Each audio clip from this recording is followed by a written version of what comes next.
All right, everybody. Welcome to what is going to be a very, very interesting stream.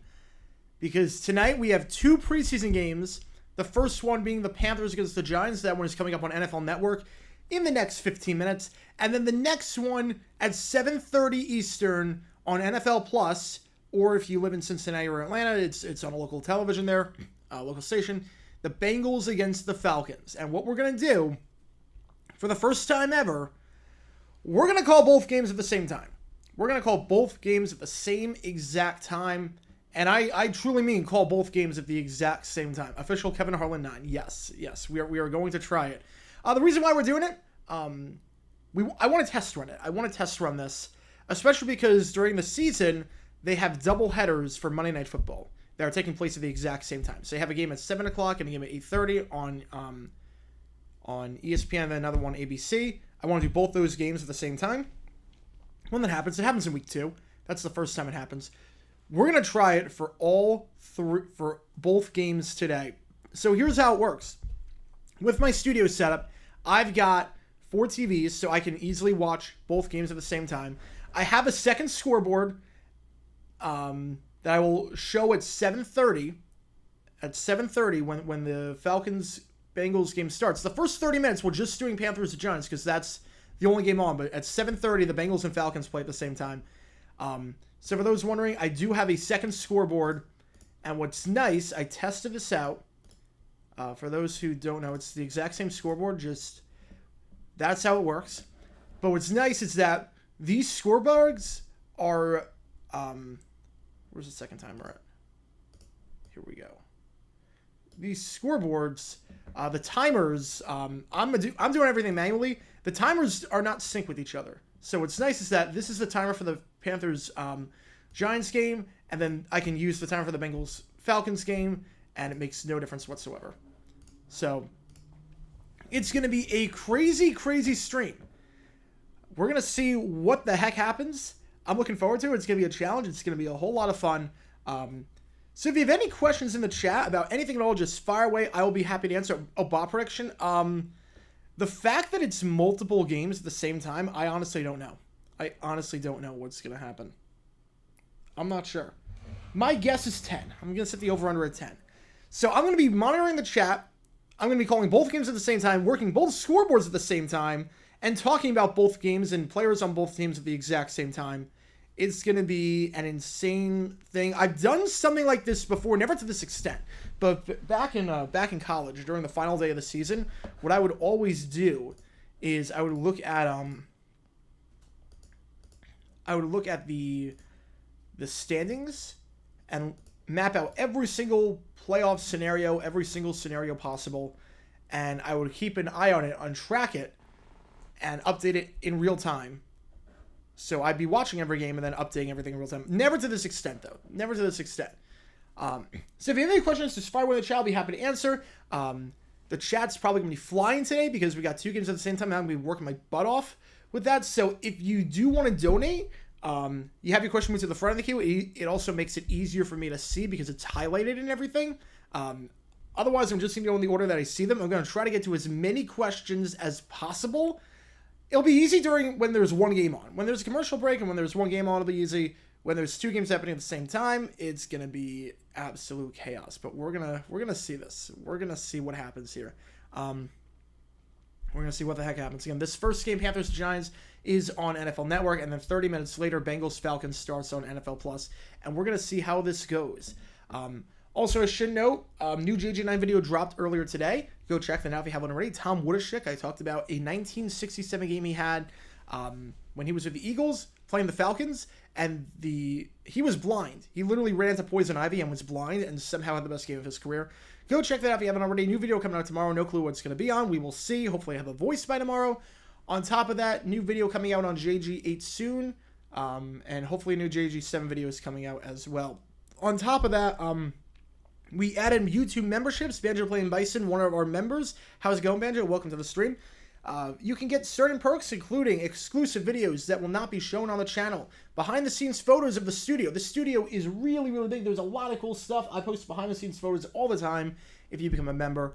You get custom emojis next to your name. and a bunch of other stuff. One-on-one private chats, exclusive Q&A streams. Going to be a lot of fun. So make sure, if you like what you see, that you become a member and join the channel today. It helps the channel out a lot. I cannot thank you guys enough for all the support. All right, with that being said, let's start looking at some questions. Panthers for life from the NFL kid. All right. I know who you're rooting for. I know who Pilot's rooting for as well. First live stream, been watching the videos for a long time. Really love the content. Thank you so much. That means a lot. Yeah, hopefully you're going to like what you see. Tonight is a very different stream from usual. Usually it's one game. I get to interact with the chat a lot and whatnot. Tonight, you'll see hints of that, and then you'll see hints where it's just pure chaos. We have a $5 starting off from Michael Hodel. Hey, JG, hope you're well, brother. I'm working Grubhub as always. Can't wait to see how the stream goes. Looking forward to Wednesday. I'm looking forward to Wednesday as well. Thank you so much, Michael. Thank you again for all the support. Another one of our YouTube members, by the way, and he is in the tier where you can get exclusive one-on-one video chats, private chats with me. So, we are doing so. If you want that, that is the top tier. So thank you again, Michael. Thank you so much. Yeah, we're going full Kevin Harlan. But the thing with Kevin Harlan, as crazy as that was, interesting. That was an iconic moment. Love Kevin Harlan. Iconic moment. No shade whatsoever. He called that game when the Chiefs game was not happening. There was a break in the action with the Chiefs game. There was a break in the action.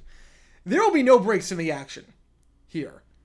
There will be times where two plays are happening at the same exact time. We're going to call both of them. I got everything set up, so it should be good. We got the dream set up. Thank you so much. Is your helmet display going to change every week depending on who's playing? Yes. So that is by design. What's nice with this, I can take the helmets out and put them back in. So yesterday, if you watched the Eagles-Browns stream, the case behind me was all Eagles and Browns helmets. Today, it's Giants and Bengals and Falcons and Panthers. I only have one Falcons helmet and only one Panthers helmet. The Falcons helmet's a Claude Humphrey. For whatever reason, some teams, very hard to find in terms of a reasonable price. Some of them, like the Buccaneers, Bengals, for whatever reason, also very, very expensive compared to some other teams for just random players. So we have all these helmets behind. What's nice also is that this desk moves. Tomorrow we're doing a triple header of preseason games.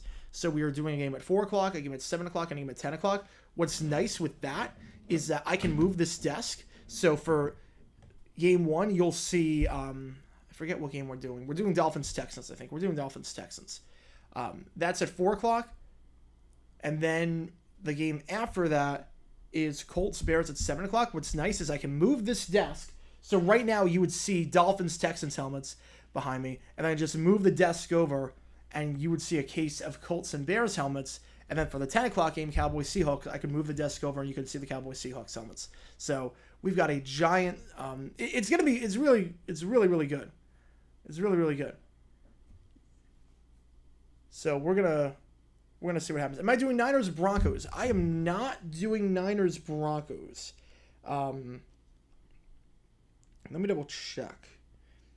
Because I think that game is on Saturday. Yeah, that's a Saturday game. It's not on NFL Network. So tomorrow we're just going to do all the NFL Network games. The 4 o'clock, the 7 o'clock, and the 10 o'clock. So we're just going to do that. So, oh, and there's our first bot of the night. All right. You bought from Mr. Backstation. Oh, that would be awesome, then. That would be awesome. I will. Oh, that would be awesome. Yeah, I'll definitely need some help as the season goes on, because the bots are sometimes a bit crazy. But what's nice is that also with this setup, when I do the videos now, I do like a live segment, which is nice. Which, by the way, that segment, I have like a script for that, but I don't read off the script during the live portions of videos, because the problem is that you might be able to see the glare on my screen. You might be able to see that.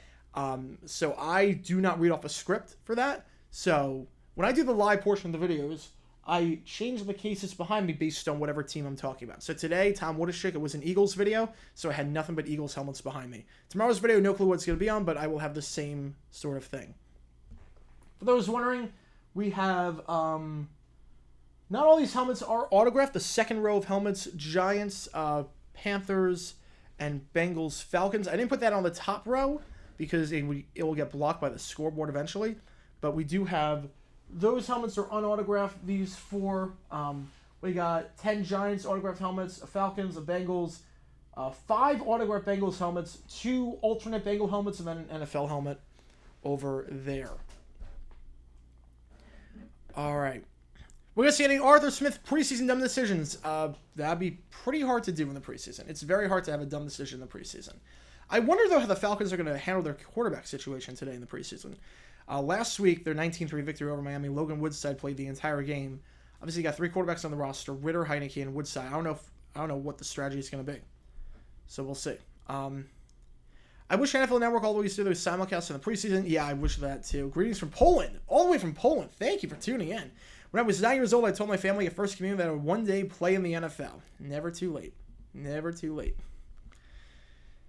Rooting for the start of the regular season, you and me both. Greatest Giant not in the Hall of Fame. Oh, that's tough. I mean, Lomas Brown, I don't really consider him a Giant, but he did play for them. Herman Moore, same thing. I would say in terms of Giants that played for the team, they are known for playing for the team, but will never make the Hall of Fame, I would say Alex Van Pelt is probably my pick. I would say Alex Van Pelt. We have a $4.99 from Pilot Jesse. Thank you so much for that. Honest take, Trevor Lawrence and the Jags make it to the AFC Championship. I mean, I could see it. I could see it. I really like this team. This is the most optimism I've had for the Jaguars in quite some time. Most optimism I've had in quite some time with this team. I'm really looking forward to this season. Trevor Lawrence is going to make the leap. This offense, I'm not crazy about the defense. I'm really not crazy about the pass rush, but what I am crazy about is I think this offense can put 30 on any team in football. I think this offense can average 30 per game, and they can just outscore you. And we've never had that. Yeah, Lomas Brown, Herman Moore, more associated with the Lions, yeah. So I would say, yeah, I don't know if that counts or not. In terms of just Giants, like, he'll never make the Hall of Fame, but Alex Van Pelt was a very underrated linebacker. I think that number should have been double retired. When they retired Eli Manning's number 10, I think it should have been double retired. Watching this from Albany, Georgia. How's it going, Blazer? Welcome again to the stream. Which team do you think wins the NFC South this year? I was not crazy about the Saints. I really wasn't. But after watching Derek Carr last week and watching that offense click, I think the Saints are probably my pick. I don't think it's going to be the Bucks. The Panthers, we have to see. Bryce Young, at the end of the day, he is a rookie. At the end of the day, he is a rookie. And Falcons, I just don't trust Arthur Smith. Not that I trust Dennis Allen, but... Is the NFC North in the NFL this year going to be the equivalent of this season's AL Central? No, I'd say the NFC South is probably a better comparison. NFC North is actually pretty good. NFC South is kind of trash. Got a pizza in the oven, Motorhead on the radio, Manhattan in my hand, NCAA 14 on the TV, and JG streamed on the computer. Oh, man, that is the life. That is a Friday night. I love the reference to the announcer guy from YouTube's NFL Weekly Review. Yeah, that's great. That's great. This Week in Sports will. You spam the stream with a Caillou emoji. Yes. Yes, if you can spam the stream with as many Caillou emojis as you want for $5. For $5, become a member. You get all the emojis. We have an Urban Meyer emoji. We've got some other cool emojis coming up soon. Once we get enough members, because YouTube restricts how many emojis you can have based on how many members you have. We got Caillou. We got a few emojis in there. Tumor would be one of the best Giants stopping Hall of Fame. Oh, how? Yeah, I meant Brad Van Pelt. Oh, wait a second. Time out. How the heck did I forget Tiki Barber? That's probably the winner. Actually. I mean, Homer Jones is up there, but how did I... Mark Bavaro was also up there, but how did I forget Tiki Barber? Yeah, I meant Brad Van Pelt. I don't know why I said Alex. That's the quarterback from the 90s. How did I forget Tiki? Yeah, no, Tiki. Tiki's the answer. I know he's on sour terms with the Giants, but Phil Simms, I mean, good quarterback, but I don't know if I call him the best player to not be in the Hall of Fame as a Giant. I don't know if I call him that. Amani Toomer, very consistent receiver. But the fact that he's number one all time just shows how weak the Giants have been at receiver all the time. Homer Jones had a better peak.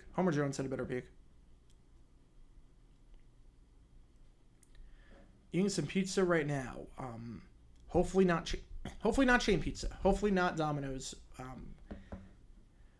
The best game that Pat Summerall and John Madden ever called in terms of game quality. Ooh. I mean, Super Bowl 36 is up there. Super Bowl 36 is up there for sure. The best game they called in terms of quality, though, I'd probably say 98 NFC Championship. I'd probably say that. How is Tiki Barber not in? Logjam at running back, and the way he left was incredibly sour. But there's such a logjam at running back. Tiki Barber's going to be the color commentator for the Bills Commanders game, which I'm going to with my dad in week 3. That is good that you're going to that game because I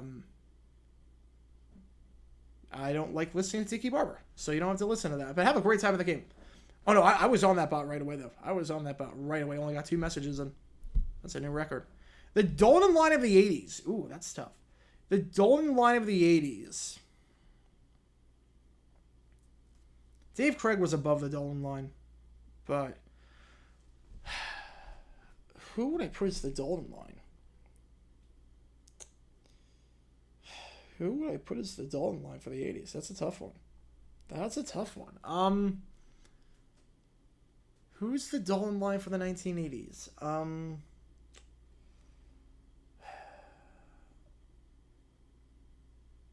Who am I putting? Maybe Steve Fuller? Maybe Fuller?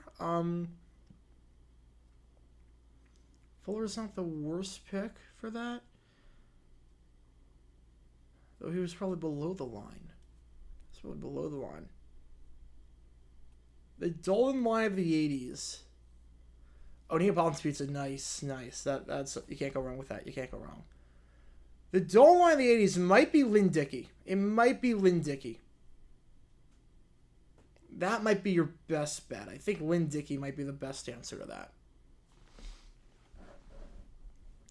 How are the Seahawks playing the Cowboys in the preseason and the regular season? It happens. It happens. I'm not a fan when it happens. They really should avoid it, but it does happen.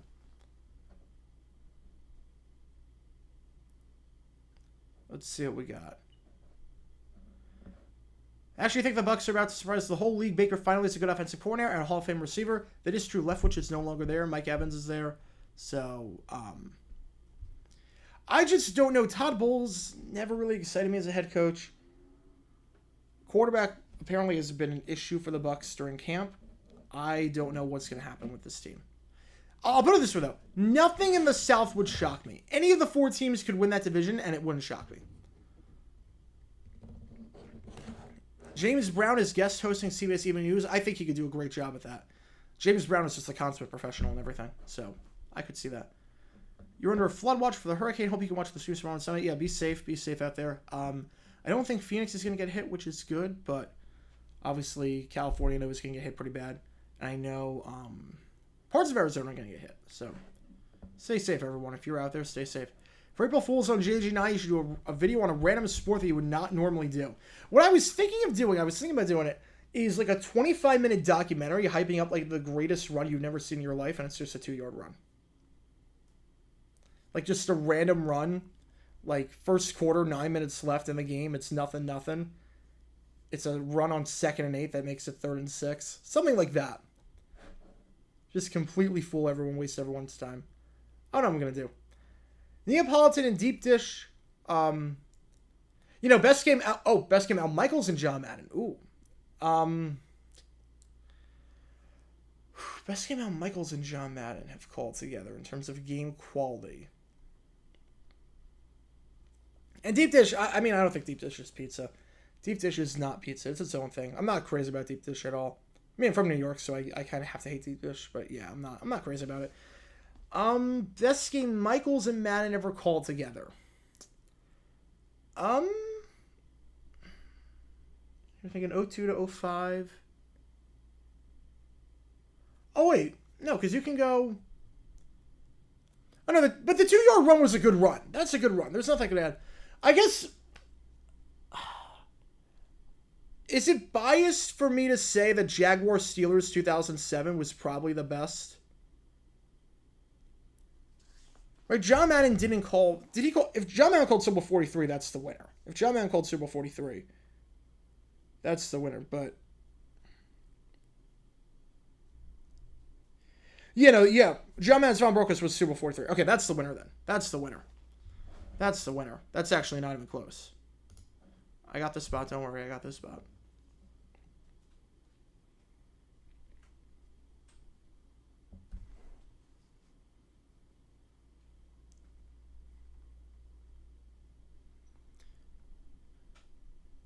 You're from Chicago, so you're obligated to like deep dish. That makes sense. That makes sense. Never in a hurricane, so I'm super scared. Yeah, it's scary stuff depending on how bad it hits. I lived through Sandy. That was pretty bad, and that was only a Category 2, but that was pretty bad. Never forget Sandy. That's one of those experiences that you don't forget. So.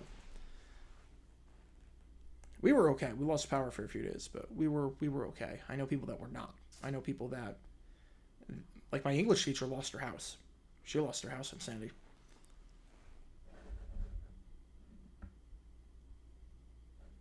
Let's see. Marlins Dodgers. We moved from 4:10 Sunday to 3 o'clock. Yeah, I know the Diamondbacks are playing the Padres. I got the spot. Don't worry. Diamondbacks are playing the Padres, and that game is now a doubleheader on Saturday, which is good, not just for safety reasons, but I think it's also good in the sense that the D-backs were going to have a lot of time without an off day. Best Gus Johnson call? Oh, easily the Hail Mary. Easily the Hail Mary to the in the Jaguars-Texans game. Easily that one. Choose your fighter, Colts, Broncos 2022 or Commies Bears 2022. All right. Commies Bears, at least the fourth quarter was okay. At least the fourth quarter was okay in that one. Colts Broncos was just an ugly game all the way around that no one wanted to win. Greatest post-playing career, Strahan or Gifford. I combined the two. Look, Gifford had a great post-playing career, obviously, but I think his name is only known through NFL fans. Strahan, the average person, knows him because he hosts so many things. Like, Strahan hosted the King's coronation in England.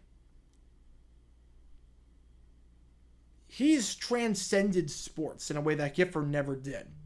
So I'm going to say Strahan's the winner in that one. Heffel Film School Super Bowl 43, the Tampa Toe Tap. That's trying too hard. That's trying too hard. I don't know if you can call a Super Bowl any given name. I don't know if you can call... A Super Bowl is just a Super Bowl. I don't like giving nicknames to Super Bowls.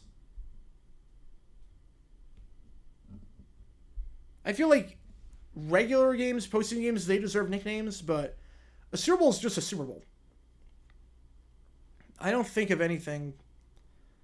The only one that I'm okay with, but that's because it was the score of the game, is 28-3. That's the only one I'm okay with because that's the score. But trying to come up with a moniker for a Super Bowl, no, I just don't. I don't like it. I don't like it. NFC North prediction: Lions, Bears, Vikings, Packers. I could see it. Yeah, Panthers, Giants. It is not started yet. It is starting soon. And now we have flipped over. All right, here we go. Game's about to start. The Panthers kicking off to the Giants to start this one off. Again, you see the scoreboard here. Again, in 30 minutes, we will have the game between the Bengals and the Falcons. We'll be doing that at the same time. All right, kickoff going into the end zone. And it's just going to be a touchback, so the Giants will take over at their own 25-yard line to start off. Again, I'm adjusting all the times manually through a clock, which is good. The knee was taken there by Amani Onurakari. Daniel Jones getting the start. Obviously, the starting quarterback for the Giants got an extension during the offseason, led the Giants to the playoffs, led them to their first playoff win since Super Bowl 46. A very good performance against the Vikings. Starters look to be the same. Obviously not Saquon, but the starters are pretty much the same as you are expecting for the season. So we'll see how long Brian Daboll keeps the starters out there. All right, 1st and 10. Jones. Bit of a low snap. Panthers rush 4 slant route. That ball is caught. Gain of 6 on the play. 2nd and 4 come up. Catch there made on the play by the tight end, the former Raider, Darren Waller. Recently acquired Giant, obviously very good player with the Raiders. Will I both scoreboards? Yes, I will. I will at both scoreboards at the same time. They both have their own clocks. I'll put that scoreboard up once that game starts in about 25 minutes. 2nd and 4. The motion burrito. Jones looks his way, then fires a slant route. And once again, that ball is caught by Waller. So back-to-back slant routes caught by Waller down to the 42-yard line. Gain of 11, first down. The thing with Daniel Jones is that obviously his receiver play has never been great. His receiver play has never been that good in New York. Waller gives him a safety blanket. And you're seeing him go to it right there. Slant route back-to-back plays. It's a tough matchup. You get a tight end like Waller, one of the top 5, 10 tight ends in football at his peak, on a quarterback. Yeah. 1st and 10. Play action. Clean pocket for Jones. He's got all day to throw. Now he fires. That ball is caught on a crossing pattern. Or no, incomplete. Oh, he dropped it. Waller dropped it. But you're definitely seeing who the go-to man is. You're definitely seeing... I got this spot. You can definitely see who the go-to man is. 3 throws, all looking to Darren Waller's way. All looking his way. And this is Waller's first season with the Giants. Best season came in 2020 when he had 107 catches for the Raiders, 1,200 receiving yards for the team. Had 2 seasons in Oakland/Vegas with 1,000 yards. 2nd and 10. Play action, slant route. That ball is caught for a first down. Catch there made on that play by Paris Campbell, the former Colt receiver. That gets him into Carolina territory. So you're seeing right now with the Giants, it's very easy throws. It's a very simple offense, but Daniel Jones is executing it to perfection.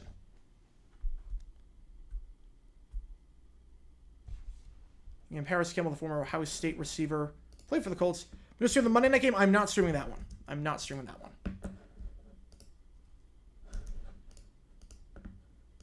First down. Handoff goes absolutely nowhere. Bottled up in the backfield.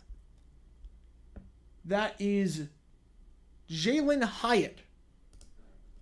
Losing 4 yards on that one. Hyatt. And it's actually a penalty on the Giants for legal block in the back. 10-yard penalty going against Andrew Thomas. Will they? I'd be shocked. They're accepting the penalty. Wow, they're accepting the penalty. Yeah, this is a test for the Monday doubleheaders.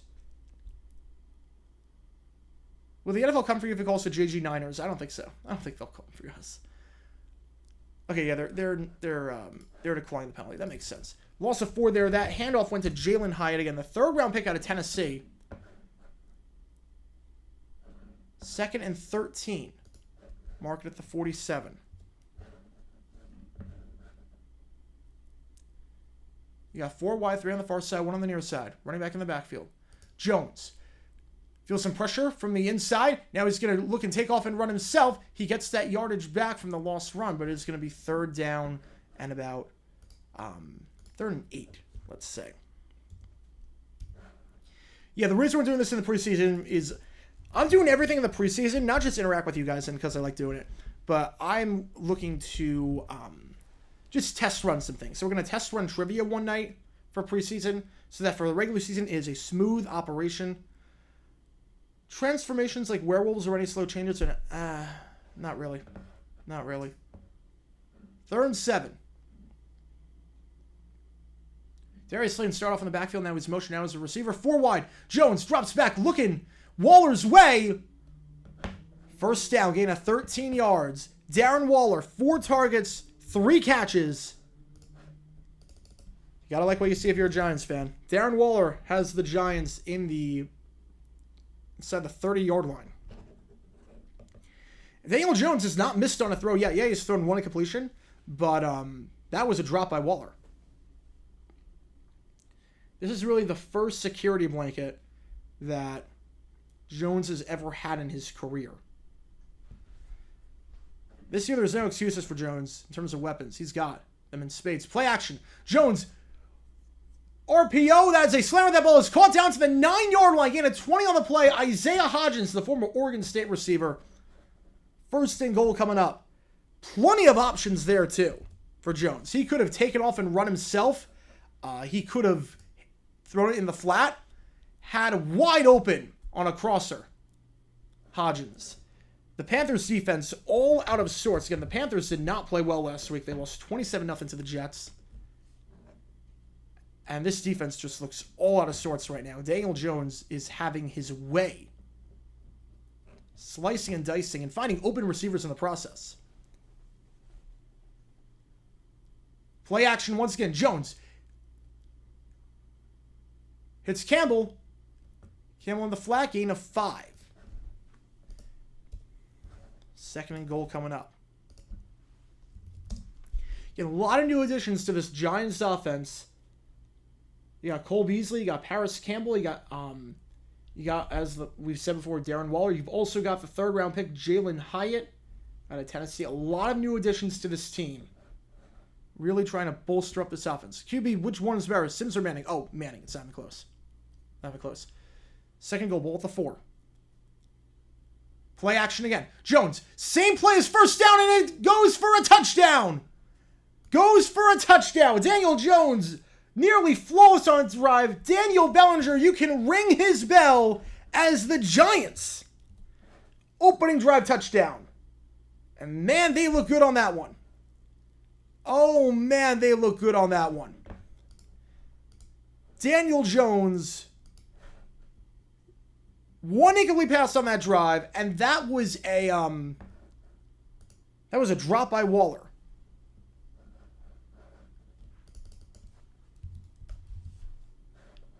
They put that entirely in Daniel Jones' hands. One run on that entire drive as the extra point is up and good. Extra point there made by the veteran kicker, Graham Gano. 7-0 Giants. They look phenomenal offensively. This offense is just firing on all cylinders. W call, thank you so much. Party at 6, don't know if it will get canceled. Yeah, that would stink. Giants had great blocking on that drive, too. Absolutely great blocking. Daniel Jones had all day to throw. The thing with Daniel Jones is that he is a game manager, and that's okay. That's okay. He might not win you games, but look, you put him in good positions, and he can succeed. You put him in good positions, he can succeed. And that's exactly what the Giants did there. That's exactly what Brian Dable and the offense did there. A lot of open receivers, clean pocket, and to Daniel Jones' credit, he hit them all. He hit them all. He did everything you had to do on that drive. Everything you had to do. Not a lot of tough throws, not a lot of throws you don't expect the quarterback to make, but he did everything he had to do. If the Giants offense could just keep it simple and stay ahead of schedule, they have those security blankets now. Guys like Paris Campbell, guys like Darren Waller. They have those blankets. I mean, they spread the rock around a lot on that drive. Waller had some catches. Hodgins had a big catch. Campbell had a play. Obviously, Bellinger had the touchdown. And that's not even counting guys like Darius Slayton, Sterling Shepard when he's healthy, Wan'Dale Robinson, the team's 2nd-round pick from last year out of Kentucky, and Cole Beasley, who was a very good slot receiver for a long, long time. That's not even counting guys like Colin Johnson, the guy from Texas, who showed flashes with the Jaguars and showed some flashes with the Giants. There's a lot of weapons on this team now. The training wheels are coming off, and Daniel Jones looked very comfortable on that drive. Extremely comfortable on that drive. Which is a good sign for the Giants. You wonder, again, how long the starters will go. That might be one of those drives where I'm not sure you leave the starters out there. You saw everything you need to see, ended on a high note, just get that drive out there. But that was a phenomenal, maybe one of the best drives of the preseason by any team. Honestly, with how easy they made it look, that was one of the best drives by any team in the preseason. And the interesting thing about that drive, not a single running play. Not a single running play to a running back. Again, they had one wide receiver reverse to Jalen Hyatt. But that was it. That was it. No handoffs to Breda. So just imagine you throw Saquon in there. Whenever that situation, yeah. Where's Cole Beasley rank in terms of athletes turned rappers? Very, very low on the list. Oh, Travis Scott destroyed the halftime show. He destroyed the halftime show. You're a professional rapper. You're supposed to be able to censor yourself. There's no reason you can't. There's no reason that every other word should be bleeped out. And to do a song about Xanax after Sweet Victory? I mean, come on. I lost all respect for Travis Scott on that day, and I lost even more respect for him after the whole Astroworld debacle. Like, he's one of those artists that I boycott. I refuse to listen to his music. All right. Bryce Young coming into the game. But the power goes out in SoCal. Unfortunately, probably pretty high for hurricane high winds. Yeah. Especially because they don't have the infrastructure to deal with hurricanes. Most underrated defensive player of the Giants of the is probably Carson. Probably Carson. All right. Bryce Young last week went 4 for 6, 21 yards. Didn't really have a great game. So we can do here. The starting quarterback for the Panthers. The number 1 overall pick out of Alabama. We're going to get a flag on this play before Bryce Young can even take the first snap. Yeah, every 5 seconds it's the sense of performance. It's insane. Neutral zone infraction going against the Giants. Again, the Bengals-Falcons game will start at 7:30. Usually it means 7:35. When that happens, I have a second scoreboard that I will put on there, and we'll be updating both of those at the same time. This is the easy part right now. This is the easy part. The hard part is going to come in 15 or so minutes. 1st and 5 for the Panthers at the 30-yard line following the neutral zone infraction. Receiver in motion. Play action. Young. He's got time. And he's just going to run out of bounds for a gain of 1 on that one. I think the clock I think the clock that is on the Giants scoreboard is broken. Who scored the touchdown for the Giants? Bellinger. I did not see the 99-0 01 Rams comments. I did not see that. Chad has been flying. Oh. Unless you said 99 Rams over 21 Rams is easy, but Rhode Island 1 and 10 and 99 and 7-4 in 2021. Yeah, so the scoreboard for the Giants, if you're watching the game on NFL Network, the scoreboard is broken.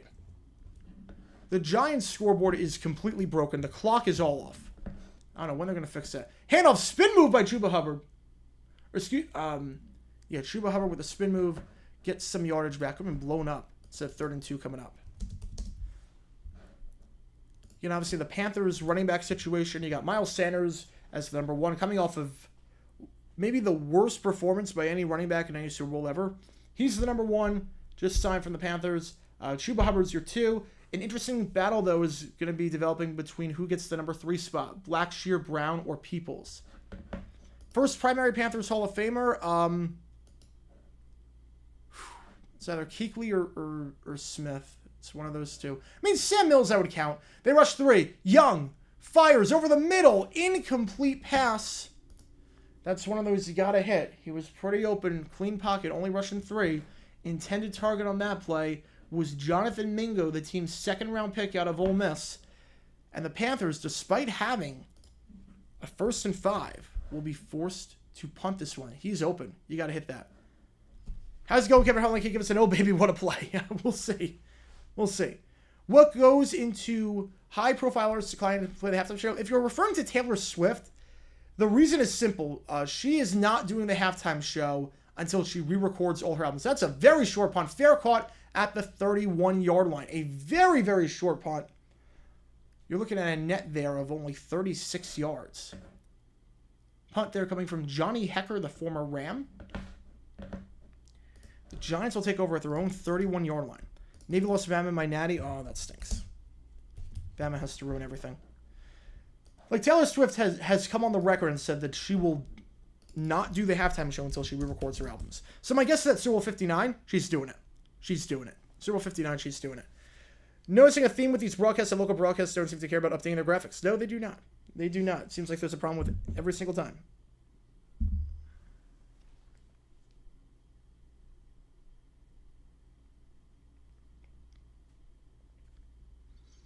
I remember we were doing the Bengals-Falcons game at the same time, starting in about 10 minutes. Best QB in LA history. I mean, it's got to be Van Brocklin.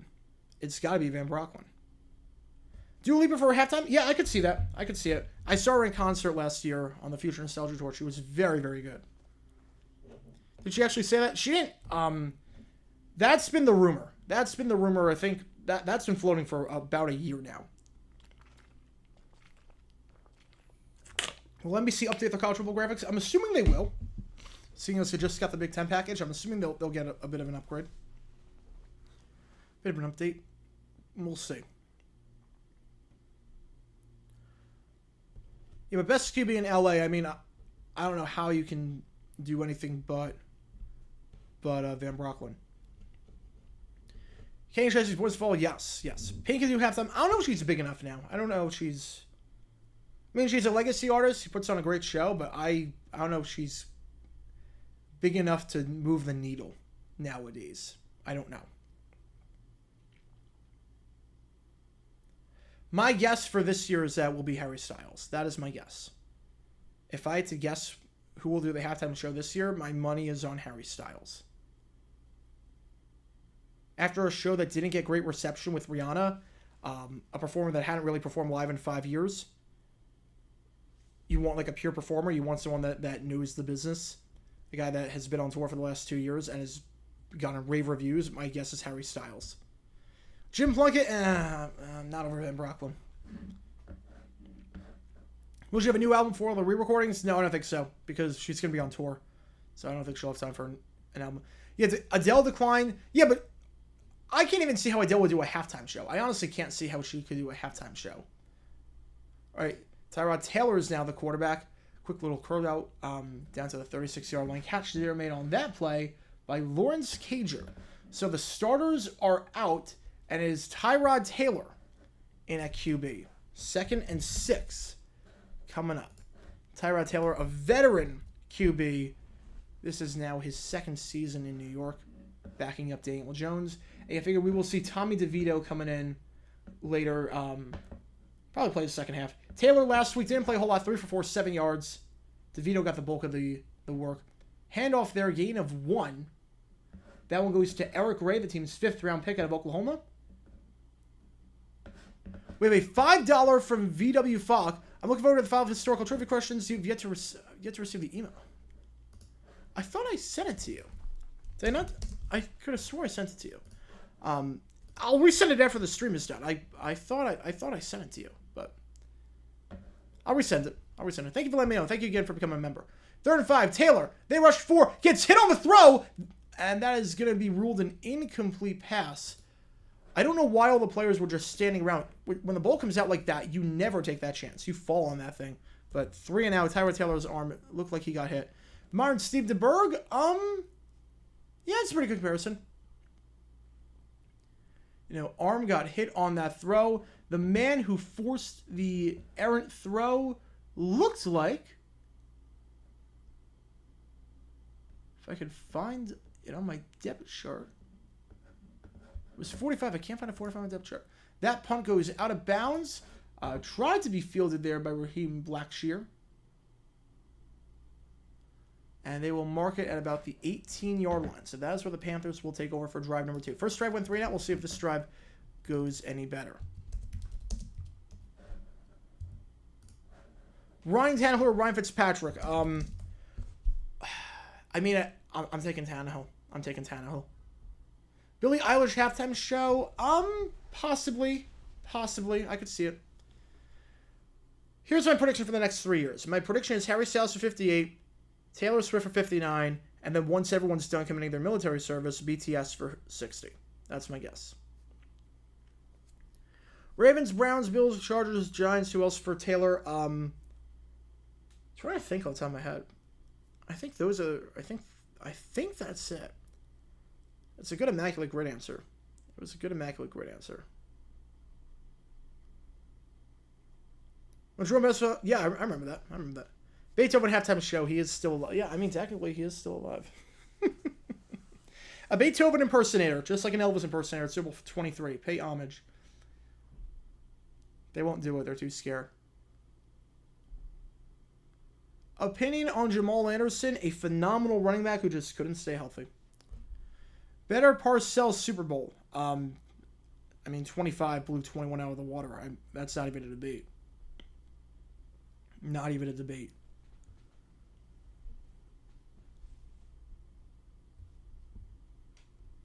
Yeah, that is true about Taylor. That is true. Again, the Bengals-Falcons game is starting in about 5 minutes. I've got both depth charts up. I've got everything we need for that one.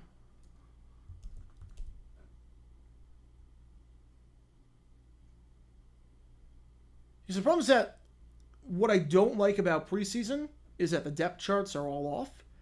For example, the man who forced the bat down there on that third down play was 45, number 45. And I couldn't figure out who it was.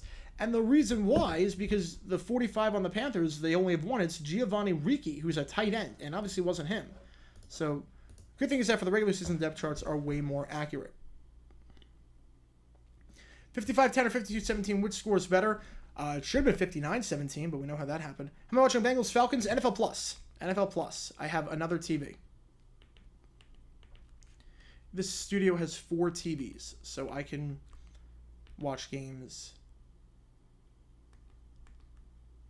just like that. All right, first down at the 19-yard line is where they're going to mark it. First drive was 3 and out. Bryce Young 0 for 1, missed a slant route pretty badly. This one bunched up in the I formation. Handoff goes to Hubbard. Hubbard dives to the 25-yard line. Gain of 6 on the play. 2nd and 4 coming up.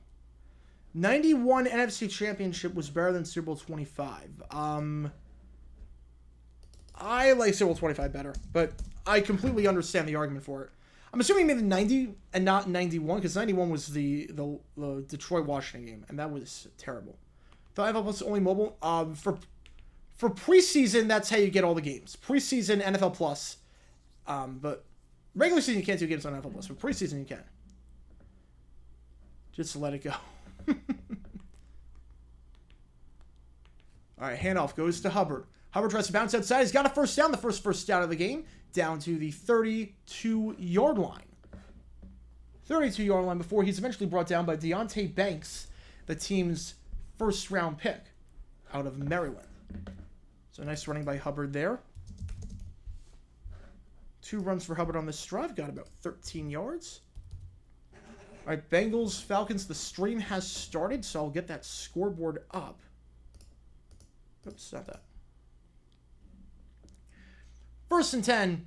4 wide, 3 on the near side, 1 on the far side. Looks like 1-on-1 on the top of the screen. It is 1-on-1. Will he go for it? Young was looking that way, and he's now going to fire, but it is out of bounds, incomplete. Had the matchup there. Deonte Banks blanketed him, though.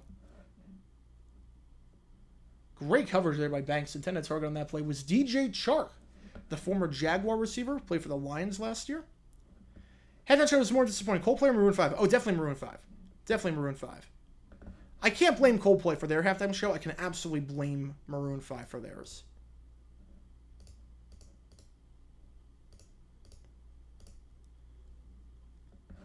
Did you see the Stephen F. Austin Warner University game? I did see that score, but I didn't watch any highlights of that game. 2nd and 10. Young 0 for 2 today.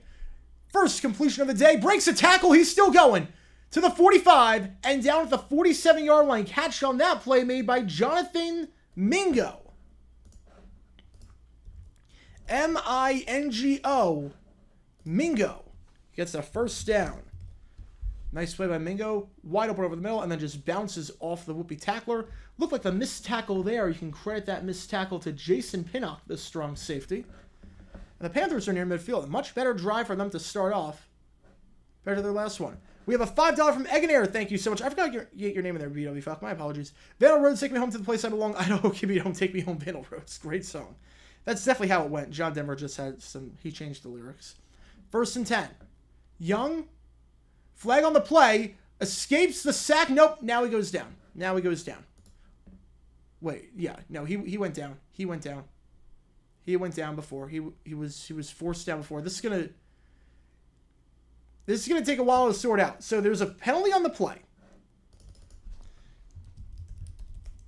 But it's offside on defense. So all that for nothing. So either way, whether Young was sacked or not, call the penalty there on Jihad Ward, a former Jaguar as well. Former Jaguar, former Ravens. So 1st and 5 at midfield. Yeah, Coldplay, a bit bland. I think the problem with the Coldplay one was that they didn't know whether they wanted to do a Coldplay halftime show or a tribute to all the previous halftime shows. So they took this weird middle ground, and it didn't really work. The thing is that Coldplay it should have just been Bruno Mars again. If you're going to have Bruno Mars, just have him do the whole show. Handoff, gain of 4 up the middle that time. 2nd and 1 coming up. That handoff. Once again, Chuba Hubbard on that one. Should know for the Giants. 2 times today they have been called for either offside or neutral zone infraction. Something to keep an eye on. Something to keep an eye on. Did Taylor ever win his lawsuit? I don't think so. I don't think so. Yeah, DJ Shark, the Jaguars played that. That was a fantasy team name. The Jaguars played that in 2019 every time he made a big play. 2nd and 1. Ball at the Giants' 44-yard line.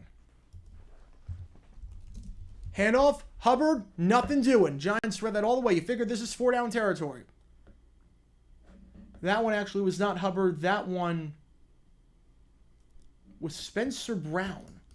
Again, one of those running backs fighting for a spot, entering his 3rd season. Only 43 rushing yards in his career.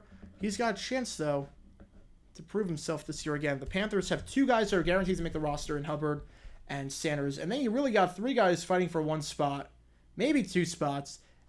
Or they look at the waiver wire with Blackshear, Brown, and Peoples. And none of them really impressed in week 3. 3rd and 1. Ball at the 44. And moving back 5 yards. Giants are pointing there all the way. Looked like someone flinched. Believe the left tackle flinched on that one. Let's see. Yep, there's the flinch. There is the flinch.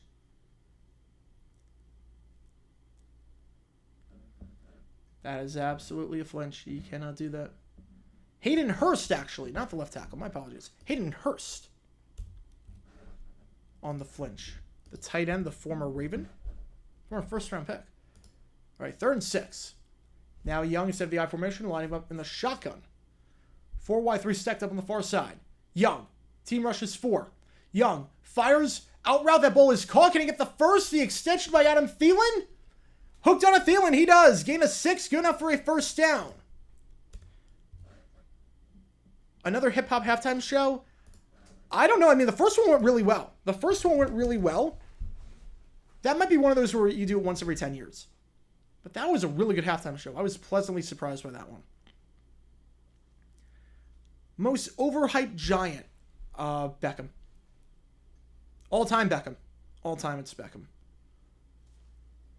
Also overhyped, like a lot of people expected Ron Daniels to do a lot in the NFL, and he did next to nothing. All right, 1st down to 43. Young, 4 wide. Fires, looking deep, incomplete pass, no one in the area there. We'll say Young's footwork, he does look like he's hopping around a little bit. He does look a bit rattled in terms of the footwork. It's not quite there. Like, there was no reason. He kind of jumped on that one. There's no reason for that one. Like, both his feet were off the ground. Both of Young's feet were off the ground when he threw that ball. In a clean pocket. I'd be a bit concerned about that if I'm the Panthers. That's some bad footwork. All right, Bengals Falcons about to start. 2nd and 10. 2 wide, both on the near side. Handoff goes to Hubbard. Hubbard, nothing doing there, just a gain of 1. Panthers had trouble running the ball last week, just 3.5 yards per carry. We're seeing some troubles here when they try to go up the middle. Now, the Rock halftime show depends on who you're getting. Bengals, Falcons, and McPherson about to kick off. For the Bengals, Falcons are going to get this ball to start this one off. And we are officially underway. We're officially calling both games as this kickoff is fielded at the 4-yard line by the Falcons. Taken out to the 20. He's got a hold to the 25, to the 27 flag on that play. So this is coming back. Young fires on 3rd down. Out route, low throw. And that ball is incomplete despite some protests by Panthers. A low throw. Really, a catch you got to make. Or not a catch, a throw you got to make. Jonathan Mingo, the intended target. We'll see what the flag is. It looks like it is going to be hands to the face on Dexter Lawrence, so they do dodge a bit of a bullet. The penalty in the Falcons game is holding on the Falcons, so that will move the return back. So Panthers will get a free 1st down. Foo Fighters will be a very good halftime show. So roughing the passer, moved up to the 27-yard line. As for the Falcons, they're going to start this drive with Desmond Ridder under center again. The Falcons did not play any of their starting quarterback. They didn't play Ridder last week. Logan Woodside played the entire way. So 1st and 10 for the Panthers at the 27, and now 1st and 10 for the Falcons starting this drive at the 16-yard line. Handoff up the middle, gain of 3 yards there. Handoff here in the Panthers game, down to the 22-yard line.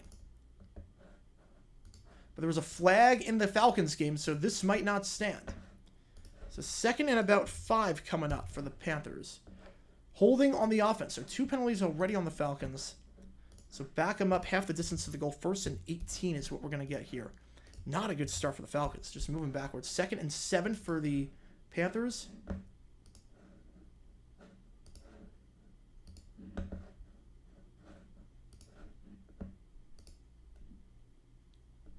All right, 2nd and 7. Ball at the 24-yard line. Handoff, Hubbard up the middle down to the 21. But a flag on this play. All right, this game has just become a flag fest now. 1st down, Ritter looks, out route. That ball is caught out of bounds at the 17-yard line. Catch there made on that play. Credit that one to Mac Hollins, the former Eagle wide receiver. And the penalty in the Giants game is offsides on the Giants. That's the 3rd time today. The 3rd time today they've been called for offside. So 2nd down. Really poor discipline by the Giants on their defensive line in terms of jumping the snap. Moving up to the 17-yard line. 2nd and 8 for the Falcons after that gain of 10 on the out route to Hollins. Play action. Ritter fires. He's got a man on a crosser. Throws behind Kyle Pitts, but he makes the grab. A nice play. 1st down out to the 28-yard line. Nice play by Kyle Pitts, the 3rd-year tight end, the 4th overall pick in the draft out of Florida. See what he can do this year. As Hubbard runs up the middle down to the 12-yard line, gain of 5 on that one, and good enough for a 1st down. The Panthers, again, did not score at all in their last game, but they're in the red zone here, looking to get some momentum after a shaky start offensively to this game where they went 3 and out. This is a nice, long, sustained drive, even if it was helped by a roughing the passer, and even if Young has not looked the sharpest. All right, 1st down for the Falcons. Handoff to the 30, 35. He comes back, and down to the 39-yard line. A nice run there, and it's Bijan Robinson. Bijan Robinson with his 1st ever carry as a Falcon. Gain of 11 on that one. You see that elusiveness. You see that quickness. Again, Bijan Robinson, the team's 1st-round pick this year out of Texas. As it's the end of the 1st quarter, the Giants lead 7-0 with 1st and 10 coming up afterwards. I'm calling both games. 1st and 10 at the 39-yard line for the Falcons after that run by Robinson. Again, he did not play last week. Figures to be a big part in this offense. 1st and 10 at the 39-yard line. 2 1st downs on this drive already. Ritter takes the snap.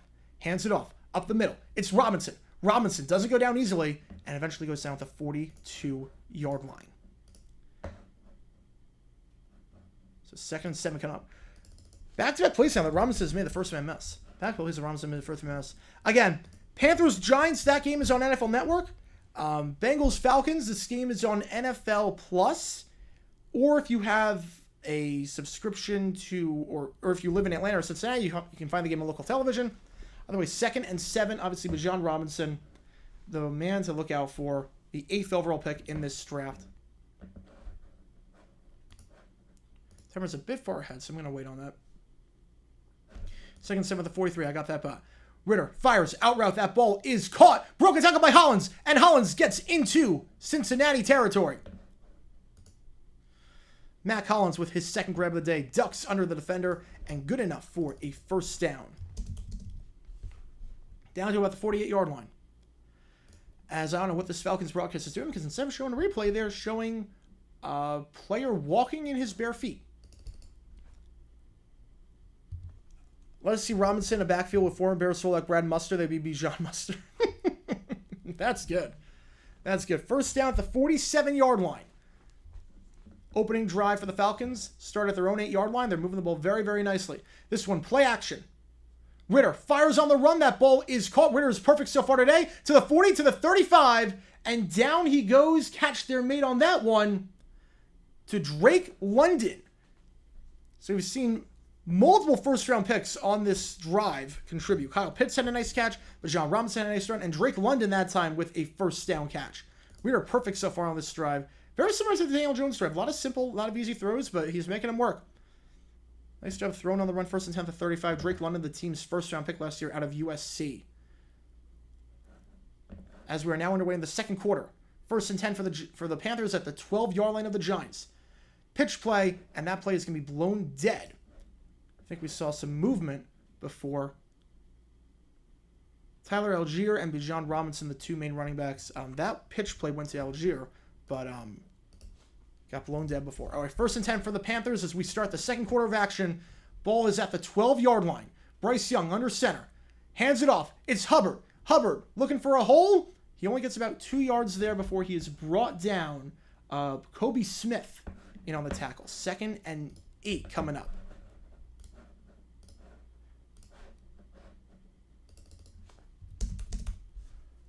Ritter fires, clean pocket, slant route, incomplete pass. A bit too much mustard on that one.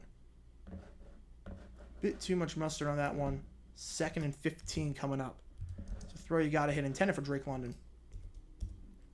2nd and 9, ball at the 10-yard line. Really should be 2nd and 8. I don't know why it's 2nd and 9. Balls at the 10, you got to get to the 2. But 2nd and 8. 3 wide bunched up. Young goes down. Young goes down. Could not sense the blindside pressure. He could not sense it. And in on that sack, credit that one to Thibodeau. Credit that one to the team's first-round pick last year out of Oregon. Handoff here goes to Robinson. Robinson down to the 37-yard line. So 3rd and 12 coming up. Who is first, Coughlin or Eli for Hall of Fame? Coughlin will have to wait a bit. So I think Eli gets in first ballot. So my guess is that Eli gets in first. Raining hard right now in California. Oh, that stinks. That stinks. Yep, it's coming. 3rd and 16. Ball at the 17-yard line. 1 on the play clock. Can they get this off? They do not get it off. They did not get that off. Did they get a timeout in at least? Did they get a timeout? 3rd and 12 for the Falcons. As I forgot. And delay of game. Oh, you cannot take the delay of game penalty there. You cannot take it. 3rd and 12. Ritter. They rushed 5. He's looking. Back shoulder throw. And what a catch! Drake London calling. 1st down for the Falcons. Back shoulder throw. Good coverage on the play too. But just an even better throw and a better catch. DJ Turner on the coverage of the team's 2nd-round pick out of Michigan. 3rd and 21 for the Panthers coming up after the delay game penalty. I don't know why you didn't just call a timeout. You got 3. Make your rookie quarterback suffer even more. Falcons go quick. That is incomplete. So 2nd down. Young fires. Hit on the throw. High throw. It is caught. They do get that yardage back. They get down to the 6-yard line, but will still be probably field goal territory. Still be field goal territory. I think the Bengals are challenging whether Drake London made that catch. There's a flag on this play, though. The Bengals are challenging whether or not Drake London actually made that grab. And flag in the Giants game. Holding on the offense, so back him up even more. 3rd and 31, so the 15-yard catch, all for nothing. Hayden Hurst on the grab. Just a disastrous ending to this drive by the Panthers.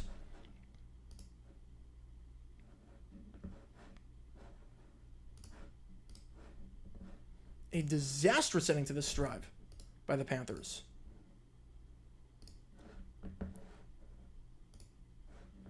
Oh, challenge in the preseason. I saw Sean Payton do it last week. It's terrible. I hate it. I hate it. I don't think you should be allowed to challenge in the preseason, but 3rd down. Rush 4. They get some of that yardage back to the 30, to the 25, and out of bounds at around the 20-yard line. Catch there made by DJ Chark. So do get some of that yardage back. It will be 4th and about a mile coming up. 4th and 18, and they will send out their field goal kicker to try and make this the first points of the Panthers score all preseason. How many stadiums have you been to besides Jacksonville and Arizona? I've been to MetLife. I've been to Bank of America. I've been to M&T. I've been to Gillette. I've been to SoFi. 37-yard field goal try. They have 2 kickers on the roster. This one looks like it's Matthew Wright, the former Jaguar. That kick is up, and that is right down the middle. So the Panthers, for the first time this preseason, after 5 quarters and change, get on the board. They trail 7-3. A good drive for the Panthers, but it ended kind of disastrously. They got backed up very, very far. Backed up very, very far. And now both games are a commercial. All right. Well, I know the timer for this one. Let's change the timer at least. And Bengals right now are challenging whether or not that catch by Drake London was a catch. If it is not, it is 4th down. The Bengals keep their timeout. If it is, then the Falcons get the ball at around the 20-yard line. catch my breath for a bit. Yeah, if you like what you see here, make sure you subscribe, hit that notification bell. And again, you can become a member and donate to get emojis and whatnot. Special emojis. And one-on-one video chats and trivia perks. All right, so the clock is at 8:56. See that catch replay. London, first foot was down. Knee was in. One knee equals 2 feet. That is a clean catch. Bengals will lose their timeout. And it's now 1st and 10 at the 15-yard line for Atlanta after the gain of 22 yards. A nice strive to start this one off. Play action. Ritter looking. One-handed grab by Robinson. One-handed grab on the screen. Breaks the tackle out of bounds to the 10-yard line. But John Robinson, you're seeing that explosiveness right there. A one-handed grab, a terrible throw on that screen pass. More overhyped fan base, Jets or Giants. I mean, considering the fact that the Jets did not make the playoffs this year and Rodgers has been on the decline, I'd probably say them. At least the Giants are in a very weak conference. 2nd and 5 at the 10-yard line. Ritter hands it off. It's Tyler. Tyler going nowhere. I'm not even sure he got back to the line of scrimmage there. We'll see where they mark this. Either way, 3rd and medium coming up. Falcons started the drive at their own 8-yard line. This has been a long drive, over 7 minutes. How many points are they going to get on this one?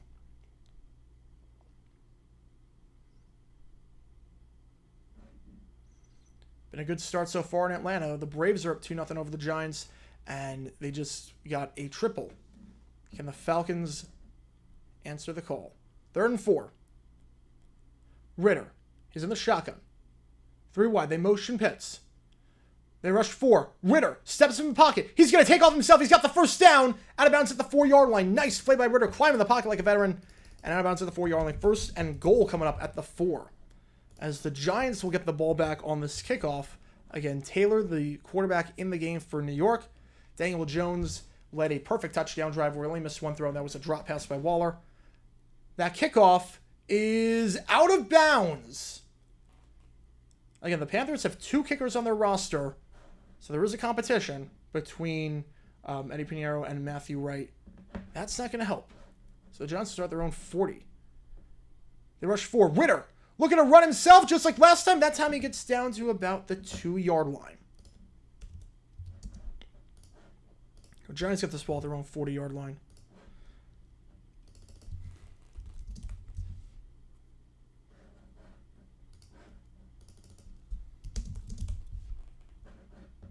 I don't know why the clock was why it went all the way down in the Giants game. My apologies. It should be at, yeah, we'll do that.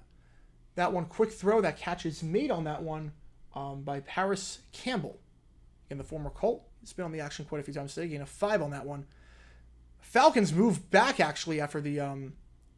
Falcons move back, and now they move back yet again. Back-to-back penalties for the Falcons. So 2nd and 5 coming up the 45-yard line. And we have another penalty on the Falcons' false start. So holding in a false start pushed the Falcons all the way back to about the 19-yard line. So they got 1st and a mile coming up. Handoff up the middle for the Giants.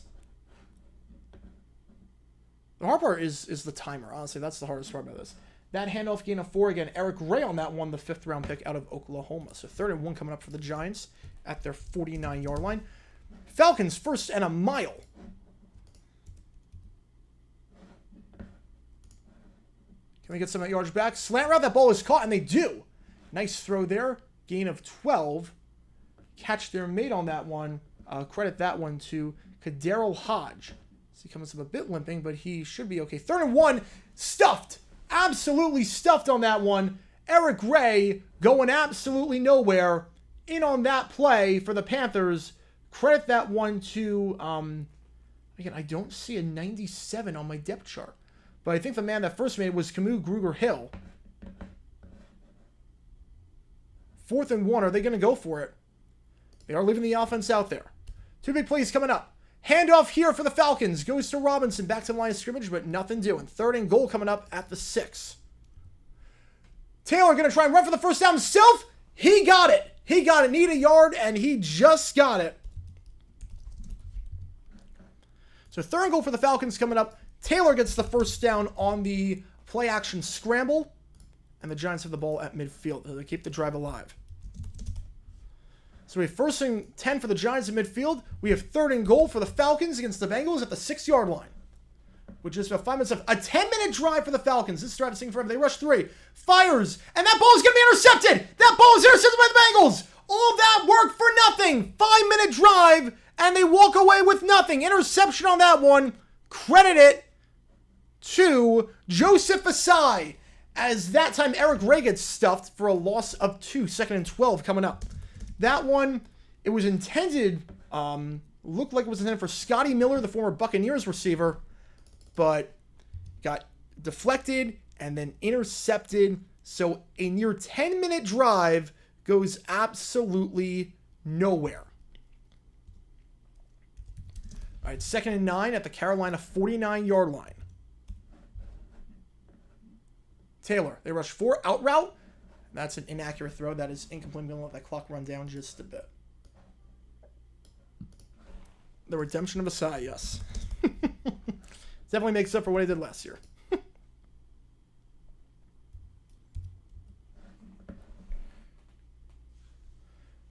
You got to put some more mustard on that one. You throw an outright like that, you got to put some more mustard on that one. All right. It's really just figuring out the timers. That's really the hardest part about this. With 3rd and 9, you got 3 wide. You got Bellinger back there as an H-back.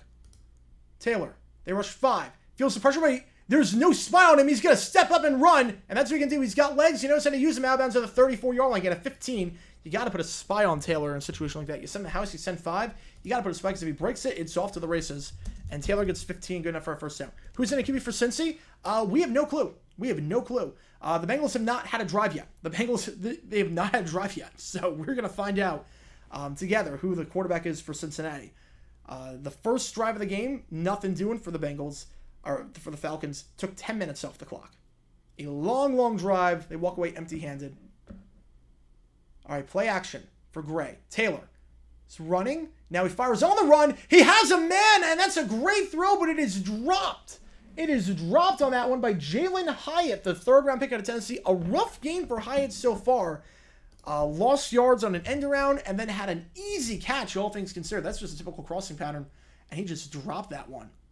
I don't know if he was trying to get both feet in bounds or whatnot, but that's a catch you gotta make. That is a catch you absolutely have to make. Jalen Hyatt dropped that one. Had 1 catch for -4 yards last week. And that is not going to help his cause. Been a rough preseason for him so far. Taylor, going deep. Hit on the throw, but wide open. Breakdown in the coverage. Jalen Hyatt. Redemption.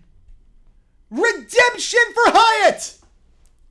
How about Hyatt? Busted coverage on the Giants. Score their 2nd touchdown of the night. As the Bengals, the quarterback in for them, as that is just started. Quarterback in is Trevor Siemian, the former Northwestern man, the former Broncos quarterback. 2nd and 9 coming up for Cincinnati. But Jalen Hyatt, just as I was talking about how rough a preseason he's had, he goes ahead and does that. Gets behind the coverage. Nice throw by Taylor, getting hit on that one too. It's a good, solid hit there by Deion Jones, former Falcon, but Taylor delivers a strike. 2nd and 9, slant route. That ball is caught down to the 32-yard line. Extra point is up and good. Chris Evans on that slant route catch. Good enough for a first down to the 32-yard line. High wait for that pass like a punt. Yeah, I mean, that was just a lob ball. There was a broken coverage. I don't know what happened there.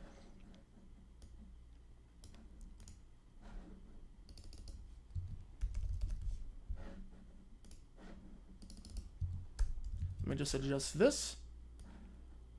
First down, handoff, play action.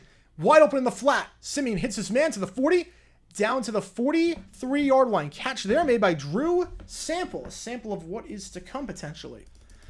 Down to the 44-yard line, wide open. There was a massive breakdown there. There was no one on that side of the field. Gain of 12, good enough for a first down. Again, the Bengals, this is their first drive of the game. The last drive for the Falcons took over 10 minutes off the clock. 9 minutes, 50 seconds to be exact. And they walked away empty-handed following the pick by Asai. First down. Handoff. To the 45. Down at the 49-yard line. Gain of 5 yards there. Handoff goes to Chris Evans. You do have a bit of a battle on this team. Obviously, Joe Mixon is your starting running back, but there really is no established number 2 running back. We'll see. Right now, Chris Evans getting the start. He had the most carries last week, or the most yards, I should say. 7 carries, 49 yards. He's looking pretty good so far. Has a slant route catch. He's looking primed to get that number 2 spot. Though they did draft Chase Brown, the 5th round pick out of Illinois, so we'll see what happens there. 2nd and 5, ball at the 49, and there is some movement. Falcons saying this is on the Bengals, and it looks like it is going to be a false start. So there's 5 yards. Just back them up. It does not count. We'll do a video about the time the Mets, Jets, Giants, Yankees all share the same home at Chase Stadium. Maybe. I mean, I think there was a documentary on that already, so I'm not sure I could add anything that hasn't been said about that. But we'll see. We will see. We will see. Yes, our QB for the Bengals is Simeon. Last week you had Simeon, and then you had Browning. Reed Stinnett did not play. So we'll see if he plays in this one at some point. 3 wide.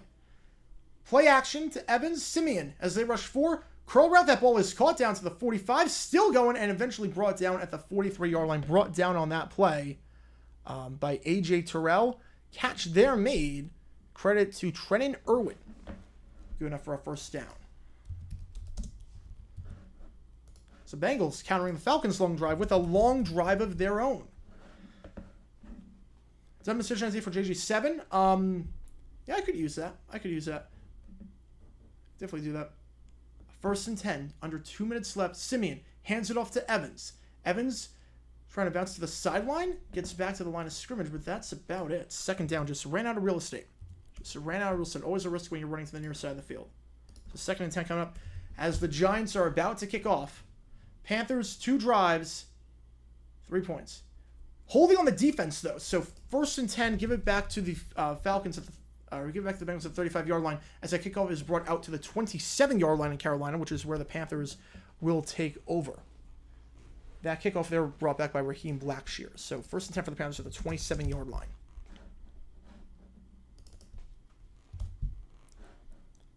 The chat is absolutely flying right now, which is good. Just remember, keep in mind that I am trying to focus on 2 games at the same time. So the only way I can really see your questions as they're flying in is if they are highlighted. So keep that in mind. Simeon escapes the sack. Going to try and run, and he's just going to throw this one away. Smart play by Simeon. 2nd and 10 coming up. Smart play by Simeon. Able to get out of the sack. 1st and 10 for the Panthers at the 27-yard line. There was a flag on this play. Young. Whereas in the flat, that ball is caught. Gain of 1 on the play. Actually, that penalty was on the Falcons, so it is good enough for a first down. Defensive holding looks like the call. And it is not Bryce Young anymore. His day is done after 2 drives. Not a great outing for him. I got to be honest. Not a great outing. Matt Corral is in, the former Ole Miss quarterback. Not a great outing whatsoever for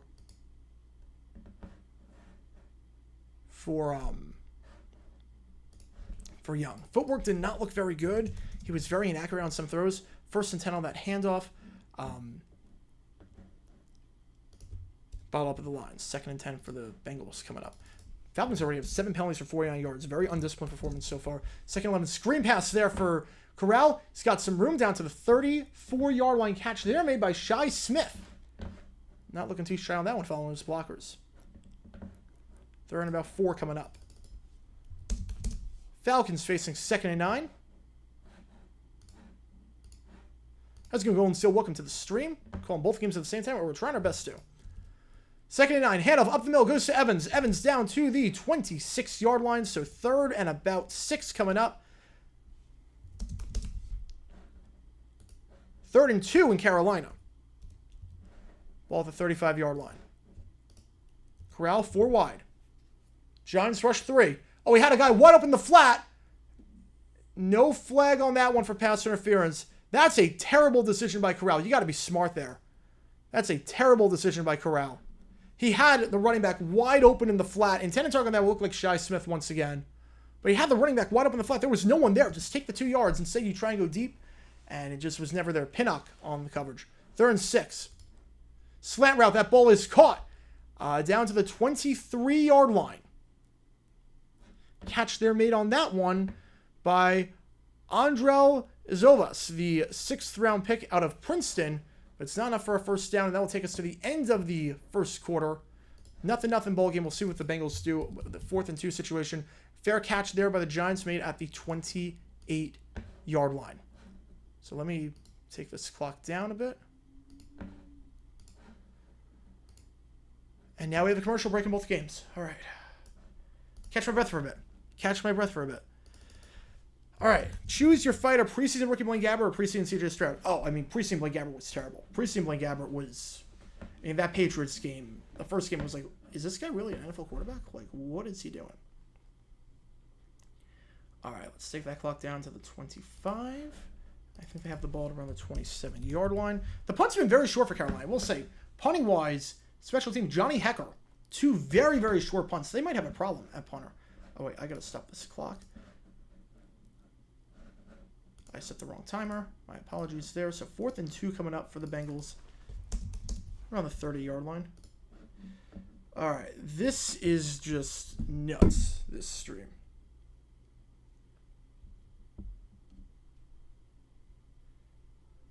All right. How's Bryce Young been doing? He's out of the game. Matt Corral is the new quarterback for the Panthers. He did not look good. Honestly, Bryce Young did not look good. Footwork was very antsy. Missed some throws. There was one throw in particular where he had both feet in the air when he threw, and it was inside a clean pocket. Have not been impressed by Bryce Young. He did not look great.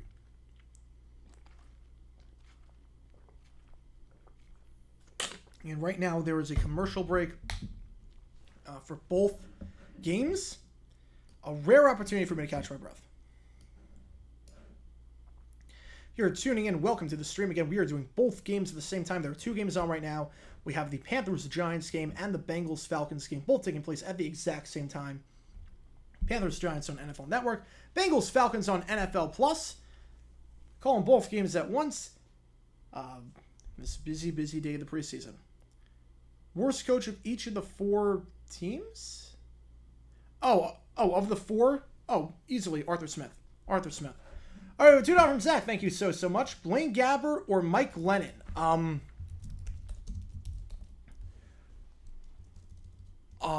Look, Gabbert had his moments. Gabbert was not good, but he had his moments. The Minnesota game in 2012, the Oakland game in 2012, the Green Bay game in 2012. And he was surprisingly clutch. Like, if we were inside a game with 2 minutes left, Gabbert actually did pretty good. So I'd probably say Gabbert. All right, here we go. 4th and 2 in Cincinnati. They're leaving the offense out there to go for it. And it's 1st and 10 for the Giants at their own 28-yard line. If the Jaguars are making Super Bowl, I'm going 100%. 100%. Not even a debate. All right, 1st and 10 for the Giants. Tyrod Taylor under center. 2 wide. Play action. Taylor scrambles. Trying to get out of the sack. He does, and he fires. He's got a wide open man. Get a 13. Good for a first down catch there made by Deshaun Corbin. 4th and 2 going deep. Incomplete pass. So the Bengals will turn the ball over on downs as they try and go deep. And it does not work. Coverage there. Coming from DJ Turner, the 2nd-round pick out of Michigan. He had one-on-one. Excuse me, not DJ Turner. D. Alford, that's what I meant. D. Alford. Had one-on-one there with Trenton Irwin and couldn't hit. So both teams exchanging long drives that go absolutely nowhere. So 1st and 10 at the 30-yard line. Flag on this play for the Giants, so that play did not count. 1st and 20 at the 18-yard line. Taylor steps up in the pocket, trying to escape the sack, and he cannot. Down he goes. 2nd and a mile coming up down at the 9-yard line. Down to the 9-yard line. So 2nd and 29 coming up. Big time sack there on that play. Credit that one to Raekwon Williams. All the way to the 9-yard line. Best QB this season, who I think it's going to be. I think it will be Young. Richardson looked the best in week 1, though. Richardson did look the best in week 1. 2nd and 29. Just starting to get some of that yardage back. Checks it off to his running back. And he does get some of that yardage back. Gain of about 6 there. Catch there made. Credit that one to Deshaun Corbin. An interesting battle developing with the Giants. In terms of guys like Corbin, you don't know if you're auditioning for another team, essentially. Because obviously Saquon's making it, Brady's making it, Eric Ray's making it. James Robinson, Gary Brightwell, Deshaun Corbin, 3 guys fighting for 1 spot. And Robinson, you don't know with his health. You don't know. Super Bowl champion Tyrod Taylor. Yes, he is. 3rd and 23. Panthers rush 4. All he can do is just cross it down to the 20-yard line. Catch there made by Jalen Hyde, who had the touchdown earlier, but it's all for nothing. Taylor just had to check that one down. And 4th and 19 coming up. The Giants going absolutely nowhere there. They do get some breathing room for this punt. By Jamie Gillen, the Hammer, the former Brown punter. Best QB in Jaguars history before. Brunell or Leftwich? Oh, Brunell. Brunell. It's not even close. Not even close. 4th and 18. Jamie punting this one away. This punt is angled toward the sideline. It takes a somewhat favorable bounce, but not a great bounce. Not a lot there out at the 39-yard line. So that's where the Panthers and Matt Corral will take over. Just 41 yards on that one. Granted, it's all net. Yeah, so there is the Caillou emoji and the Reminder emoji. Thank you so much, Finn, for becoming a member again. Ooh, that football got way too big. When Mike Brown sell the Bengals, I mean, he's super old at this point. I don't see any reason for him to sell. I feel like he would have sold it a while ago. All right. So 4:07 left in the first half of the Panthers game with the Giants leading 14-3. I don't know why it says 13-3. My apologies for that. It's 14-3 in that one. And nothing in the Bengals-Falcons game, where we really haven't seen a whole lot of action lately just because of so many stoppages. Out to the 25-yard line on that run. 2nd and 9 for the Falcons coming up. Anthony Richardson, like everyone forget about Jeff George. I feel like Peyton Manning made everyone forget about Jeff George for the Colts. I feel like everything was forgiven. Yes, children seem to know what they're doing too. His children seem to know what they're doing. All right, you got 2 wide receivers bunched up on the far side. New quarterback in the game for the Falcons. It is Taylor Heineke, and that is a completed pass down to the 31-yard line. So 3rd and 2 coming up. Catch there made look like it was Penny Hart. So 3rd and 2 coming up. This is Virginia trying to red zone. It's tough. It's definitely a workout. It's definitely a lot, but we're making it work. Hopefully we're making it work. Again, this is a test run for week 2 when we have the Monday Night Doubleheader. 3rd and 1. Heineke under center. He's going to hand it off up the middle. Got the first down and then some. Down to the 38-yard line, gain of 7 there by Godwin Igwebike. Good enough for a first down. Igwebike. Any relation to the kicker? Any relation to the kicker from the Buccaneers? So that's a very uncommon last name, but obviously he was the kicker of the Buccaneers. Hit some game winners against the Packers. He was their worst enemy. 1st and 10 at the 38-yard line. All bunched up. Heineke in the shotgun, the former Washington football team quarterback. Started a playoff game for them. Handoff once again goes to Godwin. Godwin down to the 43-yard line. Gain of 5. This is a crowded depth chart. Crowded running back room. Obviously, Cordell Patterson's making it. Tyler's making it. John Robinson's making it. You got room for one more player. Who's it going to be? It's a good start for Godwin. He had 13 carries for 70 yards last week against the that game against the Dolphins. As now we are back in action. The Panthers running back slipped there. Spencer Brown slipped, lost his footing, only got 3 yards on that one. Probably could have got a bit more. So 2nd and 6 coming up there. Heineke, clean pocket, 2nd and 5. Now he's going to take off and run. And Heineke slides down at the 47. So it won't be enough for a first down. Remember, it's where you start the slide, not where you land. So could have gotten the first down, but instead, it'll be 3rd and 1 coming up.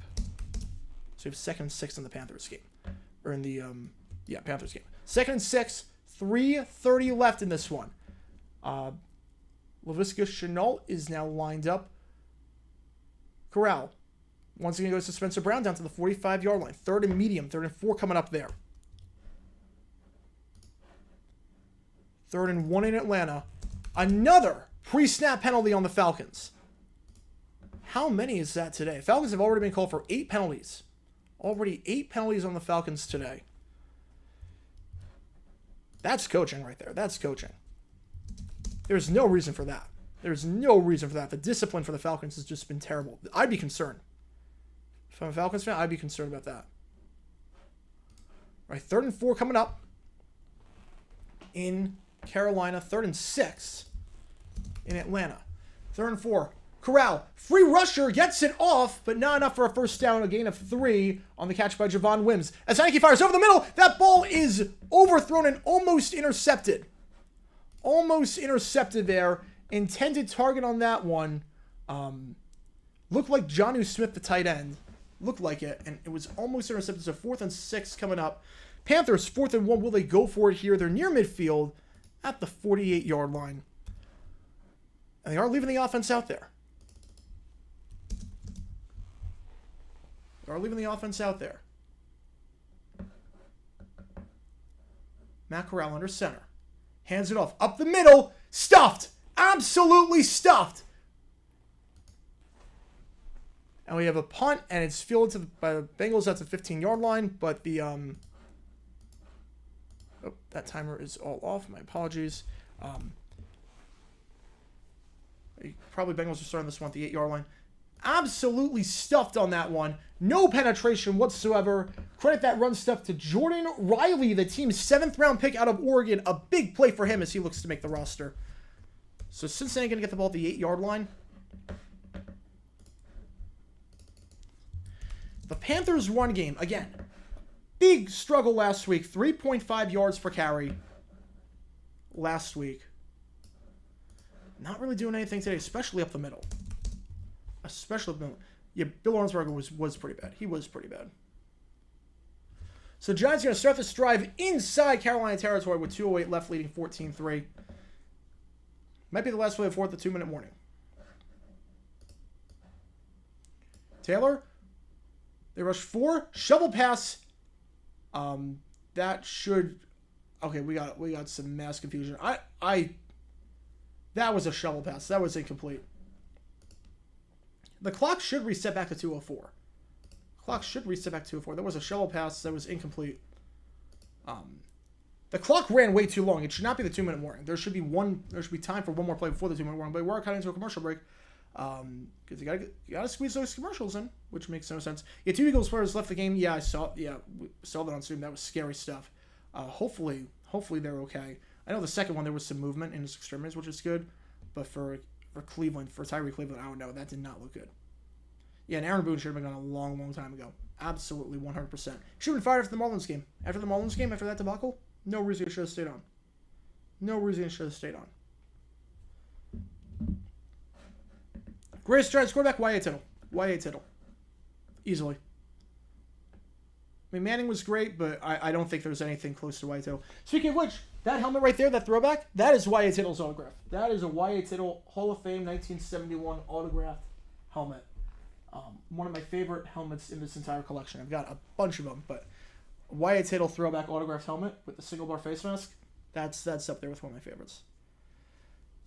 Again, it should not be the 2-minute warning in New York. It should be 2:04 left. I don't know why the clock was like that. But the Panthers' run game has just been atrocious. This is a team that does not look ready for the regular season. This is a team that does not look ready. The running game for the Panthers averaging less than 3 yards per carry. It has been brutal. It has been absolutely brutal. Bryce Young doesn't look ready. The defense, the secondary looks all out of sorts. The running game looks terrible. The offensive line looks terrible. Everything about the Panthers through the first game and a half of the preseason looks terrible. This is a team that does not look ready for regular season football. Ooh, who'd win? They have Rockland or Tittle. That's tough. They're pretty even. I would probably go Tittle. I would probably pick Tittle, but that is tough. That is a tough one.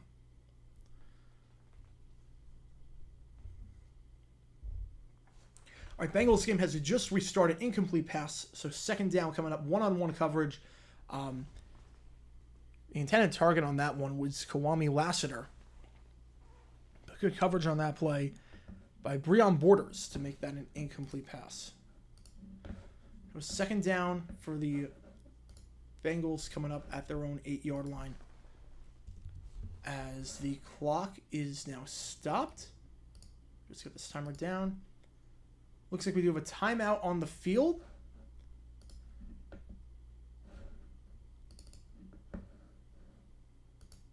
And the Bengals have...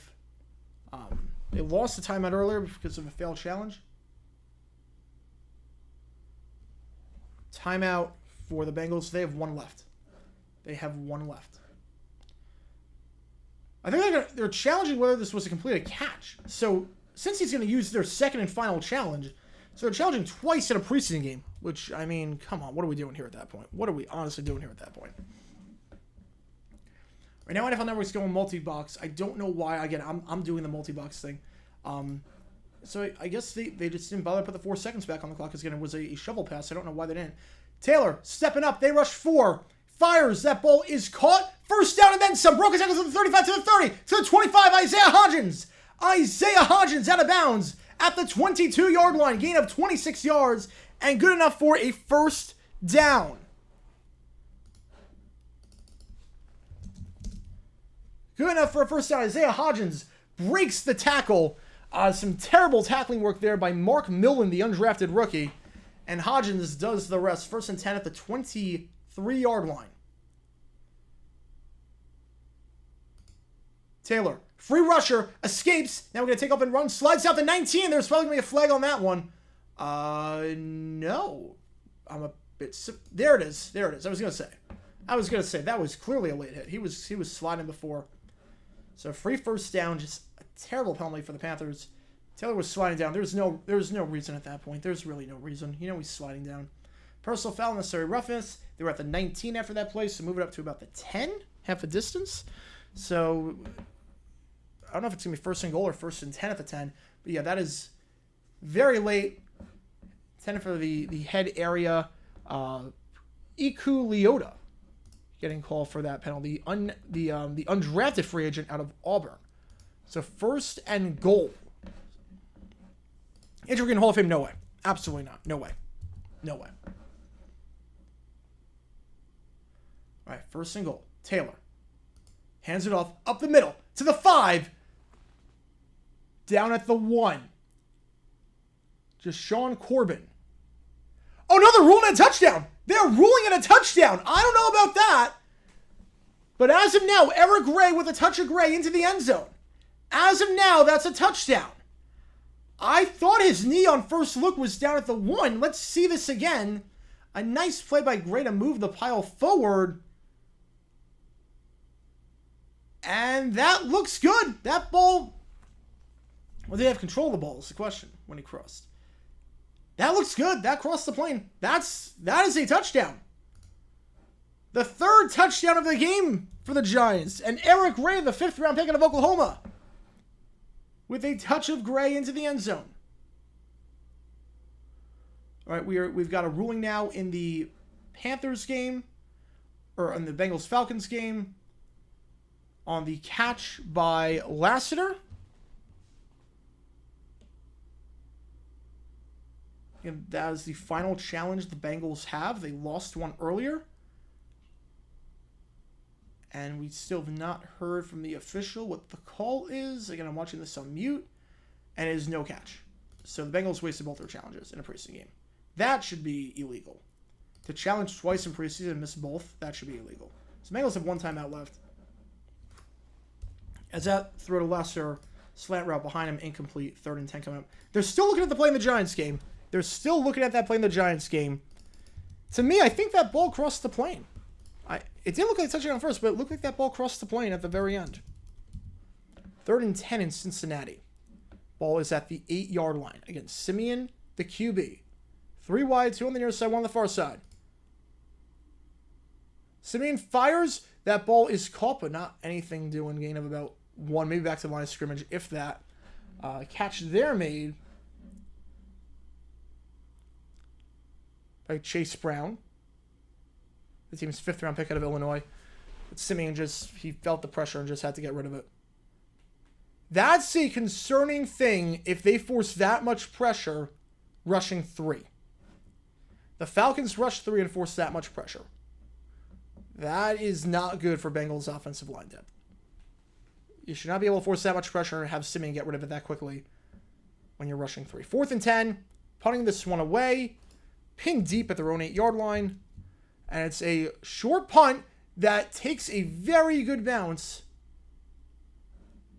We'll see where they mark this. Probably around the Atlanta... Well, it might have touched a Bengal before. So we'll see where they mark this. Either way, it is going to be Atlanta football. For now, I'll say about the 45-yard line. For now, I'll say that. But we've got no clue.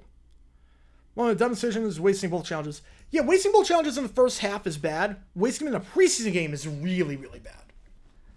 And neither of them look that good. Neither of them look that obvious anyways.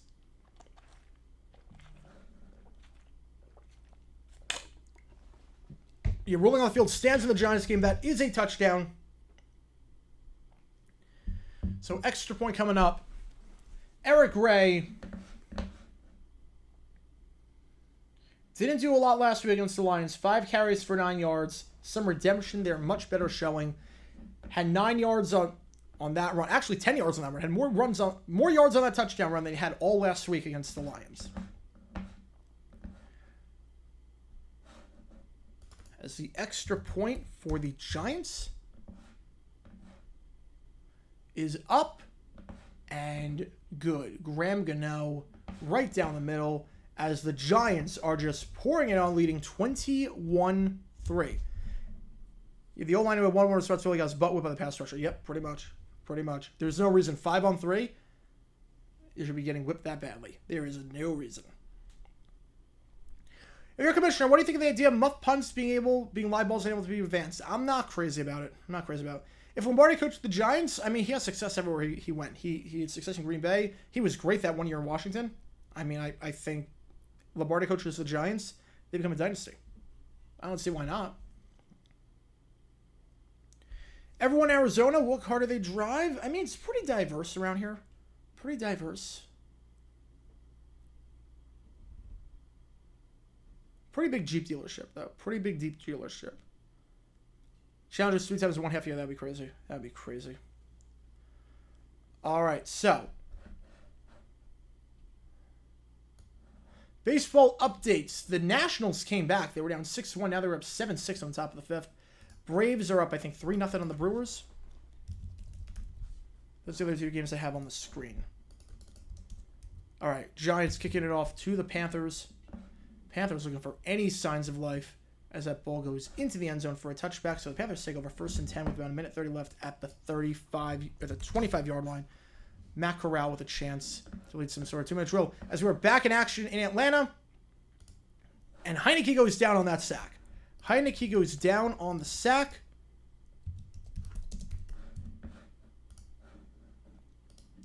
So 2nd down coming up, 2nd and 17.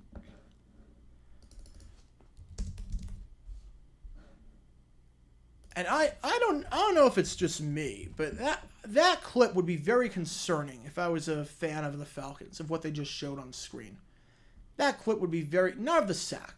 As we have a timeout on the play. Heineke looking over the middle. That ball is caught down to the 45-yard line. That ball is caught. Looked like that catch was made.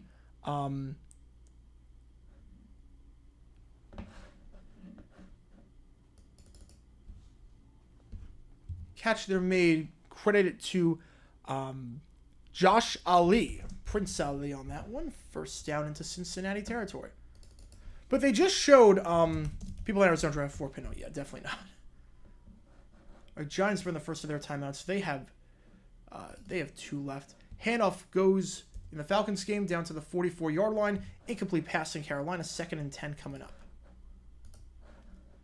They just showed in the thing. They showed teammates laughing on the sideline. Heineke went down, and they just showed teammates laughing. Like, I don't know. I feel like you should be paying attention to the game. I know it's pretty simple. I feel like you should be paying attention to the game and your teammates. I don't know. That just would rub me the wrong way. That would rub me the wrong way if I'm laughing on the sideline and my quarterback gets sacked. I'm laughing, having a conversation about something completely unrelated. I don't know. That would just rub me the wrong way. All right, Heineke, 2nd and 7. Fires a weird-looking throw, almost intercepted. Probably should have been picked off. I don't know what he was trying to do there. Trying to dump it off. So a false start in Carolina. Back him up 5. So 2nd and 15 coming up for the Panthers. Heineke, I don't know what that form was. Fake the play action. He's trying to push the ball. Why was he throwing it across his body on the run? Like, why was he doing that? He didn't need to do that. That was a wobbler and really should have been picked off by the Bengals. Should have been picked off there by Marcus Bailey, but it was not. 2nd and 15. They're 3rd and 7 coming up in Atlanta. Heineke, they rushed 6. Fires slant route. That ball is caught down to the 29-yard line. Panthers get nothing on that play. So 3rd and 15. Slant route caught by Malone. Catch there made again by Xavier Malone, the undrafted rookie. So 3rd down conversion on a slant route. Nice throw there by Heineke. Much better than the last time, whatever the heck that was. Put it at roughly the 28-yard line, 29-yard line. 1st and 10 coming up. And 3rd and 15 for the Panthers. Matt Corral, it's been a rough outing for him so far. Handoff in the Falcons game, 1st and 10. Gain him about 3 yards there to Godwin. Corral, clean pocket. They rush 4, fires. That ball is dropped and will not be enough for a 1st down anyway. That's when you got to run a way better route. You got to run a way better route. That is terrible. That is terrible job there.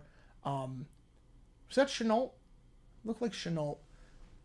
You got to run a way better route there. Oh, that's not Chenault. My apologies. My apologies. That's Shi Smith. You're running a comeback route like that, you know you're not going to get yards after the catch. You know that. You got to go past the sticks. You got to get past the sticks on that one. Just extend your route 4 more yards. Just extend your route 4 more yards. It is not that hard. All right, 4th and 15. Giants putting this one away. 2nd down in the Falcons game. 3rd and 5 coming up there. Punt is fielded by the Giants at the 18-yard line. There's a flag on this play. Fielded by Gray. Down to the 26-yard line, but we'll see what this flag is. So we have 3rd and 4 coming up in Atlanta. Ball is at the 23-yard line.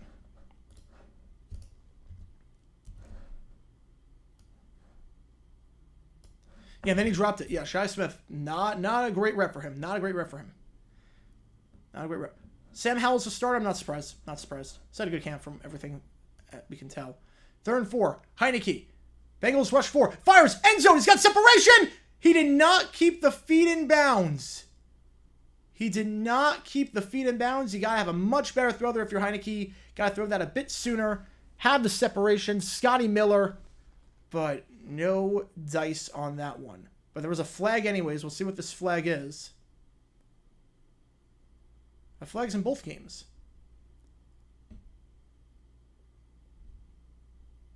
Just setting that clock down for the Falcons game. Down to 6:21. Worst 70s head coach, yeah, Bill Peterson, Lou Holtz. One of those two. Take your pick. Feel about the kiss cam? Not crazy about it. Not crazy. Unsportsmanlike conduct on the defense. Oh, and that is how you get cut. Oh, no, on the off... Wait. The scoreboard showed unsportsmanlike conduct on the Falcons, but the referee said defense. So we're going to see what... We're going to sort this out. 1st and 10, Taylor. Fires at 32. Caught, gain of 6 on that one.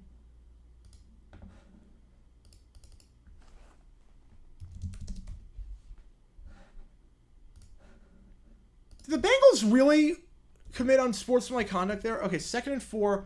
That ball caught by Slating down to the... Or Sterling Shepard, I should say. My apologies. Gain of 6, good enough for a 1st down. The Bengal guy didn't even do anything. The corner didn't even do anything. Why are you taunting? You didn't do anything.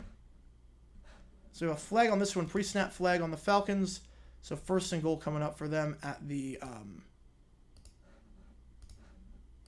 1st and goal coming up for them at the 15-yard line. All right. I'll be answering questions at halftime of this Giants game. The Giants have 1 timeout left, 50 seconds left, ball at the 44-yard line, their own 44-yard line. I got to adjust the scoreboard here. Taylor fires. Hyatt, can he get out of bounds? He cannot. That clock is running. Probably would have been better if he dropped it. 2nd and 10 coming up. 1st and 15 for the Falcons. Gain of about 1. As that play goes to Kaderil Hodge. So 2nd and 13 here. Ball is at the 13-yard line.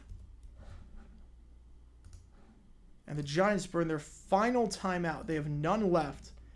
Get it. Obviously, you can't really tell Hyatt to drop the ball, but it probably would have been better if Hyatt dropped it. All right, 2nd and 13. Just under 6 minutes left in the first half. Ball is at the 14-yard line. Heineke. Gain of 5 on that out route there. Catch their mate on the play. Credit to Josh Ali. Fabulous he. 3rd and 8 coming up. Giants, no timeouts left. They got 42 seconds.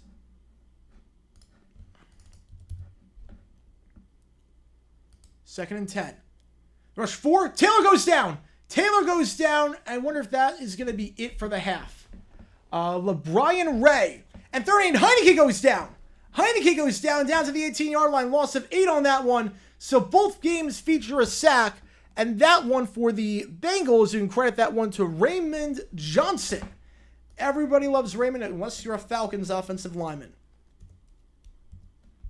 What do you think of Hyatt? I liked him in Tennessee. I really liked him in Tennessee. He was probably the best receiver in the SEC. Inconsistent so far to start off. Giants are just going to let this one run. 3rd and 19. And they will just take it into the half. 36-yard field goal attempt coming up in Atlanta for Younghoe Koo. Koo's kick is good. So the Falcons get on the board first with 4:22 left. They lead 3-0.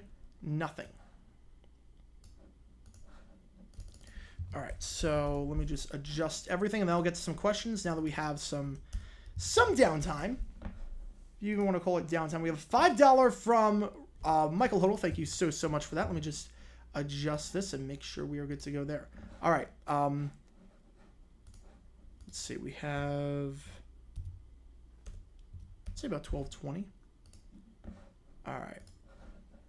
And I'll change for the 3rd quarter there. Carolina gets the ball to start off. And let me just timer. Anyone hear about the Robert Quinn time? I did not hear that. No, this is the first I'm hearing about. Let me check. Did not hear about that. So 4:21 left in the Falcons game. They lead 3-0. Let me check about the Robert Quinn indictment.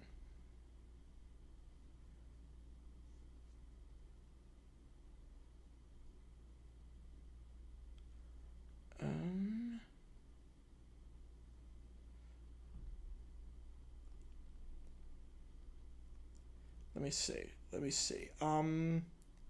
Robert Quinn. Whoa, hit and run. Oh, whoa. I did not hear this. Was arrested today on charges of hit and run and assault. Police claim Quinn rammed a pickup truck into 4 vehicles and then smacked a woman across. Oh, Jesus. Yeah, so he will not be getting signed after that, nor should he. Hopefully they throw the book at him. If that is true, hopefully they throw the book at him. Holy cow. That is no excuse for that. Holy cow. Thank you for the donation, though, Michael. Thank you so much. I did not hear about that. Just got reported on a few minutes ago. All right. Let's see. Least annoying fan base in the league. I mean, does anyone have anything against Texans fans? I've never had a problem with a Texans game. Does anyone have anything against Texans fans? I honestly don't know. Texans fans seem pretty chill. Is Bryce Young officially bust? He hasn't even played a regular season game yet. He doesn't look good, but I can't say he's a bust. I mean, come on. It's too early for that. Way too early for that. Julio Jones, Hall of Fame, absolutely. Worst coach in every decade in the Super Bowl era. 70s, Bill Peterson. 80s,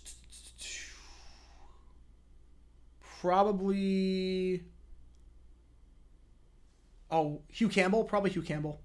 Or Rich Campbell. That's what I meant. Rich Campbell. That ball is fielded at the 1-yard line by the Bengals on the kickoff. Taken to the 25, to the 30. Got to be able to hold down to the 36-yard line. Nice return there by Chris Evans. Evans doing a good job establishing himself on this team. Takes it down to the 36-yard line. 90s, I mean, you could go Kodite. You really could go Kodite. Yeah, Danny Dimes was perfect. Really, one incomplete pass, and that was a drop. It was a drop. It really... Danny Dimes was perfect. 2000s, I would definitely go with Petrino. 2010s, we're going to go with Gus Bradley. And then 2020s, obviously, Urban Meyer. Or Hackett. You could go Hackett. All right, first attempt, ball to 36. Simeon still in a QB. Handoff goes to Evans. Evans down to the 41-yard line, gain of 5 there. 2nd and 5 coming up. I'm guessing Kadarius Toney Go was in a bad choice.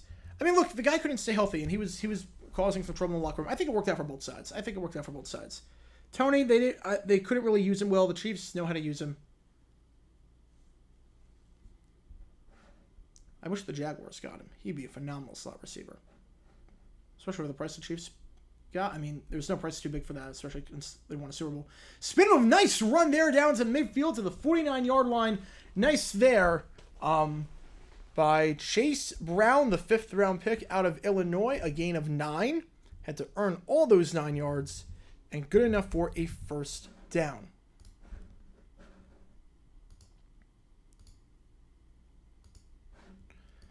Again, we are doing both games at the same exact time. Right now, the Giants game is at halftime. We've got about 8 minutes left and halftime of that before we start the third quarter of action. Handoff here, once again, goes to Brown. What can Brown do for you? He gets you 4 yards there up the middle. 2nd down coming up.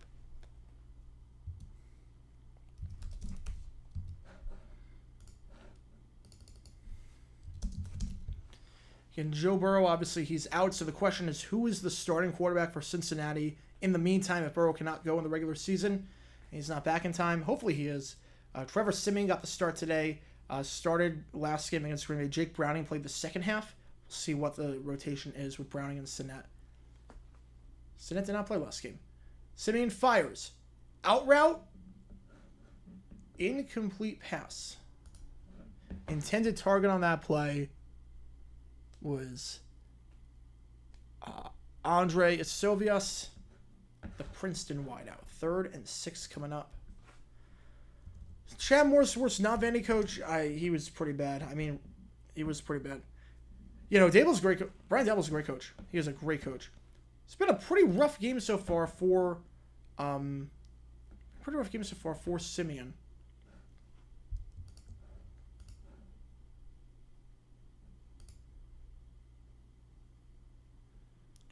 So we have a break in the action. Or no, they just... I don't know why they showed that cutaway. It made it seem like a commercial break. 3rd and 8 coming up against Simeon. 5 for 10, 41 yards. It has been a rough outing for him. He has not looked that comfortable today.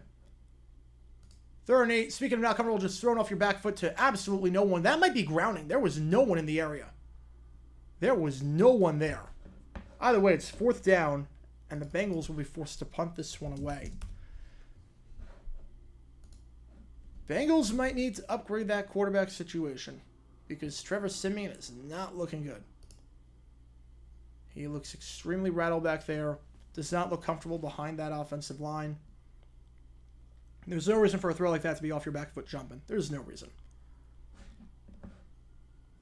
Drew Chrisman going to punt this one away. I mean, I can interest you in one C.J. Beathard because Nathan Rourke is our Lord and Savior. Punt is fielded at the 7-yard line. The Falcons take over with 2:18 left. On the fair catch there by D. Alford. Good punt there. Worst starting quarterback in the league. Probably Colt McCoy. If we count that, I mean, because Kyler's hurt. I don't know if we count that, but if we do, I'd say Colt McCoy. All right, so 1st and 10 for the Falcons. Taylor Heineke back there. Last time they were out, they went on a field goal drive. They got all 3 timeouts to work with, but they got to go a pretty substantial length. 3 wide. Handoff. Down to the 11-yard line. So gain of 3 on the play as the handoff goes to Godwin. And that will take us to the 2-minute warning. This is like Game 5 of the NBA Finals as the Bronco chase. Yep, definitely the same stakes. 2 preseason games versus finals and the most popular athlete in America. We find out that he allegedly did some things. But hopefully you guys are liking this stream. This has been fun. This has been fun to do. This has been absolutely fun to do. Over in our call straight for QB4 week 1, under 60%, under. Look, they know this is not their year. They know this is not their year. Why would you do that? What do you think of Bijan's preseason? I mean, I thought he looked very good today. Very explosive, nice cuts. He made guys miss. He was super elusive, super shifty. He did everything I need to see. Everything I need to see out of Bijan. He looked exactly like he did at Texas. Exactly like he did. He's going to be a menace in this league. He's going to be an absolute menace. And place your bets. I think he's going to win Rookie of the Year. I think he will win Offensive Rookie of the Year. So we have a break in the action, both games again. We got about 3.5 minutes until the Panthers-Giants game resumes. But hopefully you guys are liking this double stream. Try my absolute best with this. Hopefully you guys are enjoying the action. No, I'm not calling it quits. No. What do you mean? No. It's a 2-minute warning of the first half, and it's halftime of the Giants-Panthers game. I'm not calling it quits. No. We're in this for the long run. No, we still got another 2 hours left of this. We still got another 2 hours left. We're not done. We're not even close to done. No, we're not calling it quits. I'm just saying, hopefully you guys like this stream. Again, I want to try the doubleheader thing before we implement it for week 2 of Monday Night Football, since we have both those games, and that'll be chaos. Hopefully you guys are liking this. Again, in terms of what's coming up on the channel, while we have this bit of a dead moment, JG9, we had a new video come out today. Go check that out if you haven't already. Tom Witashek, a video on a bizarre game in his career, 1967. Go check that out if you haven't already. On top of that, we have 3 games tomorrow that we're broadcasting. It's going to be a lot of fun. Jaguars-Lions is taking place at 1 o'clock Eastern. I'm not live streaming that. Again, no Jaguars games. But after that game is done, we will hop on and we will do the Dolphins-Texans game at 4. Then we will do the Colts-Bears game at 7. And we will do the Seahawks-Cowboys game at 10. Triple header. Hopefully have a voice for the end. So we're following up a doubleheader. We're following up this simultaneous calling both games with 9 straight hours. And then we have a game on Sunday at 7 o'clock at night. The Chargers against the Saints. That'll be a fun stream. Most overrated QB of all time, Norm Snead. Anyone that looks at that trade as a win-win, Sonny Jurgens said Norm Snead, I mean, come on. Norm Snead was not good. He was not. I know he made some Pro Bowls. He was not that good. He was not good. We got 2 minutes left before the third quarter starts in the Giants game. 2 minutes left in the first half in Atlanta. Much faster moving game, thanks in part to the fact that both teams had very long drives to start the game off with the first quarter. So 2nd and 7 ball at the 11-yard line in Atlanta. Heineke, 3 wide, 2 on the far side, 1 on the near side. Heineke, play action, steps up, they rush 4. He just going to check it off. Can he get out of bounds? He does, out of bounds at the 17-yard line. They set him on a reverse, and no one covering Scotty Miller, so 3rd and 1 coming up. If the Bills won Super Bowl 25 but still lost the next 3, oh, they'll remember very fondly. They'll remember very fondly. No one cares if they would lose 3 in a row. No one would care. I think what it would also do, it would make 91 Washington, it would make them look even way better than they were. It really would. I think 91 Washington's the most underrated Super Bowl champion of all time. They really were one of the top 5 teams ever. 3rd and 1, Heineke. Same formation as last time. Hands it off. He's got the first down, then some. He's got a hole. He's in the second level to the 30, down to the 33-yard line. It is Godwin. I don't know where he's going to land. I don't know where Godwin will land. Because that is a stacked running back room. Cordell Patterson's making the roster. Bijan Robinson's making the roster. And Tyler's making the roster. As that comeback route, gain of 5. Again, Falcons have all their timeouts. Catch they're made on that one by John Fitzpatrick, I should say. But Godwin looks pretty good. Low throw. And that is intercepted. That ball hit the ground. Did that ball hit the ground? They are saying it did. They are saying it did. A low throw. And Jordan Battle, the 3rd round pick out of Alabama, thought he had the interception. But that ball, they're saying it did hit the ground. It did hit the ground. Look, funky looking play. Scotty Miller, the intended target. Got to be a much better thrower if you're Heineke. But you think you're seeing this game. I mean, there was a controversy. Heineke or Ritter, who's going to start? I mean, you're seeing it. Ritter's just way more accurate. He's way more accurate. 3rd and 5. And we are back now in New York. 3rd quarter, about to get underway. So let's do this. as that kickoff goes into the end zone for a touchback. And Heineke trying to escape the pressure. He does. Can he run for the first down? He does. Can he get out of bounds? He does that as well. That's what Heineke is good at. He does know how to use his legs. Out of bounds at the 48-yard line. Gain of 10. Good enough for a first down. Falcons 109 left, and they have all 3 of their timeouts to work with, so plenty of time to get some more points. Bryce Young, 4 for 6 last week, 3 for 6 this week. He just, footwork-wise, very, very rattled. First and 10 at the 25-yard line. As Heineke, some pre-snap penalty. Handoff goes to, I believe that was Spencer Brown. Gain of 3, 2nd and 7 coming up.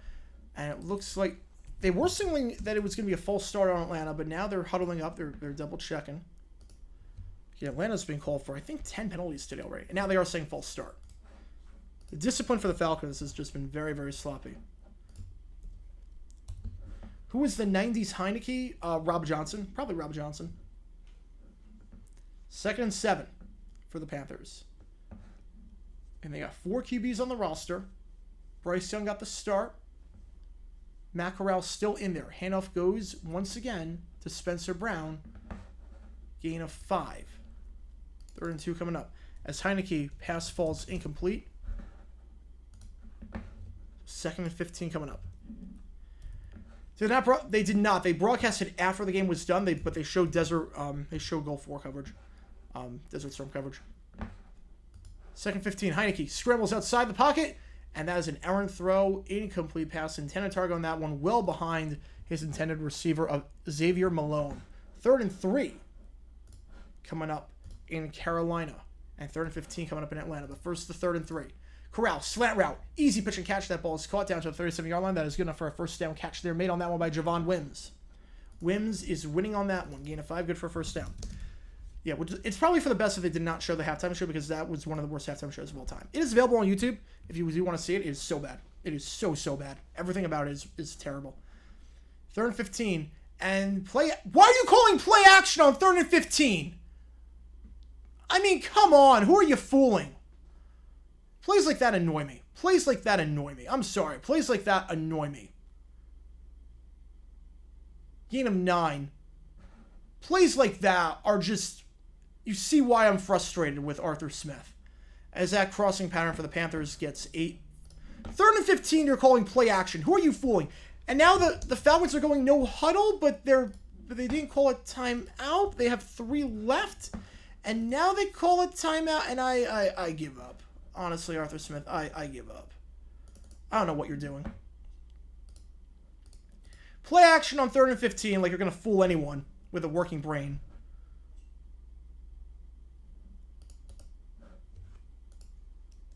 All right, 2nd and 2 in Carolina. Handoff goes to Brown. Down to midfield. First down. But 3rd and 15, you call play action like you're fooling anyone. You're not fooling anyone. Oh, you donate 10. Oh, sorry about that. I think it was the 2 5s added up. So, yeah. So, my apologies for that. There we go. What are the 4 teams playing tonight make the playoffs? I mean, Bengals make it. Giants make it. I just don't get why you're calling play action, and then you go no huddle, and then you don't call a snap, and then you remember you have your timeouts. 4th and 5, Heineke, low throw, incomplete, of course, and the Falcons just completely blow it. Holy cow, Atlanta. Holy cow. Arthur Smith is going to be... I'm telling you guys... I've said for a while now, Arthur Smith is the worst, one of the worst in-game managers in football. People slept on him last year because of Hackett, but you will know. You will know this year. You will know. I'm telling you straight up, you will know. Arthur Smith, he will be on this dumb decisions a lot. 2nd and 12, Corral. Looking, sideline incomplete pass intended for Mims. Is there a flag on this one? There is for pass interference, it looks like. As the Bengals, Simeon taking over, and that slant route is behind. Yeah, Simeon's not the guy. Simeon is not the guy. I mean, how are you a veteran in this league entering your... He was drafted in 2015. So entering your 9th season, and you're throwing behind on slant routes. All right, 2nd 10. Ball is at their own 43-yard line. Pass interference on this play in the Giants game. So 1st down for the Giants. Simeon fires. Again, you got to put more mustard on that one. Incomplete pass. Incomplete pass on another slammer over the middle. Stanley Morgan, the intended target on that one. 3rd and 10 coming up. 1st and 10 for the Panthers. Ball is at the 45-yard line. Handoff goes to Brown. Brown tries to make a man miss, and he does, to the 40. And out of bounds at the 36-yard line. Is that enough for a 1st down? We'll see where they mark it. Nice hard running, though, by Spencer Brown. Let's see where they mark this one. The 3rd and 10 in Cincinnati. Ball's at the 48-yard line. Simeon fires.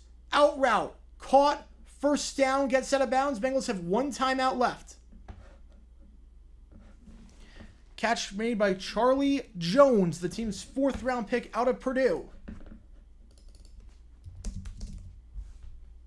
Handoff for the Panthers. It was 2nd and inches. They do get the 1st down, though, down to the 34-yard line. Some nice hard running once again by Spencer Brown. 11 seconds left in Cincinnati. Panthers have 1st and 10 on the Giants' 34. 11 seconds left. Bengals have the ball at Atlanta's 43-yard line. So from the 48 to the 43. Slant route, that ball is caught. Good play design there. Gain of 11. Good enough for a 1st down. The Bengals will burn their final timeout. Handoff goes to Brown. Brown stuffed behind the line. 2nd and 12 coming up. We have a $2 from Zach when we get to that in just a bit. Thank you so much. 2nd and 12 coming at the 36-yard line. Bengals now have 1st and 10 at Atlanta's 32. It should be a 49, 50-yard field goal for Evan McPherson, right in his range. They have no timeouts. They played that drive perfectly. So Zach with a $2. Thank you so much. As a Giant fan, the 3rd down draw was so annoying. Yeah. Oh, you're telling me. You're telling me. At least it was a 3rd down QB sneak. At least it was not a 3rd down QB sneak. All right, 2nd and 12. Corral. They rush 4. Feels the pressure. Can he escape the sack? He cannot. He cannot escape the sack. Brought down there by Fox. Brought down there by Tommen Fox. 50-yard field goal coming up for McPherson to get some points on the board and try and tie this game at the half. The kick is up for McPherson. It is straight enough. It is long enough. McPherson, McPerfect. 3-all as we go into the halftime break. And there will be some questions asked about what the heck Arthur Smith was doing. If this was a regular season game, there will be some questions asked for sure. Adjust this timer.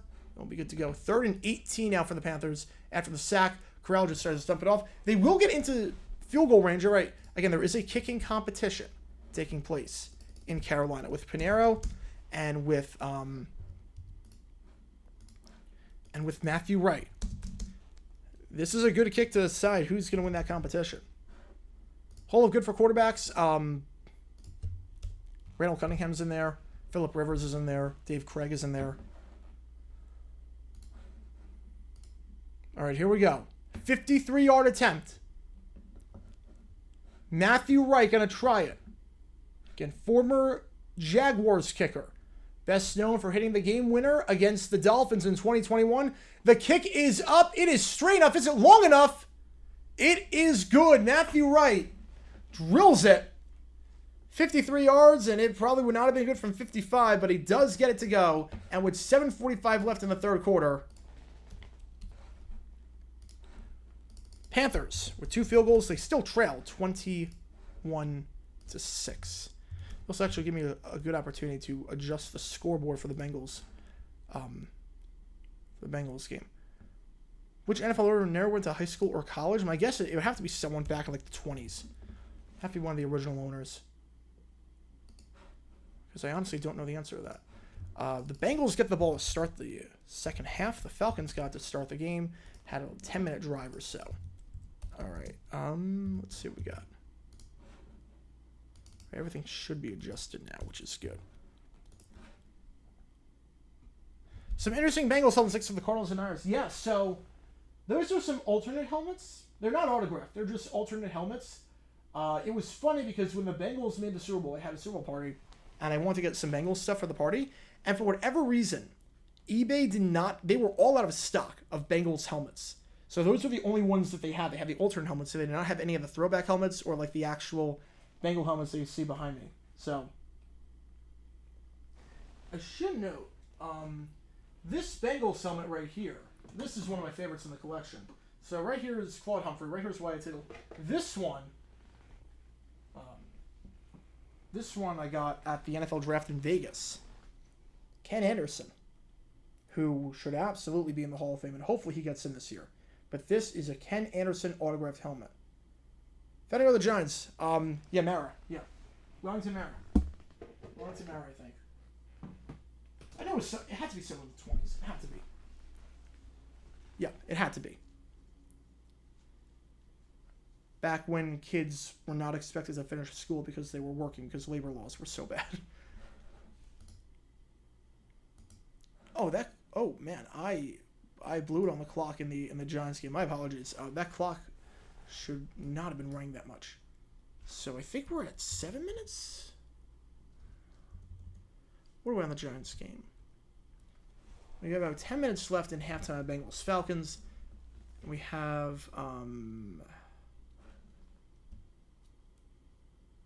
nostalgia. Yep. We got the original. Yeah, that was a autographed Ken Anderson helmet that they were selling at the NFL draft. They do like they have some sales at the NFL draft, and I was like, you know what, let's do it. I got that. I got Keith Byers at the draft that year. I don't know how much time we have. What thing happens in the last two World Cup games? I couldn't care less about the third place game, so I can't really tell you what happened. I think Australia wins that one for their home fans, but I think England was my pick from the start, especially now that James is coming back. I think that England will win that game. 7:45 left. Thank you for that. Yeah, it's tough. Once you lose track of the clock, it's like, especially with multiple games happening. All right, so Taylor played most of the first half after Daniel Jones led an opening drive touchdown. Tommy DeVito, is he going to play this third quarter? Played 15. He was 15 for 24 in the Giants-Lions game last week at 21-16 defeat. 155 yards, 1 touchdown, and a pick. And it looks like it is going to be DeVito. It is going to be DeVito out there. First and 10 at the 31-yard line. 2 wide. DeVito, play action. Scrambling.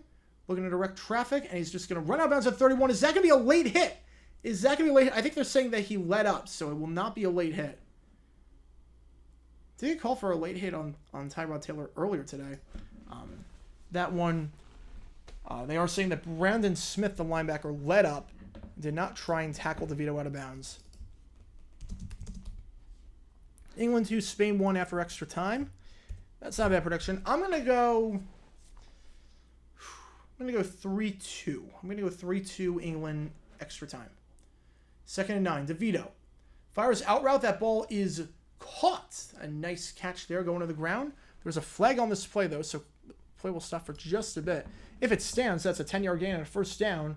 The catch being made on that one by Bryce Ford Whedon, the undrafted rookie out of West Virginia. Again, he's got an uphill climb to make this roster. This is a stacked wide receiver group, but maybe the practice squad, maybe another team that needs some help. So, again, you're auditioning not just for your team, but for other teams in the league. Bryce Ford Whedon, one of those players in a very stacked Giants receiver room. Because you figure, okay, Campbell's making it. You figure Wandale Robinson's making it. Sterling Shepard's making it. Slane's making it. Jalen Hyde's making it. Isaiah Hodgins making it. Then you got Crowder. You got Beasley. You got Sills. You got Colin Johnson. I mean, it's just a stacked room. You tell me to do it for the name alone. I mean, that's great. That's great. Still have no clue what the flag is. How's it going, Steve? Welcome to the stream. It was on the Panthers, so penalty will be declined. DeVito, play action. 42. Can he escape the sack? He cannot. Down DeVito goes. Let's say he rolled over the... Did he roll over the defender? Where are they going to mark this? Where are they marking this? Did he roll over the defender? Let's see this again. DeVito, he never went down. He never went down. That's a heck of a play awareness-wise by DeVito. He never went down. Elbow never hit the ground. Knee never hit the ground. 2nd and 8. Amari Barno couldn't finish the play. Had a free rush. Should have been 2nd and 18. And instead it was 2nd and 8.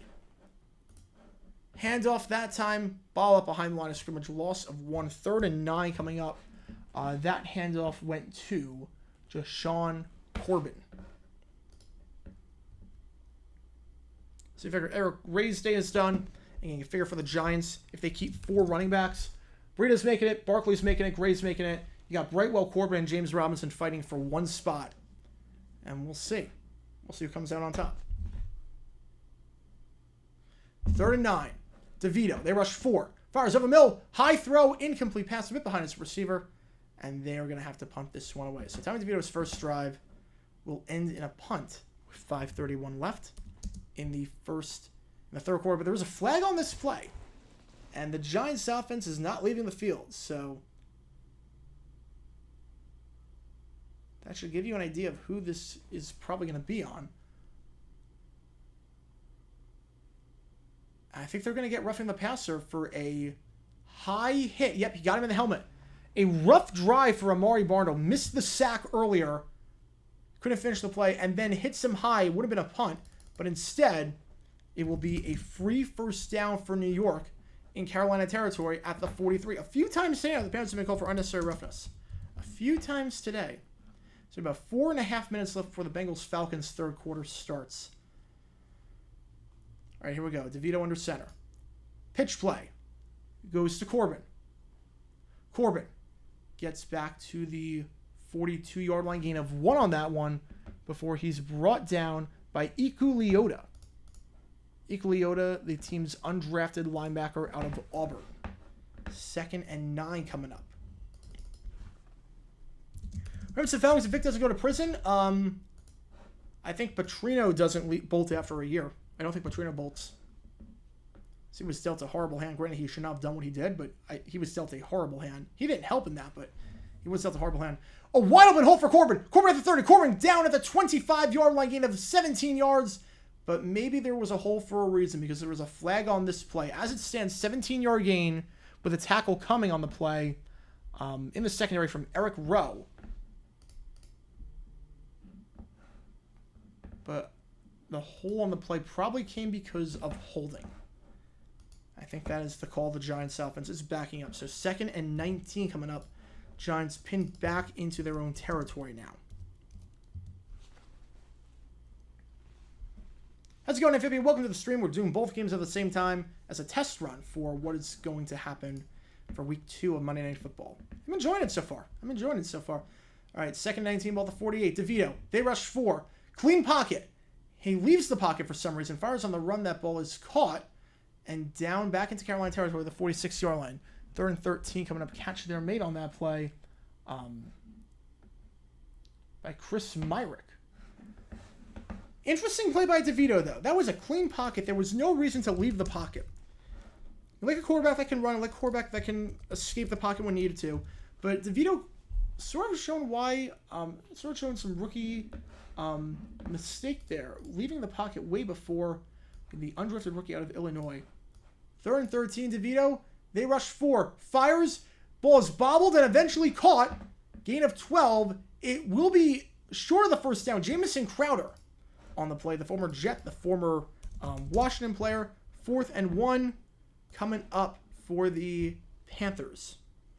Or for the Giants, I should say. 4th and 1 for the Giants, I should say. And it should be 4-down territory here. You don't really need to see anything from Graham Gano. You know he's pretty automatic. 4th and 1, leaving the offense out there with 3.5 minutes left. We got 2 minutes left before we resume Bengals-Falcons, and that's when the real madness will start again. Had a bit downtime. I mean, downtime for me is 1 game on. 4th and 1, shotgun. DeVito. Under center. They motion Crowder. DeVito runs, fires, out route, incomplete pass. That was a design play all the way. Nice pass breakup there coming from Sam Franklin, entering his 4th season with the team.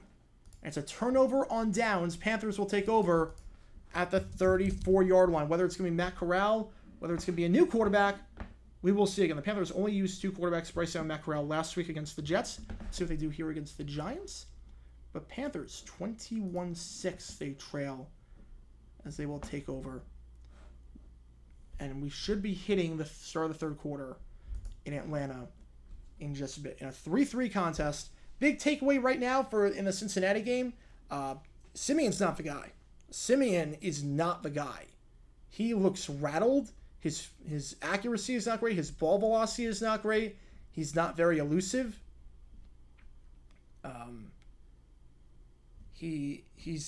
I mean, the offensive line's not helping him out at all, but he's been bad. He's been bad. He was not good last week, not good this week, and it's been troubling. It's been troubling. I'm not gonna lie, it's been troubling. If Burrow can't go, you need to find a quarterback if you're Cincinnati, because Simeon is not the guy. He's making mistakes that no player in his 9th year should be making. All right, we are about to start this third quarter of action in Atlanta.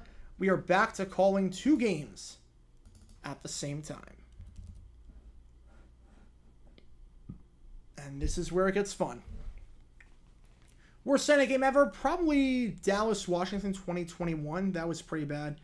I remember I hopped on stream for that one midway through the fourth quarter because it was such a bloodbath. I think it was, 35-0 at the end of the first quarter? Or first half, I mean. It was bad. Carson Wentz to the Bengals. I could see it, honestly. If Burrow... It depends on Burrow's status. If Burrow is in trouble, I could see it. Maybe Wentz to the Cardinals. Our kickoff. Again, Bengals gain the ball to start this third quarter of action. And this is a booming kick into the end zone for a touchback. Jake Browning played the second half last week against Green Bay, and he is coming out there to play the second half today. We'll see if he plays the entire second half or if Reed Sinnett plays a bit, but Jake Browning is the number 3 quarterback on this team. The number 2 right now because Burrow is out, so you don't really count him. The former Washington quarterback, the former Husky, we'll see what he can do here. Hoping to do better than Simeon, who did not look sharp in the slightest bit. 3-11 in the Giants game as we are about to resume play there. First and 10 at the 34-yard line for, looks like Matt Corral is back out there. Jake Browning, his first snap of the game, hands it off. And it's Chris Evans on the run. Panthers game, down to the 41-yard line. Up the middle, it's Raheem Blackshear. Raheem Blackshear on that one. So 2nd and 8 coming up in Cincinnati after the run by Evans for a gain of 2. And 2nd and 2 coming up in the Carolina game after the run by Blackshear up the middle. Again, Sanders is making the roster. Hubbard's making the roster. How many more running backs currently on this roster will make the final roster? Spencer Brown made a pretty good case tonight. Raheem Blackshear looking to make his case now. 2nd and 8. Browning, slant route. That ball is caught at the 35. He's got some room to the 40. There was a flag on the play in the secondary. 45-50. Down at the 48-yard line. We'll see what this flag is, though. It came after the throw. 2nd and 2. Handoff up the middle for the Panthers. And that will be short of a first down. Gain of 1. The penetration there has not been good up the middle today. It has not been good up the middle. Worst Monday game ever. Probably Colts Cowboys 1978. Cardinals Cowboys 1970 is also up there. It's pass interference on the offense. I guess they're saying that the Bengals ran a pick play, and that's why the separation was there. And yeah, that was very clearly a pick play. Charlie Jones can't do the 4th-round pick out of Purdue. He tried to block for Shadow Jackson before he caught that ball. Can't do that. So 2nd and 18 coming to push it back to the 17-yard line. 3rd and 1 in Carolina. So the clock is stopped there. So we have a timeout on the field. 2nd and 18. Browning, pump fakes, escapes a pretty clean pocket. Now escapes a sack, fires off his back foot. That ball is caught, getting some yards after the catch. Down to the 28-yard line. It's Evans. It is Evans, so they do get some of that yardage back. I don't know why Browning left a clean pocket and hesitated so much. Chris Evans has impressed me, though. I will say, Chris Evans has absolutely impressed me today. I think he's your number 2 back. The team's 6th-round pick out of Michigan 3 years ago in 2021. I think he's your number 2 back over Chase Brown. I really do. I think he's making a very good case for himself. 3rd and 1 in the Carolina thing. There was a break in the action. No team called timeout. I think it was injury stoppage. But the clock is stopped, so I don't know why the clock is not running. 3rd and 8. Browning fires out route. Caught. First down. Panthers get a first down as well. Blackshear to the 42-yard line. of New York. So both teams getting first downs. Blackshear with some nice running up the middle. And the Bengals, nice out route there. So 2nd and 18, no problem. But there was a flag on the play in Carolina. So I guess that's why there was such a gaping hole. 3rd and 11. Move it back to Carolina's 33-yard line. 1st and 10 for the Bengals. After the Browning out route, ball at the 36-yard line. Handoff up the middle, stuffed. Loss of 1, maybe 2 on that one. Handoff went to Chase Brown. The challenger should be banned in the precinct. Yeah, Chris Evans, yes. Not Captain America. Not Captain America. Well, that would be cool if he did play. Though he's kind of old to do that. Corral, they rush 4, fires. That ball is caught down to the 48-yard line. Getting 13 yards on play. Catch there made on that play. Credit that to Shi Smith. So back him up 10 yards from the holding. No problem. No problem. They are able to convert it. Nice throw there by Corral. Nice route there by Smith. Good job there by Smith, especially because earlier in the game he had a play where he didn't run his route past the sticks on a comeback route. That time he did, and he got the first down because of it. So good adjustment there. As the Bengals will have about 3rd and 5 coming up. Slant route there. That ball was caught down to the 42-yard line. Handoff goes to Blackshear up the middle into Giant territory down to about the 47-yard line. So 2nd and 5 coming up in Carolina. 3rd and 4 coming up in Atlanta with Cincinnati after Shedrick Jackson, I should say, catches that ball at the 42-yard line. Browning. They rush 4. Browning escapes, looking to direct traffic, and now he's going to take off himself. He got the first down and then some, out of bounds at the 46-yard line of the Falcons. So a nice gain of about 10 yards there by Browning. Directs traffic so that there was a clean hole for him to run, and he gets some yards and then some. Corral going to run on 2nd and 5. Jukes a guy out of his shoes to the 40, to the 35, and out bounds to the 34-yard line. Juked the Giants linebacker out of his shoes. Couldn't quite make out who it was they juked out. Maybe Baldonado? Either way, it is the end of the 3rd quarter, so we were starting the 4th quarter there with the Panthers having the ball at around the 37-yard line. 1st and 10. Browning going deep. He's got a man. Jackson. Incomplete pass, but there's a flag on this play. Probably going to get PI.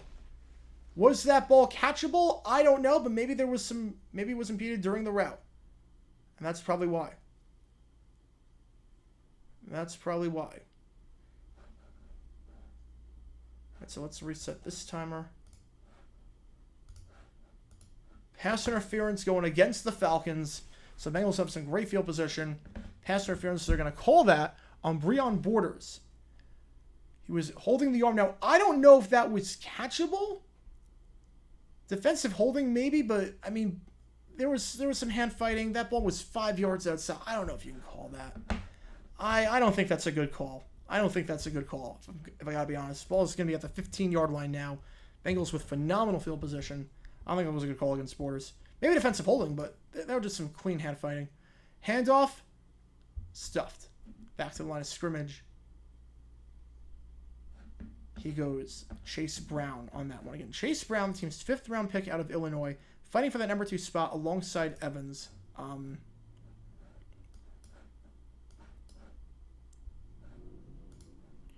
Chase Brown last year with the Illini had 1,643 rushing yards, 10 rushing touchdowns, was phenomenal over there. Actually led the entire NCAA in yards in place from scrimmage. Yards from scrimmage, he led the entire Big Ten and was 3rd in the entire NCAA. Heavy workload.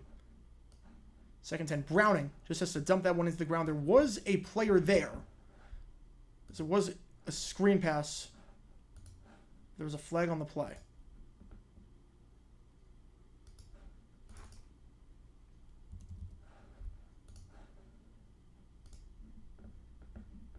We'll see what this flag is. Again, it looked like Brown was in the area. So I don't think this should be grounding. Ineligible man downfield. Ineligible man downfield. It is on the Bengals. Ineligible man downfield. Repeat the down. 2nd and 15. I don't know why you're repeating the down.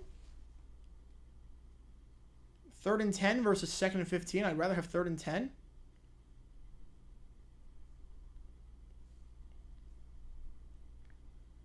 mean, just think about it logically. 3rd and 10. The average yardage you need is 10.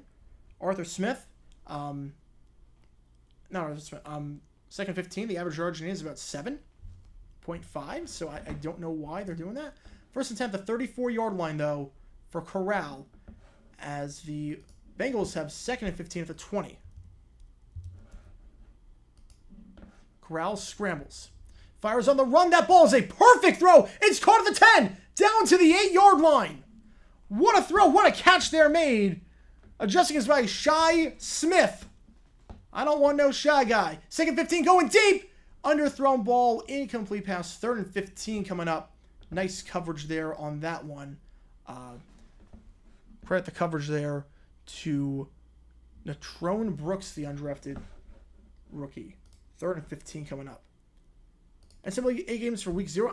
I mean, I think we're doing preseason games at the same time, so I'm not sure I can do that. But we'll see. 1st and goal at the 7. Panthers, this is their best scoring chance of the day. In terms of drives. 1st and goal. Handoff. Up the middle. Goes to Blackshear. Blackshear breaks the tackles at the 5. Blackshear at the 2. Blackshear down at the 1-yard line. Nice hard running by Blackshear. He looks very quick, very elusive as well. Very shifty. 3rd and 15. Browning stepping up. Fires on the run. That ball is caught at the 14-yard line, but only gets down to the 13-yard line. Catch there by Stanley Morgan Jr. If you're wondering what the junior is, that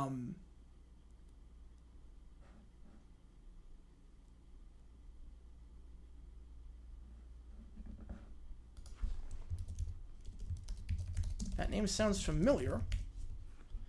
There was a Stanley Morgan that played in the NFL for the Patriots, but there's no relation. No relation there. 4th and 8. Corral scores will do the Colts lasso? Probably not. The field goal attempt is up and good. So the Falcons now trail 6-3, trailing for the first time today. 8:52 left. As Blackshear takes the run up the middle for a touchdown. Blackshear plows his way in. Some nice hard running by Blackshear. Extra point. They're going to try for 2. And the Panthers will burn their first timeout. 13:37 left. Panthers going for 2 again. Remember, there is no overtime in the preseason. It does make sense to go for 2 here. Because you figure you go for 2 here. If you don't get it, it's 2 possession game. If you do get it, it's 21-14. And then if you score another touchdown, you can go for 2 and try for the win. Will we ever wear the 95 throwbacks? The 95 throwbacks? Yeah, I think next year we will.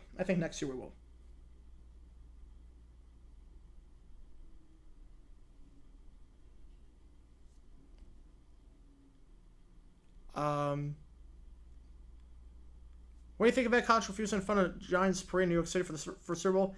I don't like it. I get it. But I think it was very petty. I think it was extremely petty on his end. 2-point conversion. Corral in the shotgun. 3 wide. Make it a 7-point game. Corral, slant route. That ball is thrown behind and incomplete. You got to hit that throw. Was behind his man, Josh Van. So it remains a 2-possession game. But a nice-looking drive there for the Panthers. Coverage on that play. You can credit that coverage to Darren Evans. You can credit that one to Evans on the Giants. 21-12 game. 13:37 left in that one. Clock is off by about 40 seconds. I will adjust that. How would a TV station react to Super Bowl wins double overtime? Oh, they'd be thrilled. I think they'd be thrilled on one hand and they'd be disappointed on the other. Thrilled because the ratings would only go up. Disappointed because the lead-out program would tank. The lead-out program would just completely tank. I do remember that with the NBC memes. Yes, that was, oh man, that was brutal. That was made by 6-year-olds who learned what a meme was for the first time. 6-year-old, I call them memes. That's what that was. That was brutal. I remember that vividly. I was just cringing the whole time. I was like, what the heck are you doing?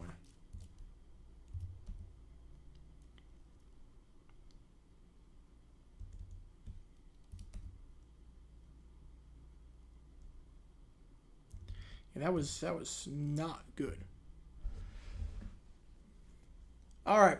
And both teams kicking off. Both games we're at break right now because of kickoffs. And the Falcons will take over at the 25-yard line, 1st and 10. They trail for the first time today.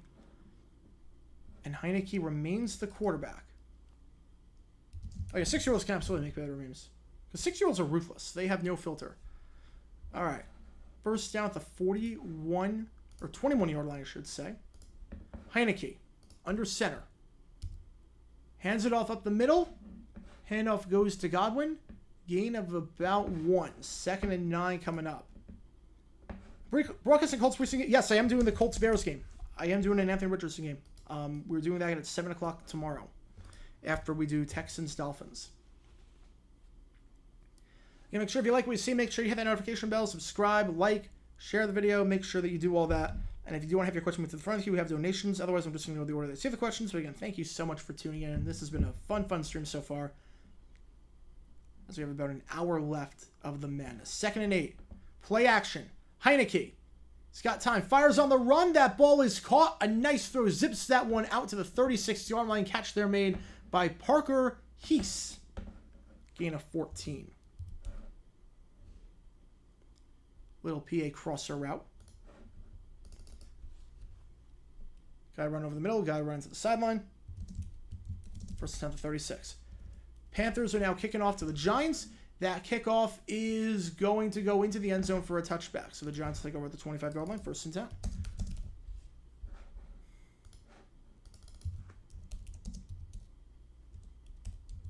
Play action. Heineke fires over the middle. That ball is caught to the 50-yard line. Gain of 14 on that one. Josh Ali, fabulous he.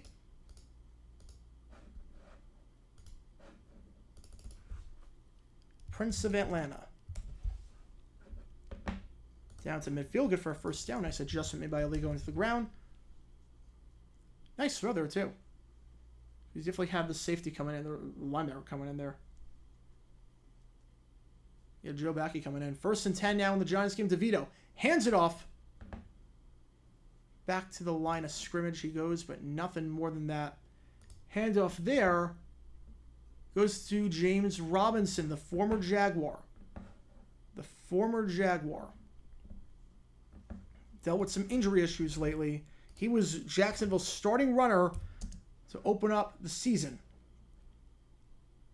As the Falcons now have the ball at the 39-yard line in Cincinnati territory. I don't know why Lumen Berlin's postponed. That's the first one It's the first time I heard of that. James Robinson fighting for a spot. He did not make the Patriots roster. Robinson to the 30. Robinson down to the 32-yard line. So 3rd and 3 coming up. As Washington Jr. takes it for a gain of 8 in Atlanta. So 2nd and 2 coming up there. Thing with James Robinson. Speaking of the Giants, Panthers, James Robinson, again, the running back now. Undrafted guy from, I believe, Illinois State. I believe it was Illinois State. Handoff there in Atlanta. Washington down to the 27-yard line. Good enough for a first down.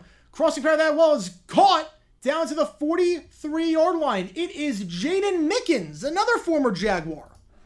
Gain of 11. Mickens, best known in Jacksonville for being a phenomenal return man. A phenomenal return man down in Jacksonville during the 2017 season. They've done games on Friday all the time. For preseason, they've done games on Friday. They don't care. Preseason, it does not matter. They've done games on Friday before. 1st and 10. Heineke fires.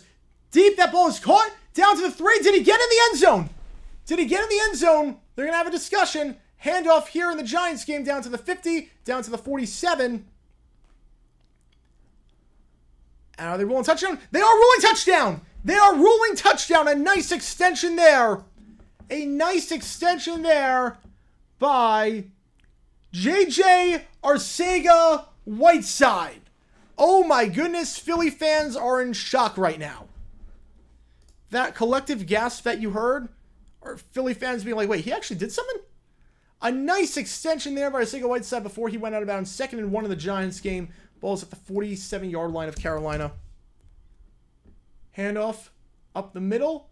First down to the 45-yard line. It's just Sean Corbin. Good enough for a first down. So I have a bit of a break. Let's talk about James Robinson for a bit. Because, yeah, Giants loves extra Jags players. Yep. They do love extra Jags players. Obviously, you have Colin Johnson. You have James Robinson. You have Jaden Mickens. The thing with Robinson is that he just, after he got injured last in 2021, the explosiveness was not the same. Right, so 2nd and 11 now. As they say, it was a holding penalty. Wednesday night, they'll do Friday night games later in the season. High school football interference. Unless you mean like December, but I mean, Friday nights are not good for TV ratings. Friday nights are not good for TV ratings. Down to the 48-yard line. Friday night's the night where people go out. Friday night's the night where people go out. So, 3rd and about 4 coming up after that catch made. 3rd and 3. So that's why. It's not a night where people watch TV. Will the Jags play the Giants again? Depends. We could play them next year, depending on where we rank in the standings. We could play, but if we don't rank the same, so we don't rank first together, second together, third together, fourth together, we would play in 2026. Handoff, Corbin, gain of 2. All right, now they're saying no touchdown. They were saying no touchdown in the Falcons game. They reviewed it, and they said Arcega-Whiteside's knee was down. So 1st and goal at the 1. So take the touchdown off the board. Heineke back there. Hands it off. Doesn't matter. Touchdown for the Falcons. Now you can give it to him. Credit that touchdown to Carlos Washington Jr. 4th and 1 in the Giants game. The 47-yard line. We're going to go for it. Handoff. Corbin. Nothing. Corbin going nowhere. A turnover on downs, and just Sean Corbin gets stuffed. Absolutely stuffed him out with like Kobe Jones. Extra point by Koo is up and good. So with 5:05 left, the Falcons score the first touchdown of the game, and they lead it 10-6. Just taking that clock down to the 9:30 mark. How good was Kareem Abdul-Jabbar, the running back? He was pretty good. Had some fumbling issues. He was pretty good. Chris Manhurst, I wish he was still a Jaguar. Yeah, he was a very solid blocker. He was really a very, very solid blocker. Will they ever bring back the Milwaukee game? No, they will not. They will never bring back the Milwaukee game. It makes no sense now with how much revenue Lambeau Field generates. You would need to build a massive stadium in Milwaukee for it to make any difference. Yeah, Giants are 1-4 in Jacksonville all time. Yeah, that one win still gives me nightmares. 1 yard short. Just 1 yard short. Now I know how Titans fans felt.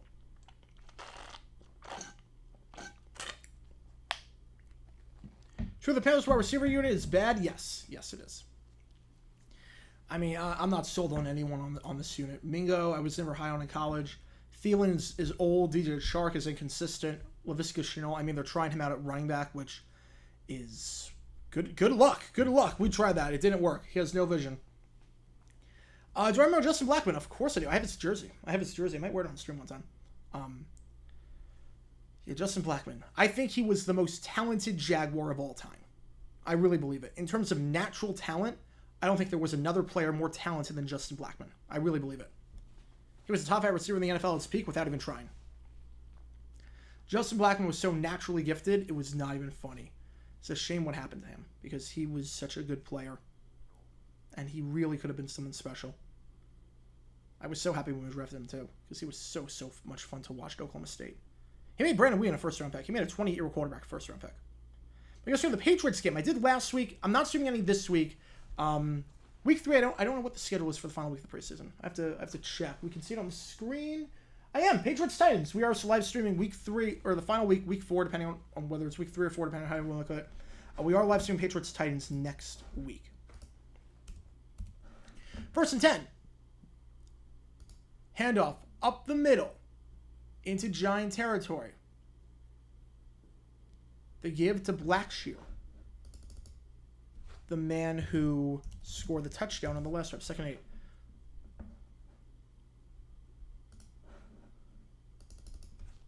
Chanel's only known for one year. I mean, to be fair, that applies to literally every player drafted in 2020. Every player drafted in 2020, it was like he lost his best friend's cousin at the age of 6. I mean, they overdid it tremendously. They were like, you know what people need during COVID? You know what they need? More sob stories. That's what we need during a COVID draft where everyone's stuck in their homes. Let's have more sob stories. I think ESPN was upset when a player got drafted that didn't have a tragic death in the family. Like, it was bad. It's the main reason I go to the draft every year now, because the coverage is just nauseating. 3rd and 5. Well, the 46-yard line as we're back underway in Atlanta. Bengals get the ball after trailing for the first time, or after allowing the first touchdown of the game, I should say. 1st and 10. 5:05 left there.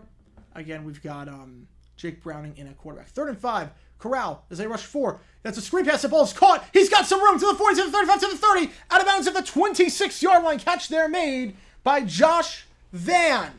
Telling everyone, get in the van. We're going for a first down. Gain of 28 yards. Good enough for a first down. And Panthers are in business trying to complete the comeback. Penalty on the Bengals. False start, so back them up 5.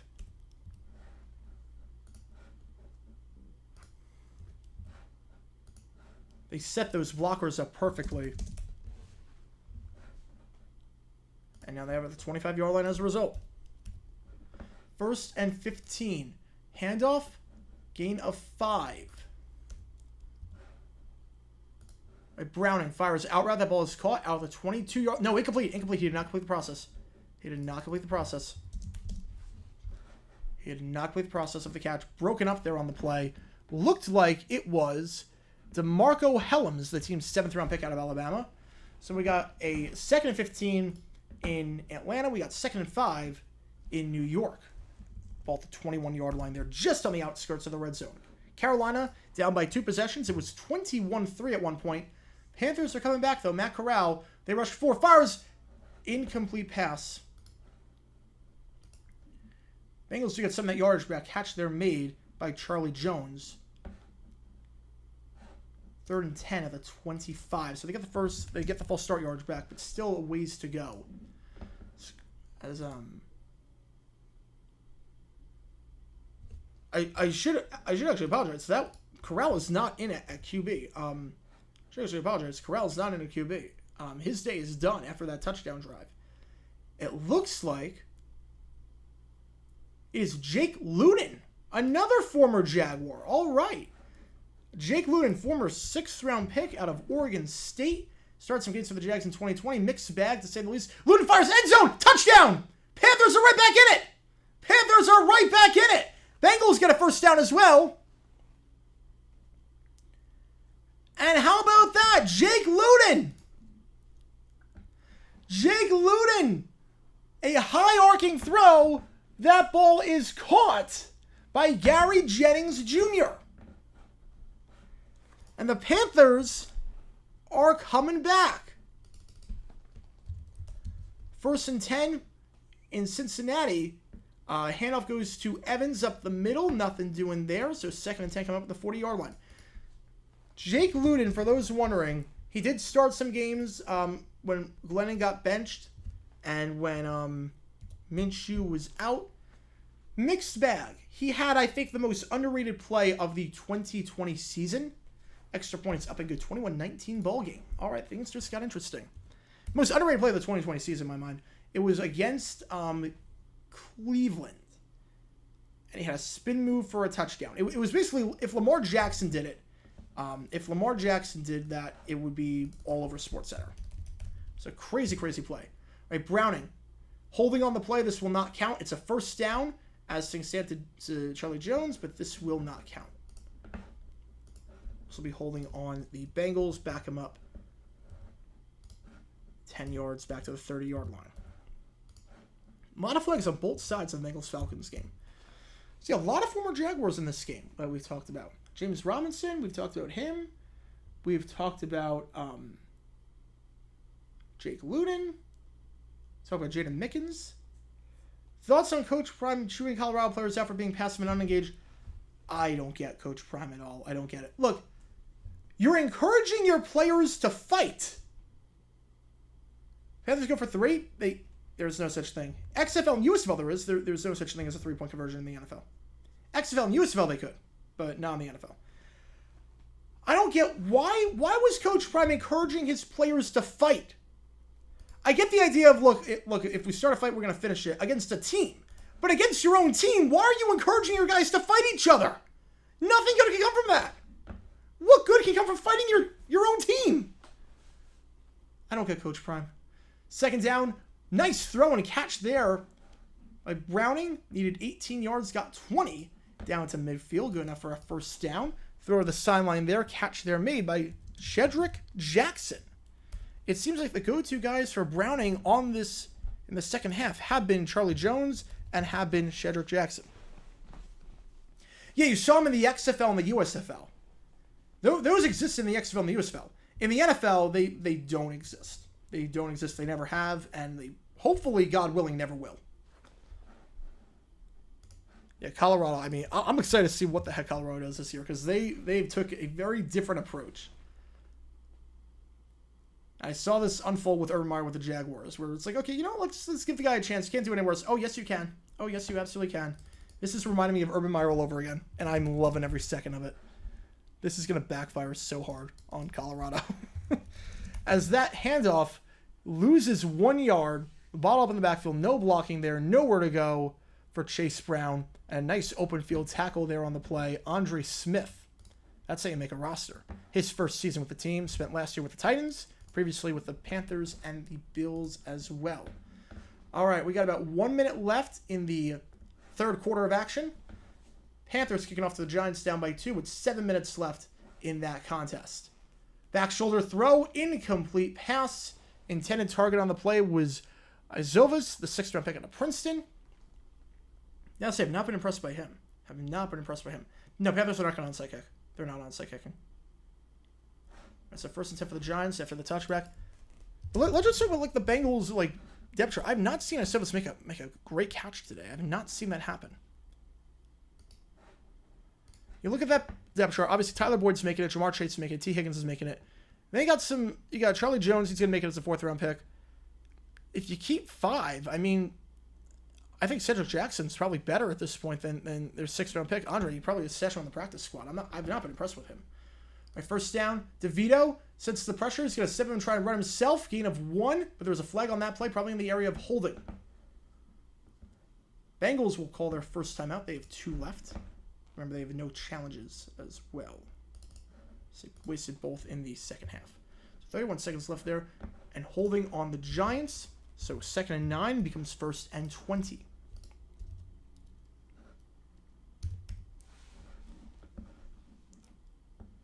And hopefully you guys are liking this stream. My reaction when I first saw the Irma kick the kicker, I was thrilled. Honestly, I was thrilled.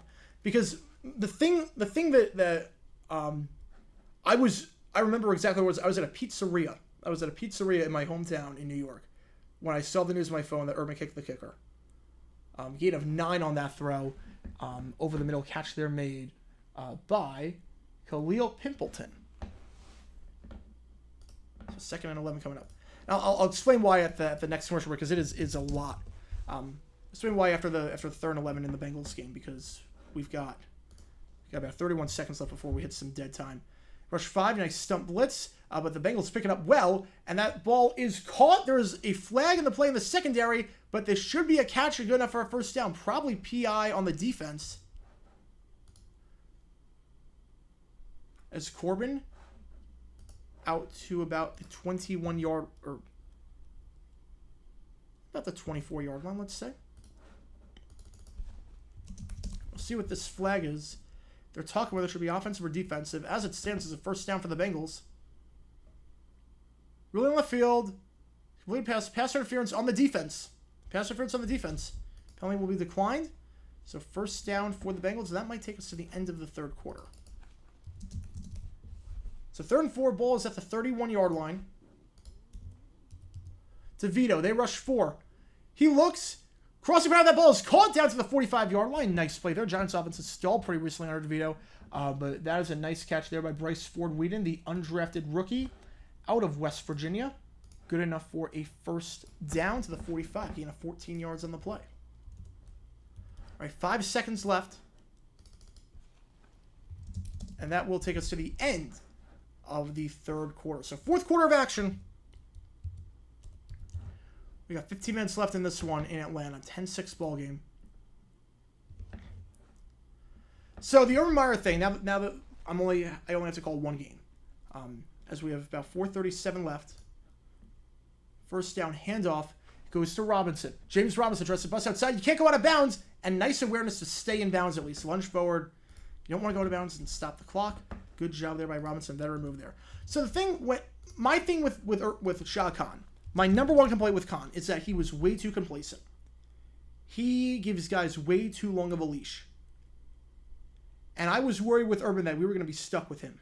Especially because 2 days before that was the Titans game. That was the Titans game. We got shut out for the first time since 2009. He didn't shake Vrabel's hand. He didn't understand the importance of the rivalry. He just didn't.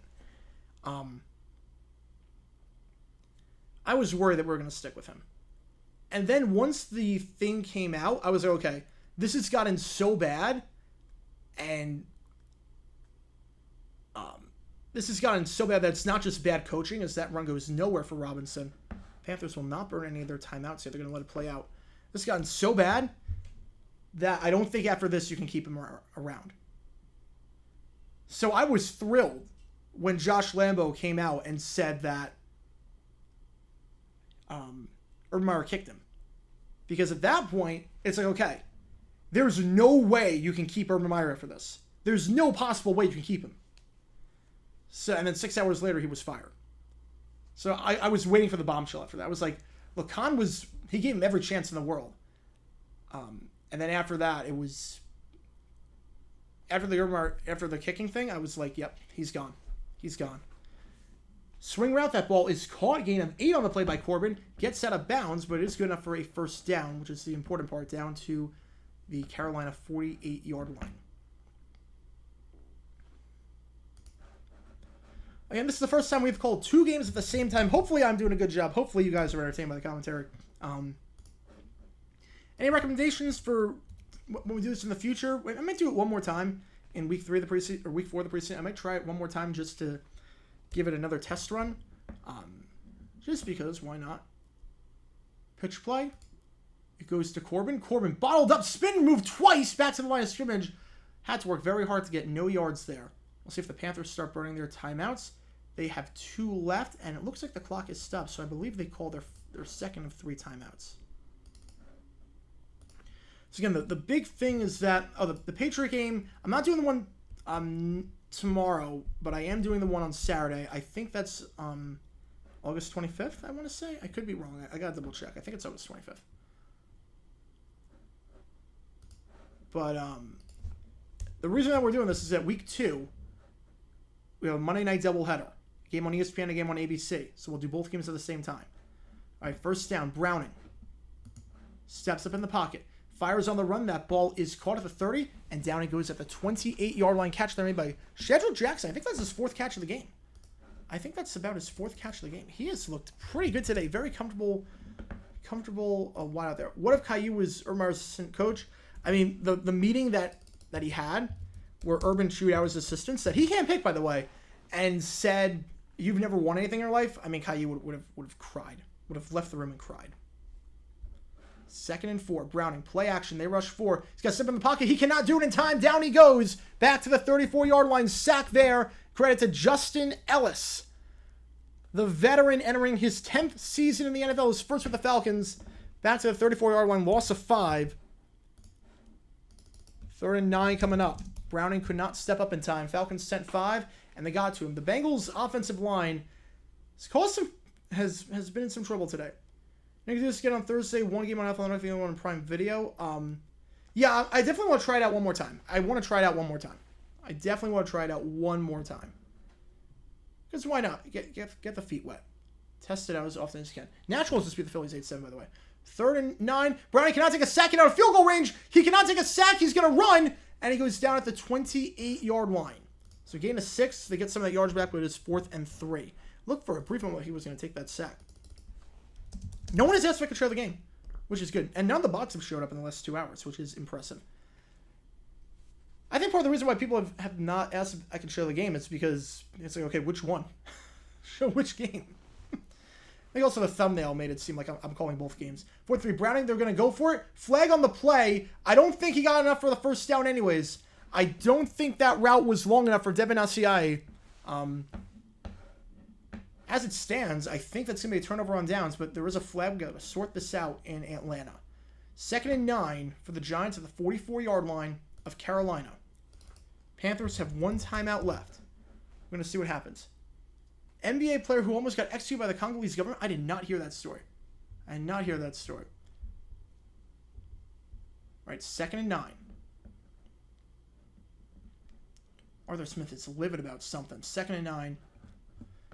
DeVito going to keep it himself. Tries to juke a defender out of his shoes. He cannot do that. A nice open field tackle there by DJ Johnson, the team's 3rd-round pick out of Oregon. You hate your life. Oh, what happened? That stinks. That stinks. All right, 3rd and 7. The Panthers are not going to call a timeout. They're going to let this play out. I'm not really sure why you do that.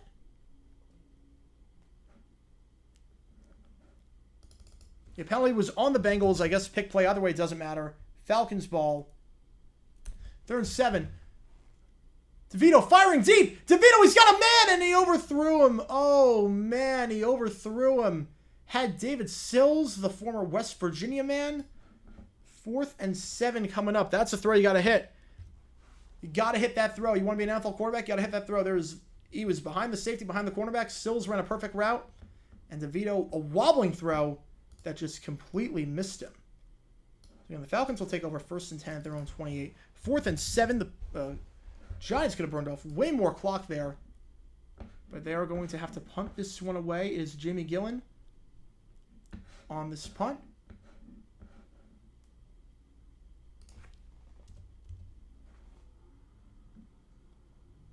Play clock is at 0, so you figure they're going to take the 5-yard penalty, move it back, make it a bit of an easier punt.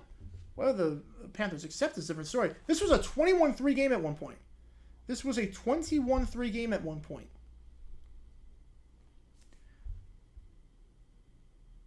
And now the Panthers, with Jake Luton at quarterback, have a chance. Can Jake Luton lead a game-winning drive and set up a Matthew Wright field goal? Potentially. We will see. Fox, host on Fox NFL Sunday, Caillou, he would laugh at all the jokes, even the ones that aren't funny, which is like 90% of that show. So it would be a more painful experience. And that punt goes into the end zone for a touchback, but there's fair catch interference. I don't know what the gunner was thinking. I don't know what the gunner was thinking. He just said, I'm going to tackle the guy. I'm going to straight up tackle the guy. So now the Panthers get the ball at the 35-yard line. I don't know what on earth Gilbert was thinking. That is how you get cut from a roster. You have to play good on special teams. Zion Gilbert, undrafted player, 2nd-year man on Florida Atlantic. Thanks for coming. You're done. You're done. I don't know what that was by Gilbert. That was so bad that you can hear the police sirens are showing up. I honestly, I don't know what to say to that one. That was such a bad penalty. Panthers get the ball at their own 35-yard line now following the personal foul. Who would be worse, Caillou and Fox or Dora on NFL Today? I mean, Dora would just ask, do you know, do you know where this is? And would just stare at the screen. So it would be 30 minutes of silence. It would not be good. It would not be good. So I think Caillou would at least be a host. At least Caillou, he could, if he thinks the team is going to win and someone else thinks another team is going to win, he would cry off and then he wouldn't be on the show anymore. And then, okay, we're okay. Can't wait to learn Chinese. I mean, holy cow. Zion Gilbert, what the heck are you thinking? One of the dumbest penalties I've seen in preseason so far. That's how you lose a spot on the roster. I should note, with all the Caillou stuff, it is like an inside running thing on the channel. If you do want Caillou emojis, $4.99, $4.99 a month, becomes a member. You get a lot of perks, but one of the cool perks, you do get a Caillou emoji next to your name. All right, 2nd and 7 in Atlanta. Heineke fires over the middle off his back foot. That ball is caught into Cincinnati territory. He goes down to the 47-yard line. What a throw. What a catch there by Matthew Sexton.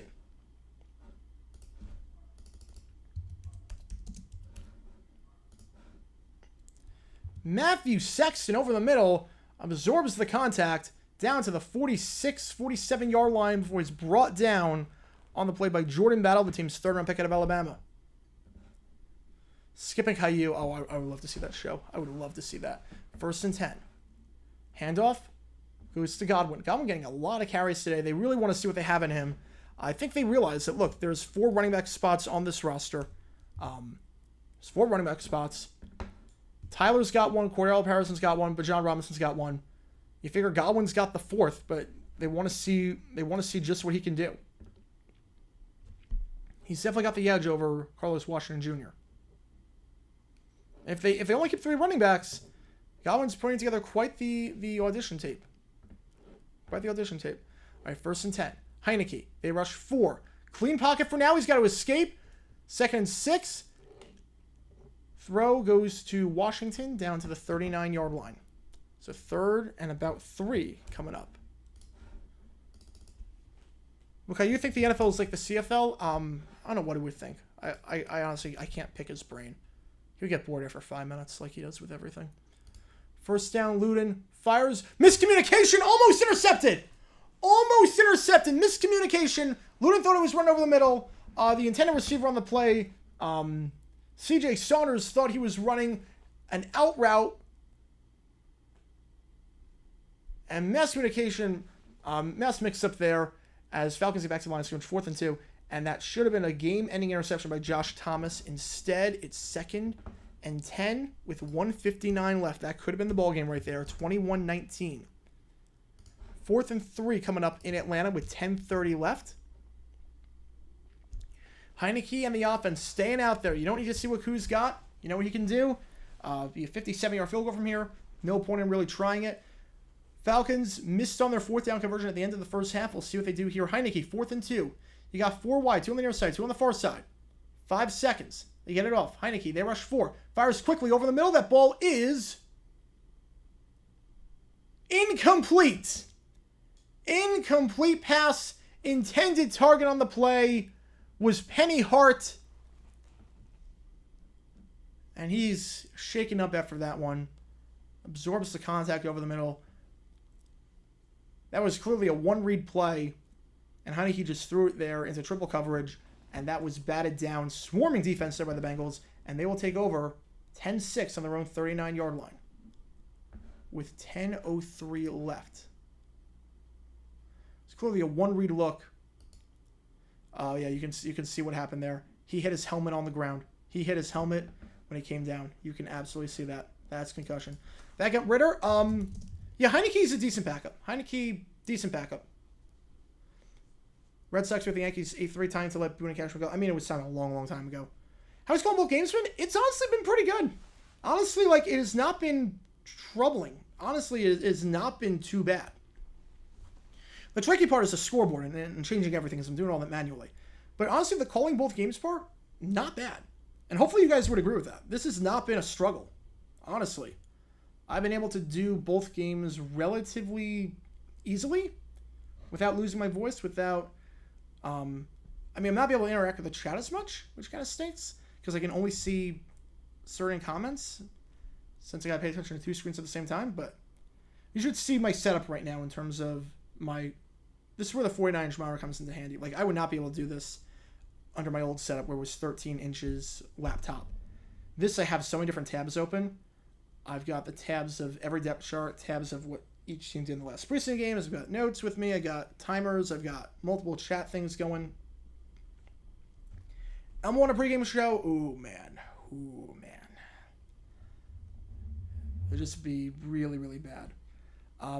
Best Fox comedian. Oh, easily Wriggle. Easily Wriggle. There was one year where Wriggle segments were actually funny. I forget which year, 2016 maybe? There was one year where like all of Wriggle's segments hit. It was bizarre. It was like usually like Wriggle was super hit or miss, but then there was one year where like, wait, everything's hitting. This makes no sense. All right, 2nd and 10 in Carolina. 1:59 left after the dropped interception. 4 wide, 2 on the near side, 2 on the far side. Luden. Giants rush 5. Got to get rid of it. Fires. Oh, he missed badly on that one. That's just a simple drag route. You got to hit that. I know there was pressure, but you got to hit that. That's an easy pitch and catch. Intended target on play was Josh Van, who had a big catch earlier. 3rd and 10 coming up. This is 4 down territory for sure. Panthers have 1 timeout left, so if they don't get this first down, this one is over. Could have called a late hit there, honestly. Could have called a late hit. They opted not to. But it did look like Baldonado got there a bit late, the undrafted rookie for the Giants. They only break the huddle with 10 seconds left. They got to move quickly. 4 wide, 3 on the far side, 1 on the near side. 2 plays to get 10 yards or else this one is over. Giants rush 4. Luden takes the snap. He's going to get set. No, he escapes the sack. Fires. Incomplete. Broken up on the play. Broken up there. Looked like by Carter Coughlin. Carter Coughlin. 4th-year man. Good coverage all the way. There was no one open. Luden felt pressure. Giants are getting home to Luden. As the Bengals game has resumed, 2nd and 10 there. All right. This could be the last play of the game. Last play that means something. 4th and 10. 1:47 left. Luden. Giants rush 3. They're playing soft. It doesn't matter. It's almost intercepted. And the Giants will win this game. The Giants win it as the throw over the middle goes absolutely nowhere. It's Gilbert. It is Zion Gilbert. The man who committed a terrible penalty earlier redeems himself. Zion Gilbert with a big pass breakup, and the Giants will take over as they will survive this one 21-19. All right, Atlanta now, 3rd and 9. Bengals with the ball at their own 39-yard line. Browning. Falcons rush 5. Out route, that ball is incomplete. A 3 and out there for Cincinnati. Handoff in the Giants game goes to Corbin. Nothing doing. The out route intended for Charlie Jones. Again, nothing doing. I mean, if we're talking rookie receivers, I think Cedric Jackson's been better than Charlie Jones. But obviously, Jones makes the roster. I think Jackson makes it, though, over Isovius. I think so, at least from what I've seen. Giants, Corbin lost a few yards there, but I think it will not matter. 2nd and 13. Bengals punting this one away. Field at the 16-yard line and down at the 18-yard line. Nice open field tackle there on that one. Credit that to Tyson Anderson.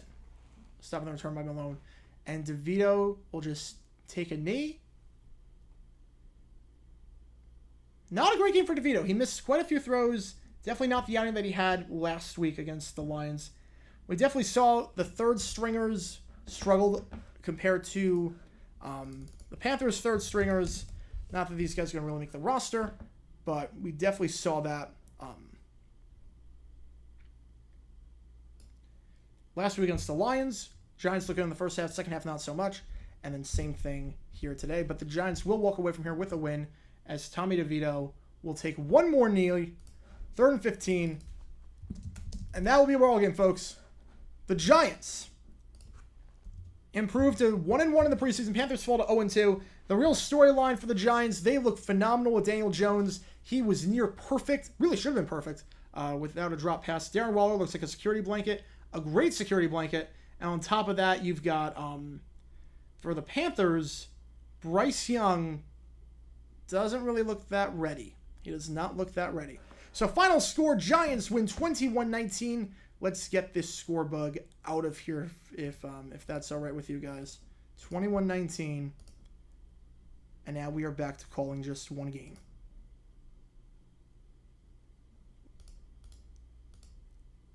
And where are we going? Oh, timer. Here we go. All right. And now we're just back to one game. This is now child's work at this point. 1st and 10 for the Falcons when this game resumes at the 18-yard line. I wish I could just make this game full screen. I can't do that, so I have to throw in something else on the big screen. So we will do that. Oh, man. We are back to calling one game. So the 2-game experiment is now done. It's officially done. We're in the home stretch, boys. We are in the home stretch. We are in the home stretch. What software do I use to create the score bug? That score bug, I just use Canva. Weather chart with 5 memberships gifted. Oh my goodness.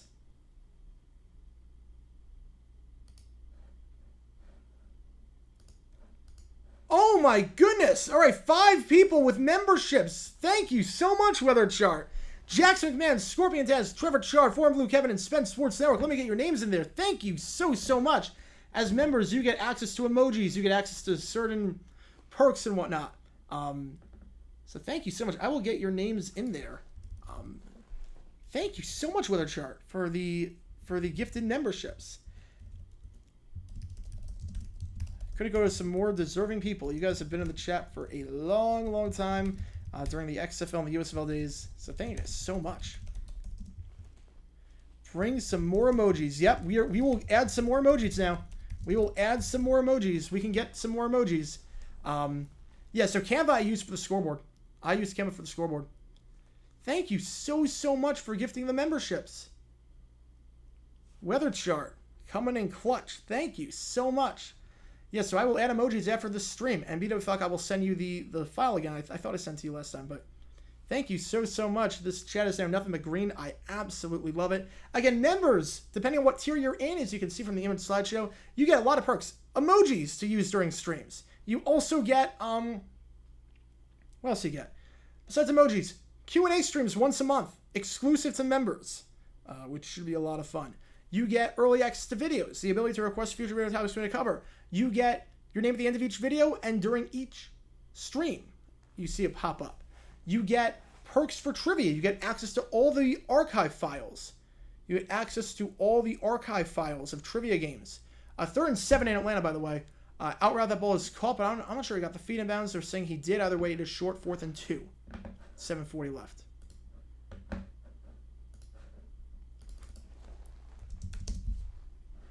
You also get the ability to make the final automatically in trivia. You get the ability to request rounds for trivia. You get the ability to request video topics on every channel. You also get one-on-one video chats with me, depending on what tier you're in, and you get discounts on JG9 merchandise at jg9shop.com. So a lot of cool perks by becoming a member. So thank you so much, Weather Chart, for gifting out 5 memberships, and we will add some more emojis for the next stream, which is exciting. I'm excited to do that. 4th and 1, Falcons punting this ball away. It's going to be fair caught at the 20. I don't think he had room to run if he wanted to, but safe play there to fair catch it.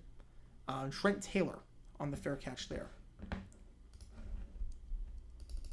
As we head to a commercial break, Cincinnati taking over at their own 38-yard line. Giants go Graham, don't you know? Don't you know?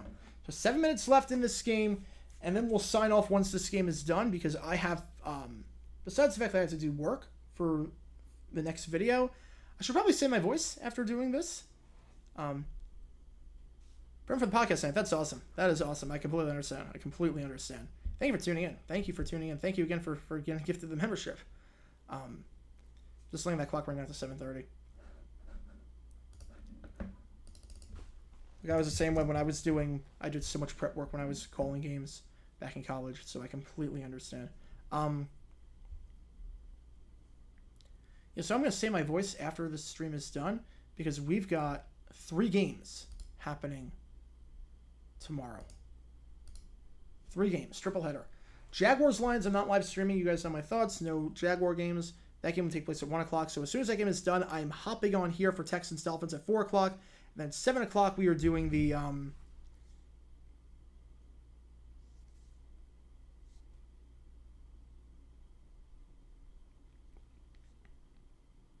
we're doing excuse me, Colts Bears, and then we're doing the Seahawks against the Cowboys at 10 o'clock.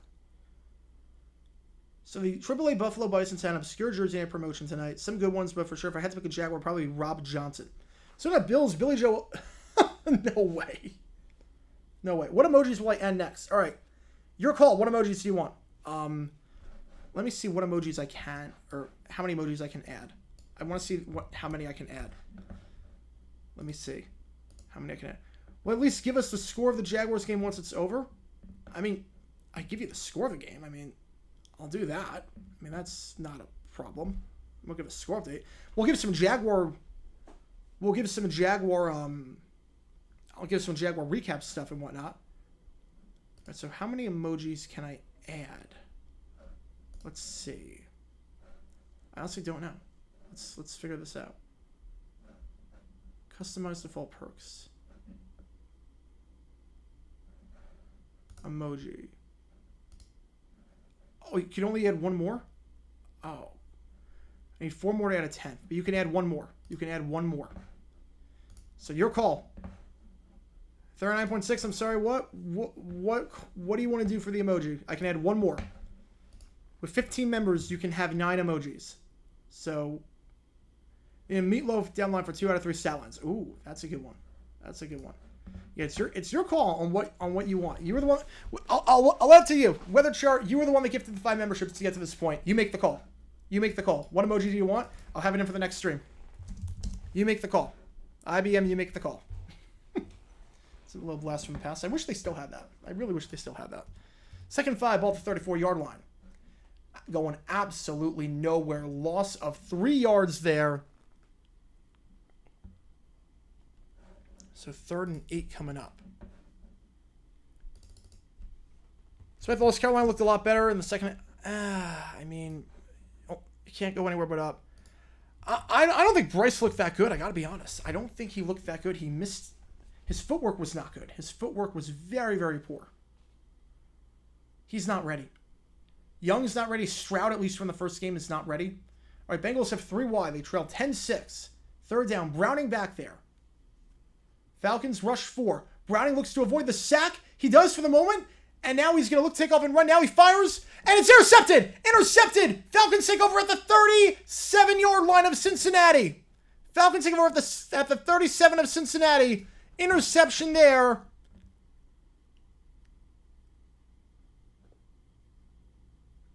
Trying to get a number on that one is DeMarco Hellams, the team's 7th round pick out of Alabama.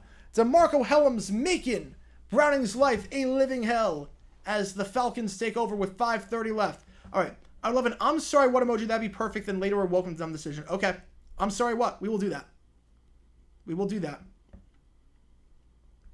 Tomorrow, going to Bill Steelers. Have a great time. Have a great time. We'll be on for 9 hours. So if you can get a chance to tune in, by all means, we'd love to have you. But thank you. Thank you so much.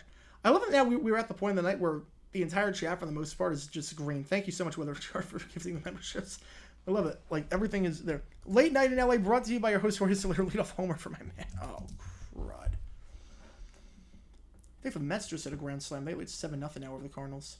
Not that the card season really matters at this point. This one's actually better if they lose. So 1st and 10 at the 37-yard line. Nationals are looking good. Honestly, the Nationals are starting to get things together.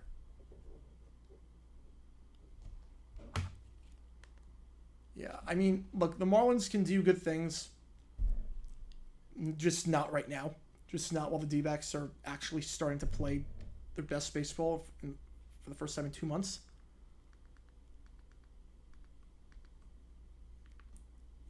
I mean, don't get me wrong. I love when the Dodgers lose, but just not this series. Not this series. We need it more. We need it more. We need it way, way more. So again, thank you so much to our new members. I don't know how that works in terms of recent donors. I guess we'll do that. And our recent members: Jackson Man, Scorpion Taz, Trevor Char, Foreign Blue, Kevin, Spencer Worth Network. Thank you so much for tuning into the stream and now becoming members. And hopefully you stay members, and hopefully I give you some good content and make it worth your while. What are the odds for NFC South team to make the Super Bowl? 2%. It's not high. It's not high in the slightest bit. It is not high at all. Damar Hamlin will get a big reaction from the crowd. Oh, he will. He absolutely will. He will get a very big reaction, and rightfully so. Look, the thing with Hamlin, he plays one snap this year. He's got comeback player of the year on lockdown. He plays one snap. He's comeback player of the year. This Jerry Air 9 live stream was presented by Dr. Pepper. Do the halftime chest pass competition like they do with college football. I need my own Fansville. That's what I need. I really should just have, instead of the helmets back there, just a diorama of like a random town, Fansville. Stands at the 34-yard line on that run. 2nd and 7 come up for Atlanta as we hit the home stretch. No way! No way! For real? 5 more memberships? No way! No way! Oh my goodness, Weather Chart, you are so generous. Thank you so much. Oh my goodness. Christmas in August, absolutely. This is your prize for sticking for all these preseason games. 2nd and 6 coming up. Let me get your names in there. I think that gets us another emoji. Handoff down at the 31-yard line. 3rd and about 5 coming up. I think that gets us another emoji. So I think, so again, you make the call. Do you want, I'm sorry, one of the dumb decisions? You make the call. You make the call on that, Weather Chart. It's your call. We're doing dumb decisions. We're doing I'm sorry what, but then you get another emoji now. So we have Tracy LaRoe, Ethan Darman, Dubrowski 89, Dakota Whitehouse, and Thomas the Gintama guy. Thank you so much for tuning in for this stream. Weather Chart with 10 memberships. Oh my goodness. The weather is good tonight. So good that I actually missed what happened there. 3rd and 4. Brought down on the play. Down goes Logan Woodside, who is now in the game instead of Taylor Heineke. So new quarterback in. 4th and about 8 coming up. Logan Woodside played the entire game against Miami. Now he is in this game today. Brought down there by Owen Carney. 4th and 12. So good defense by the Bengals. Bad field position, but bend but don't break. And the Bengals will be forced to punt, or Falcons will be forced to punt this one back to the Bengals. False start, 4th and 17. Back them up even more. It is raining memberships. Absolutely. 10 new members today. And now we can get the dumb decisions emoji. All right, we got a dumb decisions emoji coming in the works. It'll be the logo that we got. The I'm sorry what logo and the welcome to the decisions logo that we had. We'll do that. We will do that. So congratulations to everyone. We now have, oh my goodness, I think 20 members now. We just started this on Monday, folks. 20 members already. This is insane. You have no idea how much this helps support the channel. Touchback there out to the 20-yard line where the Bengals will take over with a chance to win this game. Everything 4-down territory at this point. How's it going, broski? Thank you again for tuning into the stream and becoming a member gifted by Weather Chart. Can the Braves get to 100 wins? I think so. I mean, they're playing lights out. I don't see why they can't. Find the odd one out. Yeah, that was definitely Minshew. Is 051 going to... Oh, 110 wins? No, I don't think we're going to get to 110. Is 051 going to be the gold standard for any sport one-game choke? Yes. I don't see anything topping that, at least in American sports. I don't see it. 1st and 10 at the 20-yard line. Cincinnati, Jake Browning. He's going to finish this one off. Shows you what I feel about Reed Sinnett. Air Force to the pack. I don't see it. First down. Browning. Fires in the flat. The ball is caught. You got to get out of bounds there. The extra yard doesn't mean anything. Come on. You got to be smarter than that. You got to be smarter than that. Christian Trahan, the undrafted rookie. Do you have one more in you? I don't know. Do you? I would do a 30-minute chat, but I can't commit to... I mean, that... I totally understand that. I totally understand that. Trust me, I totally understand that. Just for even considering it, thank you so much. I mean, thank you so much. Gain of 6 there. First down. Malachi Carter, the undrafted rookie.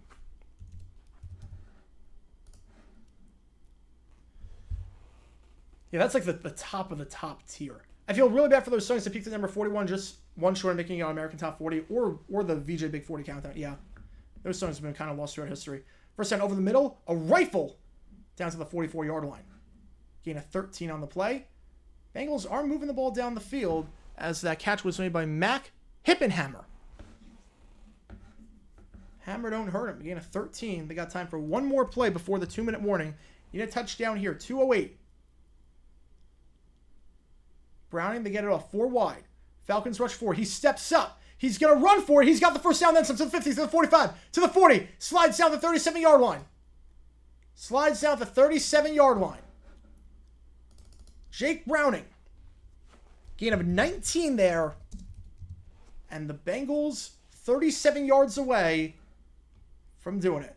5 more memberships. Oh my goodness. We're up to 15. 15 memberships gifted. Oh my goodness. Huh. All right, who is getting a membership now? Who is getting a membership? This is insane. This is insane. All right. I think I get one more emoji now. I think I get one more emoji. You do have one more in you. That was awesome.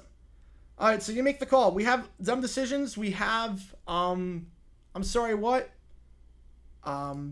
You make the call. I think I get one more emoji. I don't know exactly, but I think I get one more now. So we'll add 3. You make the call. You make the call. All right, so I'm going to get the names in there of the new members.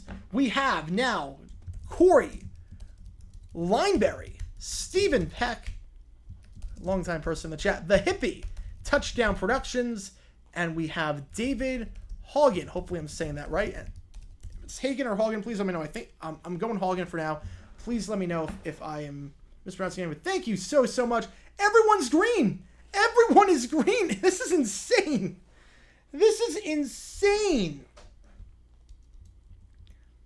You make the call.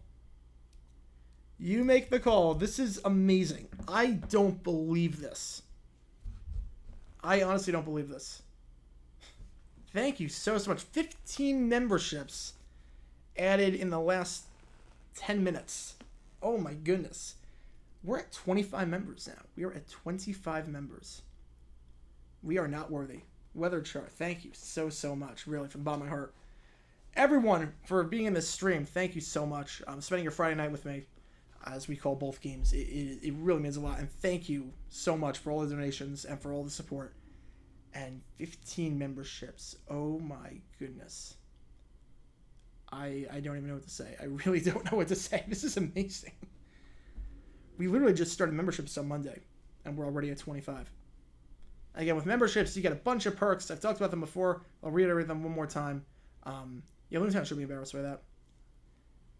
Would Matt Ryan been a Falcon if Vic wasn't arrested? No, I don't think so. It has been quite a ride. It has been quite the ride. I'm glad you've been here for it. How's it going, Trevor? Welcome, and thank you again. You are a member. Panthers, the Giants won the game 21-19. That game ended about 15 minutes ago. Panthers 21-19. I think if you gift memberships, I think it's the lowest. I think it's all Garrard. I gotta double check after this. It doesn't say what tier it was added to. If it was 15 Basellis, I would lose my mind. If it was 15 Basellis, I would just die. I honestly would just die. I mean, that would financially support me for life. That would be insane. Yeah, first vid ever played on TV was actually World Series prior. Yeah, Video Killed the Radio Star, yep. And then You Better Run was the second one. 1st and 10. Browning, clean pocket. They rushed 3. Browning scrambles. He's got room out of the 24-yard line and gets out of bounds. Good for a first down. Gain of 13. They're just outside the red zone. Oregon State top 10? Probably not. Top 20 I could see, though. Top 20 I could see. First tier membership, it all depends on how much the first tier is. All right, that makes sense. That makes sense, yeah. That's what I thought it was. I was going to say, there's no way it was 15 Basellis. There's no way. That would have been insane. Yeah, I think it's 15 Gerards, which is still really, really good. I think Brown is in the backup battle. I mean, he looks more comfortable than Simeon. At least he can move. At least Brown can move. Pearson's tidy, too. That was a long, long time ago. First down, back shoulder throw. That ball is caught down to the 4-yard line. And now the Bengals can play clock. The Bengals can play clock now. Andre Silvas, I mean, I talked that he was kind of disappointing so far. They're already top 20. I mean, top 15. Top 15. I don't think they're going to get top 10.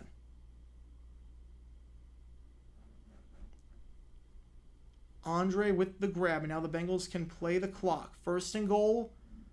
So the drive had started at their own 20-yard line.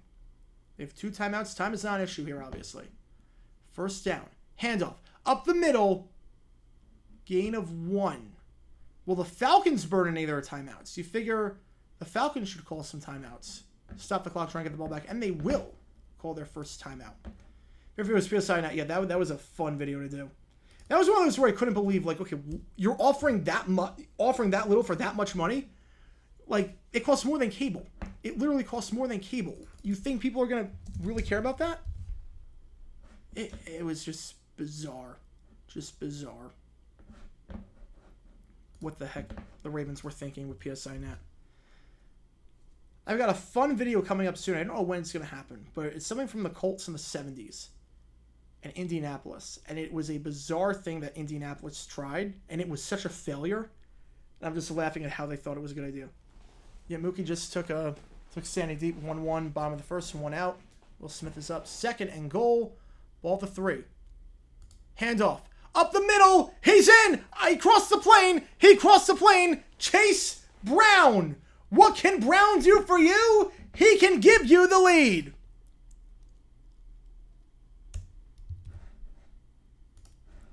Touchdown. Cincinnati. They drive 80 yards in 3 minutes.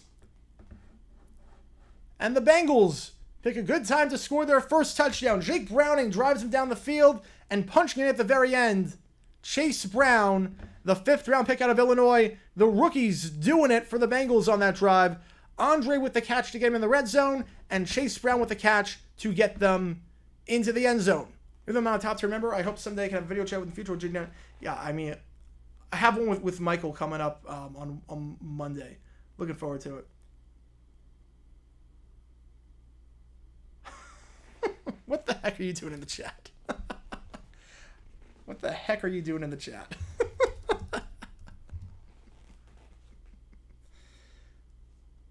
That is not a bot in the chat who is putting those emojis in. That is not a bot. I don't know how you get those emojis. I honestly don't know how you get those emojis. Again, I'm going to add 3 more. I think we're doing I'm sorry what, dumb decisions, and I forget the other one that you suggested. If you even said anyone.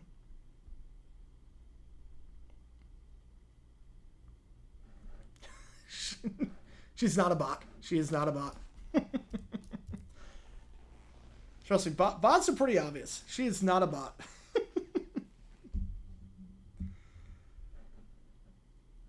She's just having some fun with the emojis. She's just having some fun. There's the Caillou bot. I mean, I don't know who she is. I'm assuming she's real. I don't know who she is. She's real. She's real. Why she's in a preseason stream, I'm not sure, but... Say hi to Sprinkles for me. All right, Falcons ball after the touchback, 25-yard line, 49 seconds left in this one.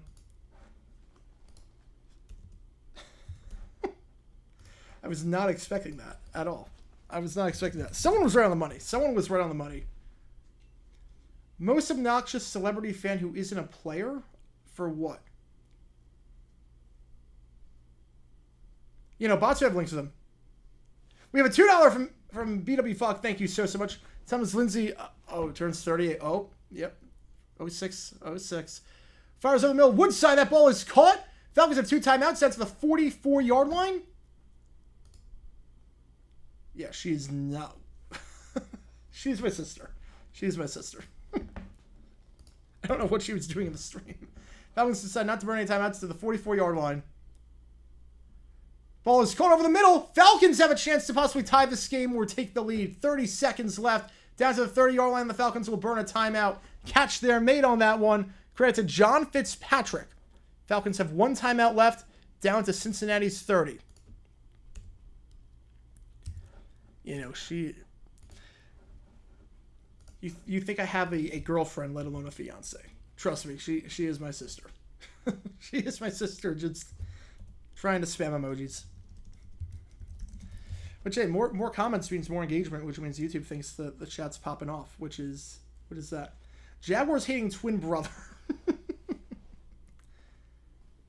Yeah. Definitely not. Definitely not that. Jaden, I see we're a Texans fan. I have nothing against the Texans. Titans. Seagull was a Titans fan. I roomed with a Titans fan my junior year of college. That was quite the experience. All right, we have a pre-snap penalty, false start, and the clock was already stopped, so it's a gain of, so it's a loss of 5. How many NFL games are affected by hurricanes? Get affected in terms of like move the game? I don't think any. I don't think any are going to.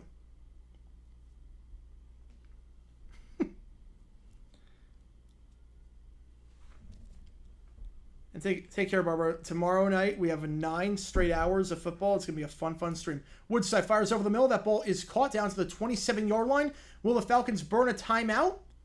They're going to go up and spike it. They're going to go up and spike it instead. 11 seconds left. Again, games cannot end. It cannot go into overtime. Hey, I forgot to put your name in there because I was worried about the emojis. You got the $2 donation from Beto Falk. Thank you so much for that. Yeah, Lindsay Jacobus, yep. 06 Olympics. 06 Olympics. Collab knows nothing about football. Trust me. She could not care less about football. I don't know how a collab would work. I honestly don't know how a collab would work. But when I was in New York, if you ever heard the dog barking on stream, yeah, that's her dog. That's her dog. 3rd and 6. Woodside. They rush 4. Fires. End zone. He's got a man! Incomplete! Oh, man. Incomplete pass intended target on that play. Xavier Malone. Great coverage there by DJ Ivy, the team's 7th round pick out of Miami. A good throw by Woodside, but just better coverage. 4th and 6.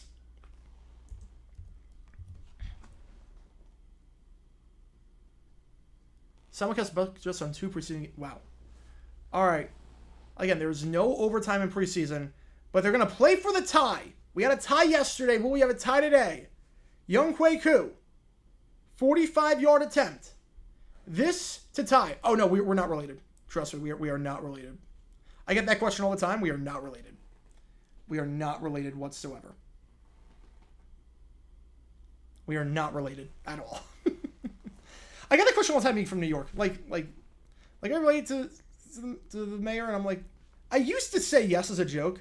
Like, yeah, Uncle Rudy. But things have happened over the last few years that we will not be saying that. 4th and 6. Koo, 45-yard attempt. This for the tie. Yeah, I can't believe Arthur Smith is going to try for it. I mean, I get it, but yeah, how many games got moved? I know that the Padres Diamondbacks game got moved. It's a doubleheader now, Saturday. All right. Jada has played PlayStation with color commentator. I don't know what insight she could provide. I don't know. She doesn't know anything about football. We'll stay on stream, though, after this, because why the heck not at this point, honestly? Why not? This is too much fun. 4th and 6. Koo! The kick is up, and it is good. 2 seconds left, and we might have our second tie in 24 hours. Our second tie in 24 hours. I mean, honestly, Rudy as an uncle would not be terrible because we get discounts at 4 Seasons. Go to all the 4 Seasons and just stay wherever we want. Would not be terrible. All right. Final play of the game, it looks like.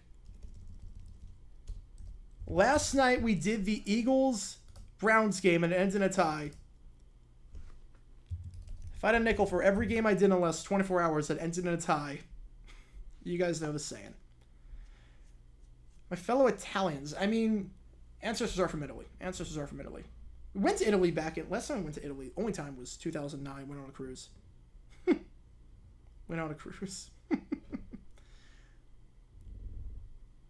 Beautiful. We didn't get to see Rome because the water was too rocky, so the cruise couldn't dock there.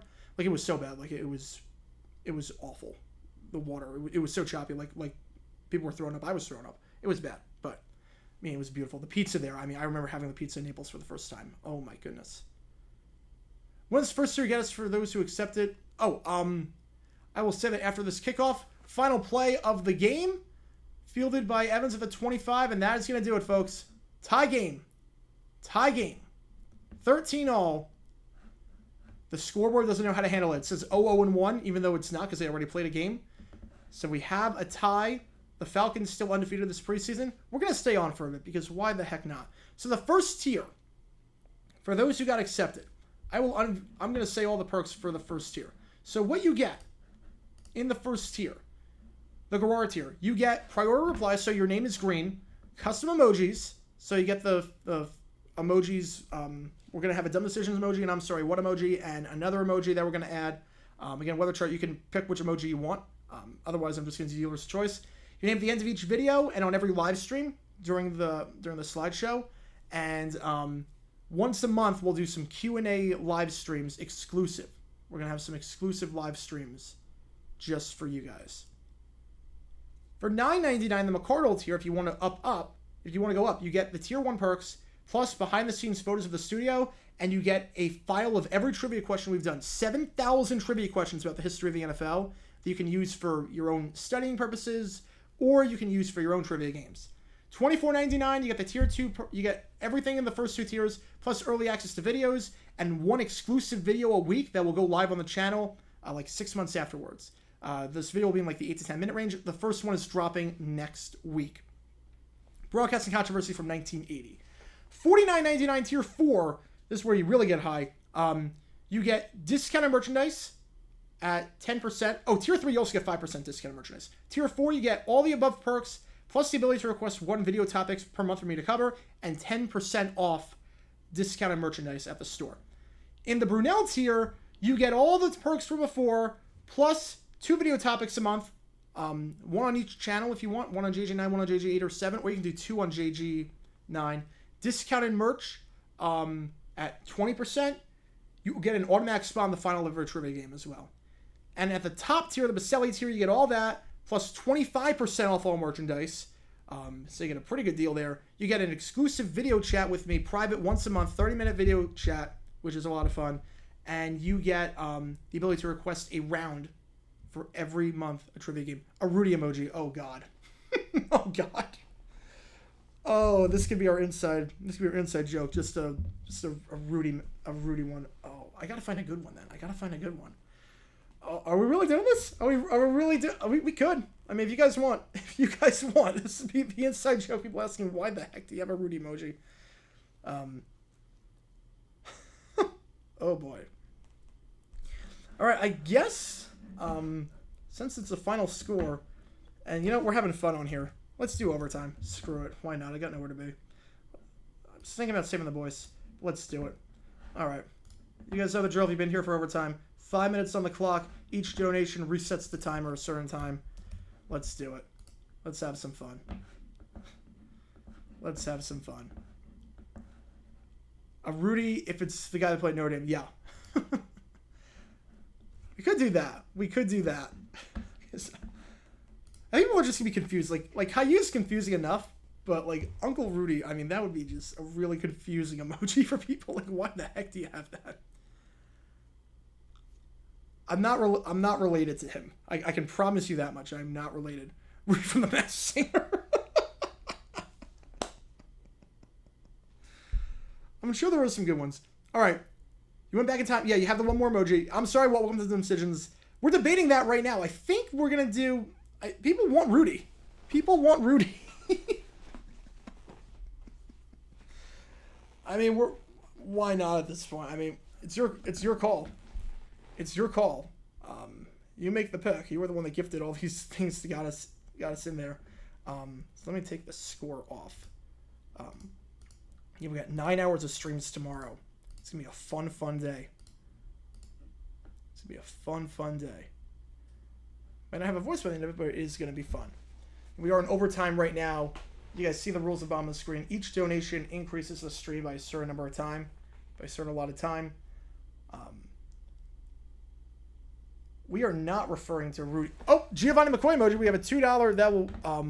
Thank you so much for that. Let's add 2 minutes to that clock. We have a membership gifted. All right, I think that counts as gifted one membership. Golden Steel, a long-time fan. Thank you so much. That counts as a 5-minute, because that's $4.99, that membership. So we will add another 5 minutes to that clock. All right, so we were at 5:26, 5:30, so that puts us at, I think, an even 10. Yeah, even 10 minutes. That counts as a donation. Yes, that counts as a donation. YouTube has a poll option. I don't know if I can do a poll in the chat. I don't know if I can do one. But Golden Steel TV, welcome to the membership family. Thank you so much, Red Rhino, for gifting that. Giovanni McCoy emoji, Eggenair with the 2, and Red Rhino with the gifted membership. Thank you so much. Yep, that is the equivalent for $4.99. So that counts.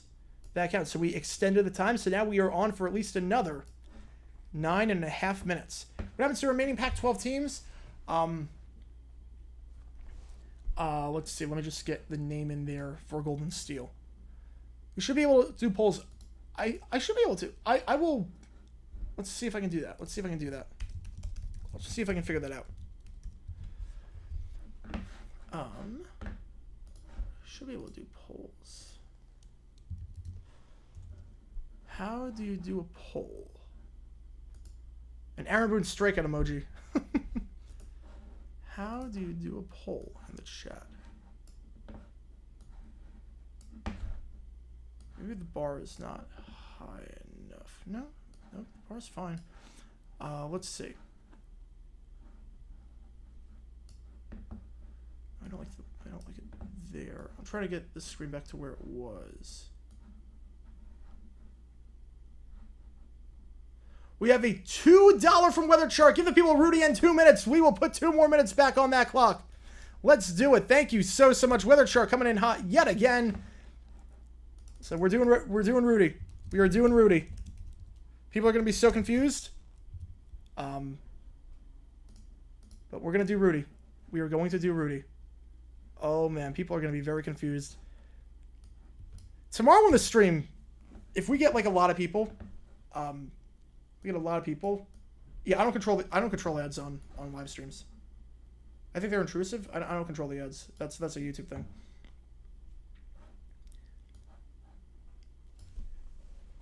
I'm gonna love that during. Okay, so during the season.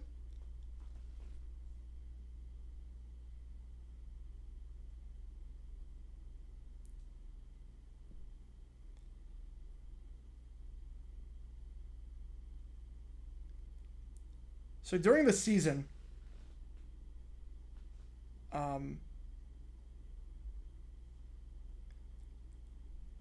going to have a lot of people in the... Yeah, oh, it's going to be goofy looking. It's going to be very, very goofy looking. Be very, very goofy looking. Trust me. It will not be straight. It will be a very, very goofy looking emoji. During this... Oh, I did not start the timer. Okay, let's just put it back at... Yeah, let's do that. We're going to have, like, a lot of people in the stream. Like, we already have some pretty good crowds for preseason games and XFL and USFL, so I can't imagine what NFL games are going to be like. And people are going to just spam Rudy emojis and just see what the heck happens. People are going to be so confused. People are going to be like, wait, like, why can you do a Rudy emoji? Why can you do... Why are people spamming Rudy emojis? What is the point? You guys will know. The OGs will know. The OGs will know why. If you weren't here for Falcons Bengals...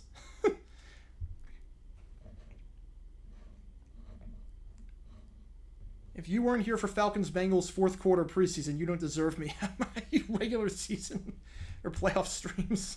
It's going to be amazing.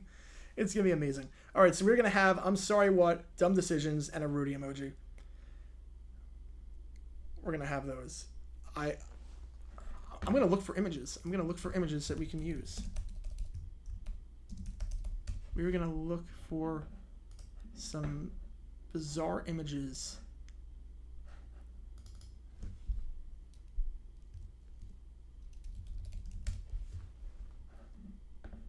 All right, I think I got the winner. I think I got the winner. I think I have the winner. All right, you make the call. You make the call. So this is the article. It's this photo. It's this photo from this article. All right, I've not read the article. I have no clue, but it's this photo. Tell me what you think. Should this be the one? We're gonna crowdsource this. We're gonna crowdsource this. Giovanni will eventually do. We'll eventually do Giovanni. We'll do Giovanni eventually. I don't have room for. I wish I could do unlimited emojis, but I can't. I can't do unlimited emojis. It depends on how many members you have. But I think that might be the favorite. Let me know if that works for you guys. If we're gonna do the Rudy, I think that's probably the best choice. Oh, Rudy from Notre Dame. Oh, Rudy from Notre Dame. Oh.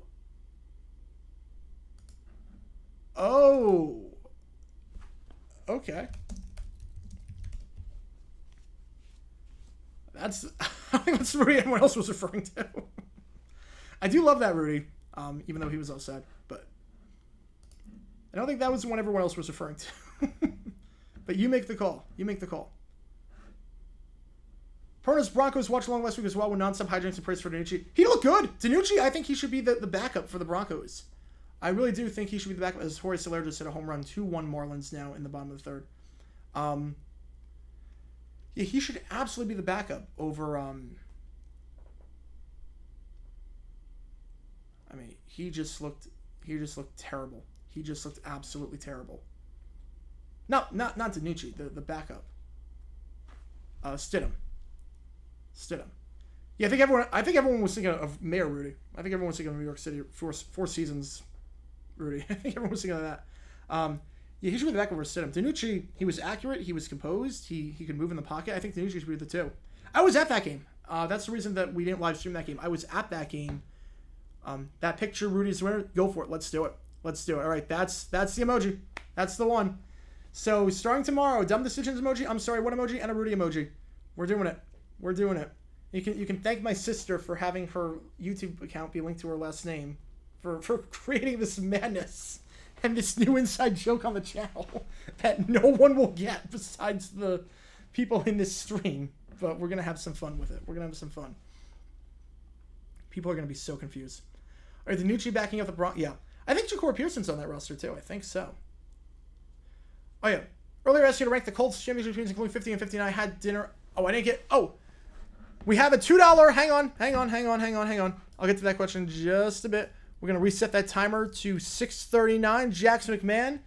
Of course, you misspelled something. I'm not even surprised. That's what you do. So we're at 4:39. So 3.99. Thank you so much, Jackson McMahon. Jorge Soler, 2 for 2. 2 dingers. He's absolutely he is. I just wish he wasn't doing it this game. That's all I wish. So D-backs need all the help they can get. Although they do have Burns on the corners. 3-1 count. All right, that's good. Thank you so much.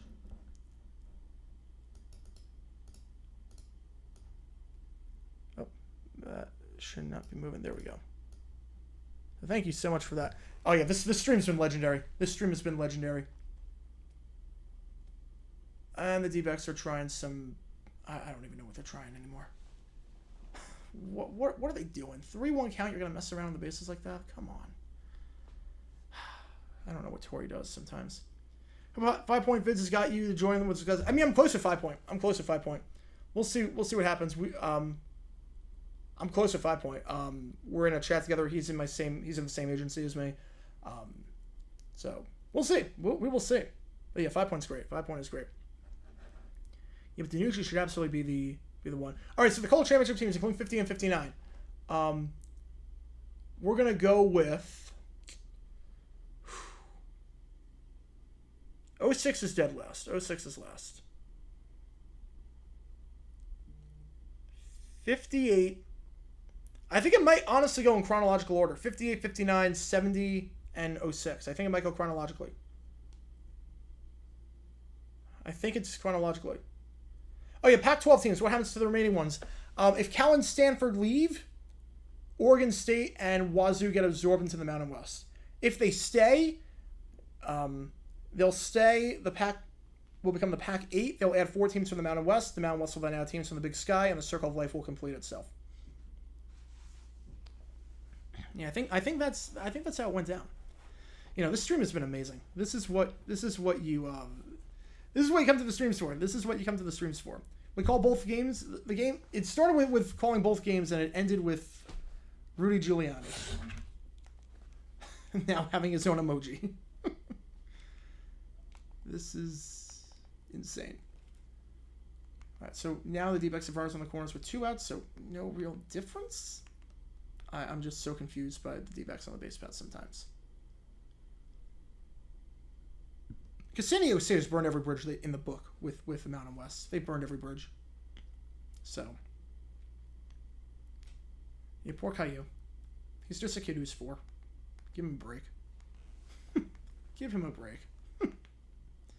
Now he deserves all the hate he gets. He deserves everything that's coming to him.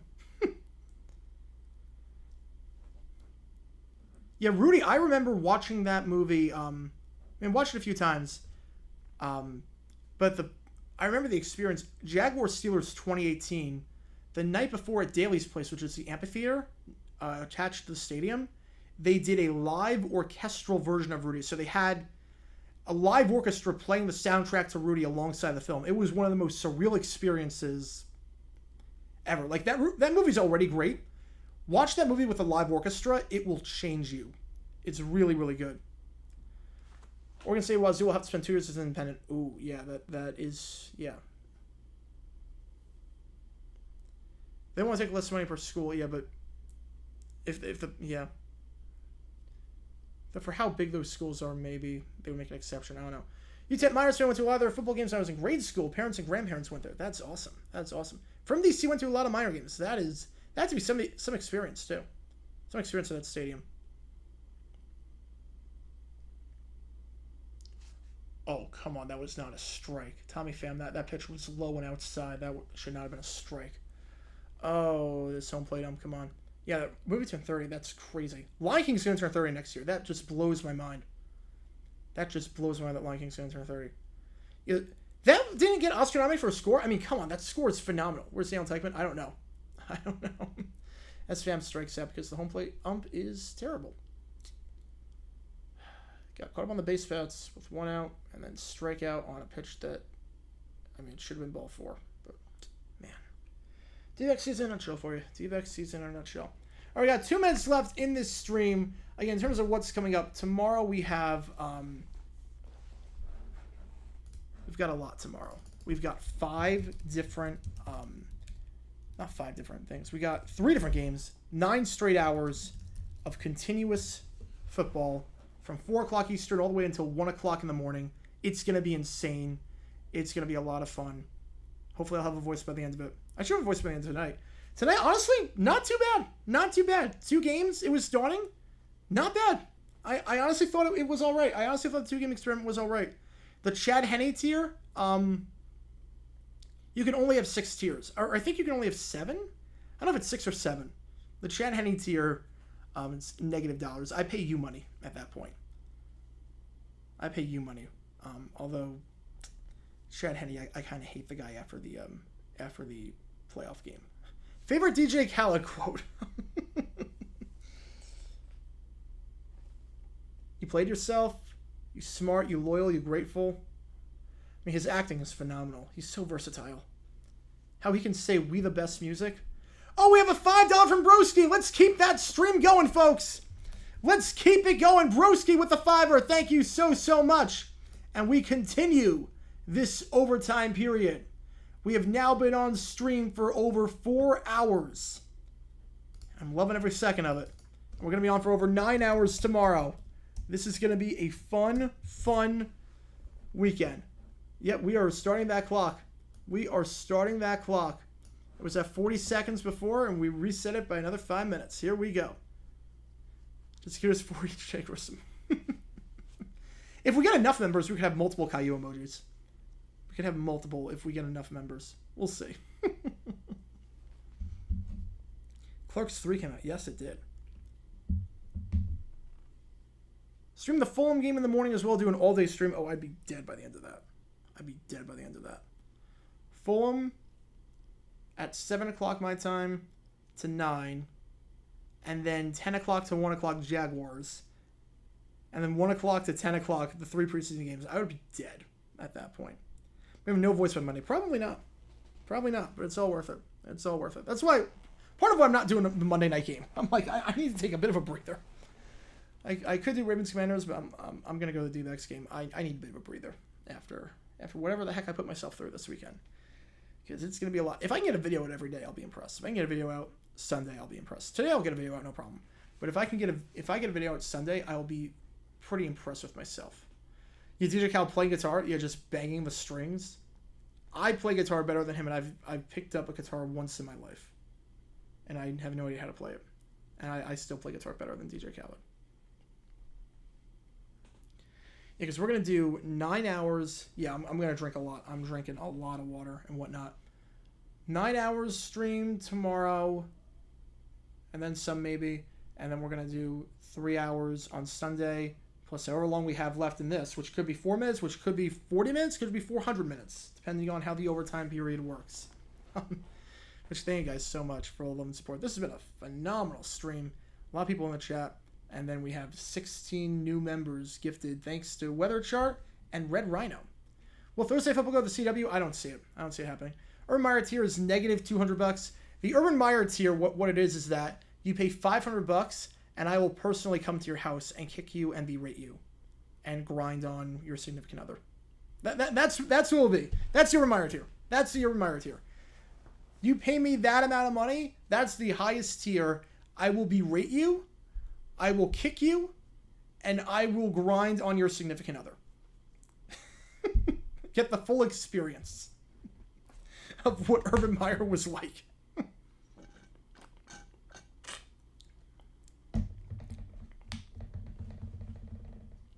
Oh yeah, I'm resting my voice after this, because it's going to be a long day tomorrow.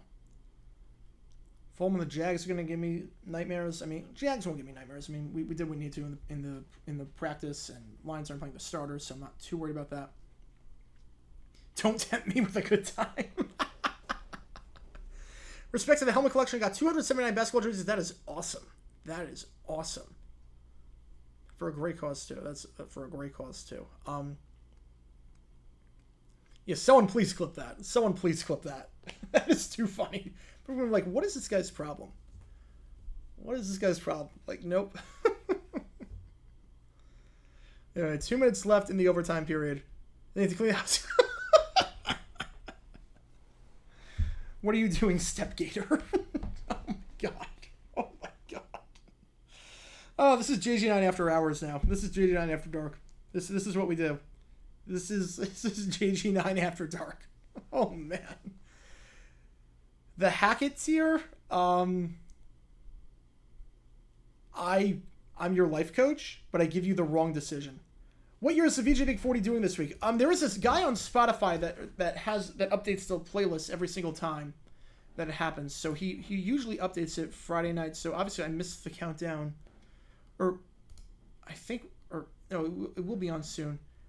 He is doing 1980. It is 1980. An interesting year for pop. It was like disco wasn't in, but MTV wasn't in. 1980 was bad. You don't have a significant other? Are you going to be my relatives? Yeah. I'll be rate anyone. I'll just be rate anyone. 1 minute left. Yeah, the helmet collection, I've got 231 autographed. I've got a bunch more. I've got 32 of every team not autographed. That's in my living room. And I've got some more that are just in storage. So I've got quite a collection. Always looking to expand. Always looking to expand. Autographed jerseys, we have 48, and we're going to add 7 more to the studio. I've got to hang Andre Reed. I do one better than Step Jag. Andre Reed, Tommy Kramer, Henry Ellard, Maury Cooper, Raymond Claiborne, Ernest Spiner, and Shaq Leonard are coming into the studio as well, autographed. Who's better guitar rank him? JJ Knight, DJ Khaled, The Rock, Caillou, Bot from Team Misumi, Elmo, Tim Tebow, Tilo, and Diego. Tilo's probably number one. In 1980, it was a weird year for pop. I kind of like it. If I was host of Get Up, would I homer for Trevor the way Greeny idolizes Rodgers? No, I would not. I'm very, very honest about Trevor. I'm very honest about him. All right. With that being said, oh yeah, Magic was a phenomenal song. The Jaguars page, probably I'll just like give you a lot of old takes, like old takes exposed. Probably be that. It's a nice running grab there in the outfield by Carroll in right field. Oh, we are not done. We are not done yet, folks. We are not done yet. $2 donation, another 3 minutes. We are not done yet, folks. You thought we were done? We are just getting started. Thank you so much, WV, for the $2.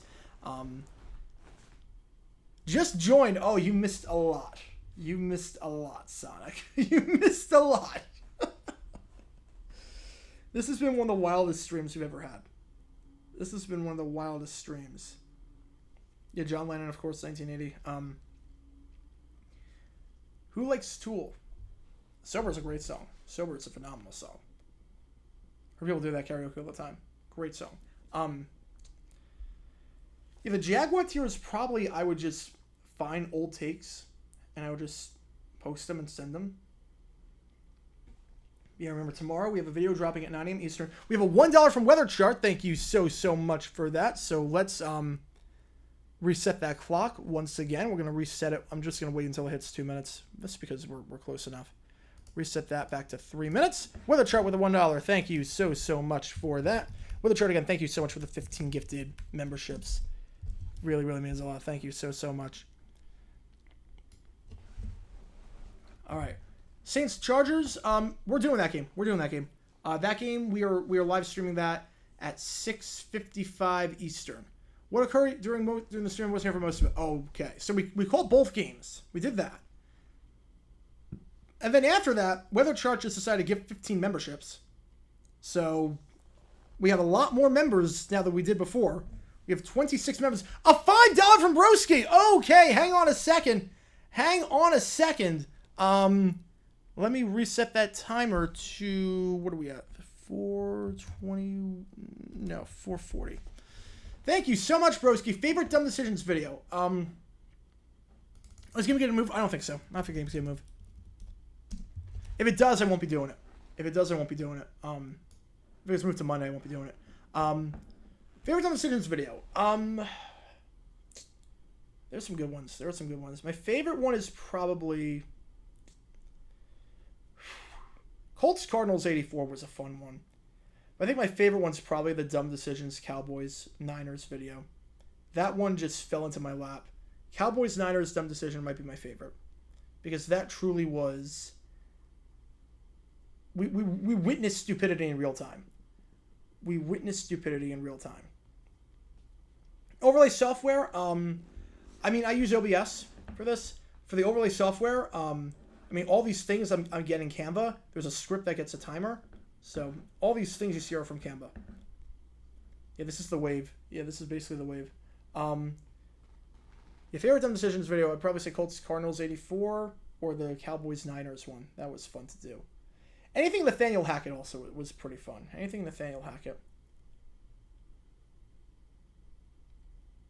On top of that, what happened in the chat? Yeah, so basically, we live streamed both games. Then once the Giants-Panthers game ended, we were on Falcons-Bengals. We thought we were in the home stretch. And then Weather Chart gifted 15 memberships to people. So now we have 26 members. Red Rhino also gifted membership. Thank you so much for that, if you were still on the stream. So now we have 26 members getting perks and whatnot. As Guriel just hit a double. That's gonna be good. Much needed for the D-backs. Brandon Fox pitching amazing. He's actually been pitching very, very well lately. And then after that, my sister joined the chat for some reason. I don't know why. Because she's not into football at all. But she joined the chat. She started spamming emojis. And then we basically made the connection that she's my sister. and shares the last name as a former disgraced mayor and politician.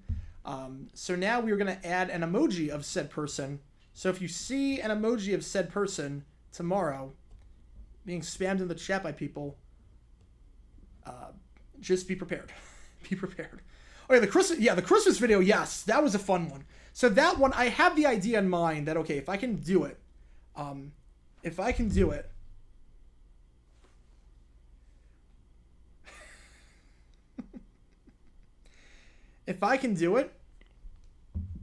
we're going to, what is gifting memberships? It gives people perks. It gives people the ability to, so memberships, you get exclusive Q&A chats, you get emojis that you can put in stream. It gets your name at the end of each video. It gets your name highlighted green like it is right now for a lot of people on the stream.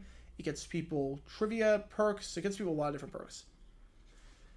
So, okay, Dumb Decisions Live. I mean, Anthony Beck, the Philadelphia, the USFL had some good ones. But yeah, the Christmas video, I had the idea for months at that point. I was like, you know what? If I can do a Dumb Decisions, who is that person? Rudy. 4 Seasons Rudy. So so I had the idea that, you know what, for like, it's going to coincide with Christmas. If I can do it in rhyme, like towards the night before Christmas, if there's a dumb decision, I'm going to do it. So I was really hoping a coach would screw up and make a dumb decision. He did, and from that point on, the wheels were in motion. I had that idea for a Dumb Decisions episode in rhyme for a long, long time. I was just waiting for the moment, waiting for Christmas for it to happen. Like there are some videos where I have them in mind. I know I'm going to do them. I just have to wait for the right moment. Like I have one that I am going to do for sure about a broadcasting disaster in the conference championship back in the 70s. But like the Mike Goldberg game, that was a prime example. The Mike Goldberg game, people were requesting that for a while. I'm like, let's just wait until December. Let's just wait until December for that. Because, it's 7-1 the Marlins game. Holy cow. Because I know, like, that's when my videos get the most views usually and whatnot. Yeah, we're still going. We're in overtime. We are in overtime. So every donation extends the stream at this point. Can I go for Prime Minister? Yes. Yes, absolutely. I love to see him run a country. See what the heck happens. Using 4-year-old logic. Everyone gets out of jail because he doesn't believe in timeouts. So everyone just roams the streets now. But where was I? I forget. Train of thought. Where I was. Oh yeah, the rhyme thing. I was like, I'm waiting. Oh yeah, and the videos, like the Mike Goldberg one. I knew like, okay, December, I'm gonna drop it then, and it worked. It's now my second most viewed video. Only behind the Monday Night Football controversy from 1973, which I don't know how that has a 1.1 million views. I have no clue. I threw that together at the last minute. I was like, I need a video. This seems interesting. Let's do it. And I would do it over. There's some things I would do differently with that video, but I was like, that's number one. Caillou Sergey saved his own win. All right, 2 minutes left in the stream. Do I remember Jeff Fisher? Yeah, he was not very good. Bruce Arians as the color commentator was also very, very bad. Very, very bad. Had no chemistry. No filter, and not in a good way. 90 seconds left. Caillou's committed to Northwestern State. I wish I live streamed Colts Broncos. Oh, man. You don't want to. I was visibly angry at that because I was like, you can't give the Colts the win. I was seeing a division at that point. I was visibly angry. I wish I live streamed that one too. I wish I did because that game was brutal. My Dumb Decisions video was my reaction to that, but toned down even more because it was bad. Most popular video, 1.1 million views. It is it was the moment, dumbest broadcasting moment in Monday Night Football history. It was basically the announcers thought that the announcers thought that you can that the Steelers or the Dolphins up by I think 3 points.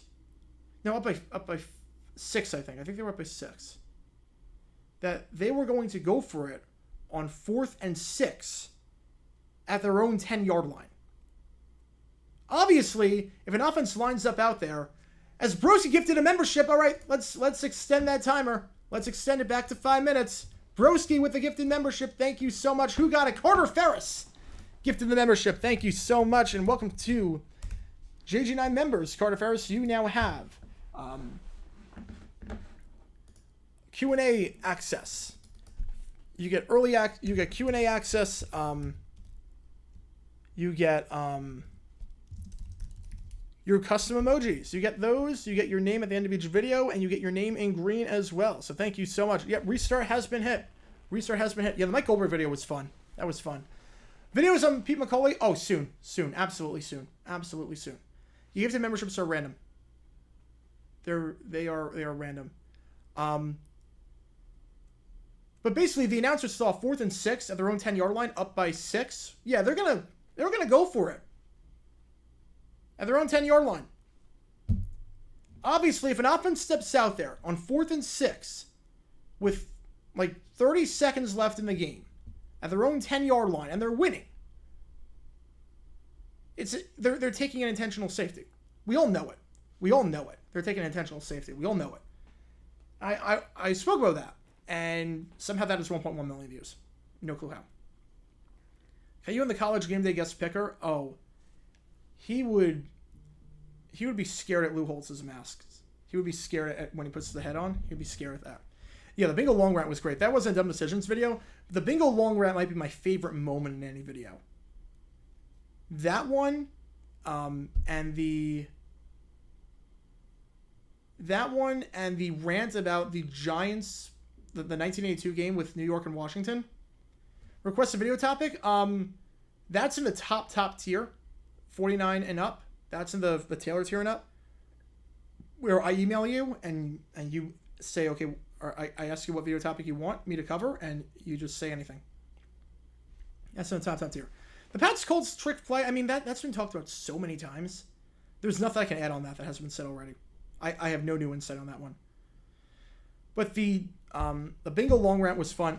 My other favorite one was the New York Washington rant from '82 when I talked about, okay, they're going to air a high school football game instead of the NFL because they thought the NFL was going to be on strike. I'm like, okay, like, look, I get it. I don't like it, but I get it. You made a commitment to these high school kids.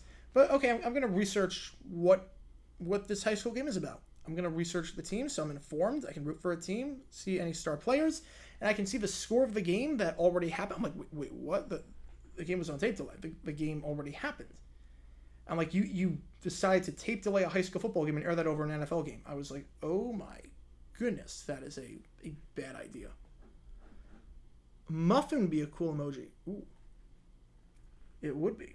It would be. I only have a select few emojis, which kind of stinks. All right, Angels game just announced it got rescheduled against the Rays for Saturday at 4:07 Eastern because of the hurricane. Favorite one's the one the Steeler fan drove through the stadium as a protest and destroyed nacho cheese. I love that one. What video is the Bengal long rant? Oh, there's so many Bengal rants. Which one do you mean? Which one do you mean? How can you gift memberships? That's a good question. I think to gift memberships, let me check. I've never done it before.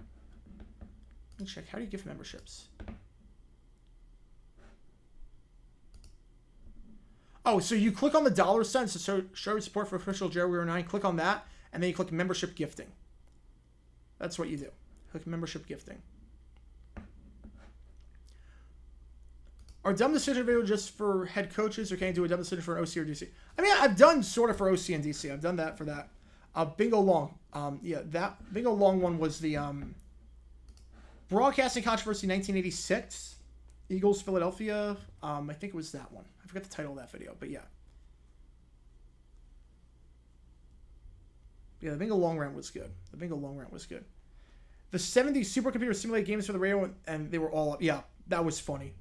And then they aired the simulation in certain markets at the same time as actual NFL games. Oh, double play, let's go. Line out 4-3, let's go. That was fun. That was a fun one to do. I have another radio controversy coming up in a few days. And that'll be a really funny video. They were like, how did they think this was a good idea? This was a giant, giant waste of money. It was a giant, giant waste of money.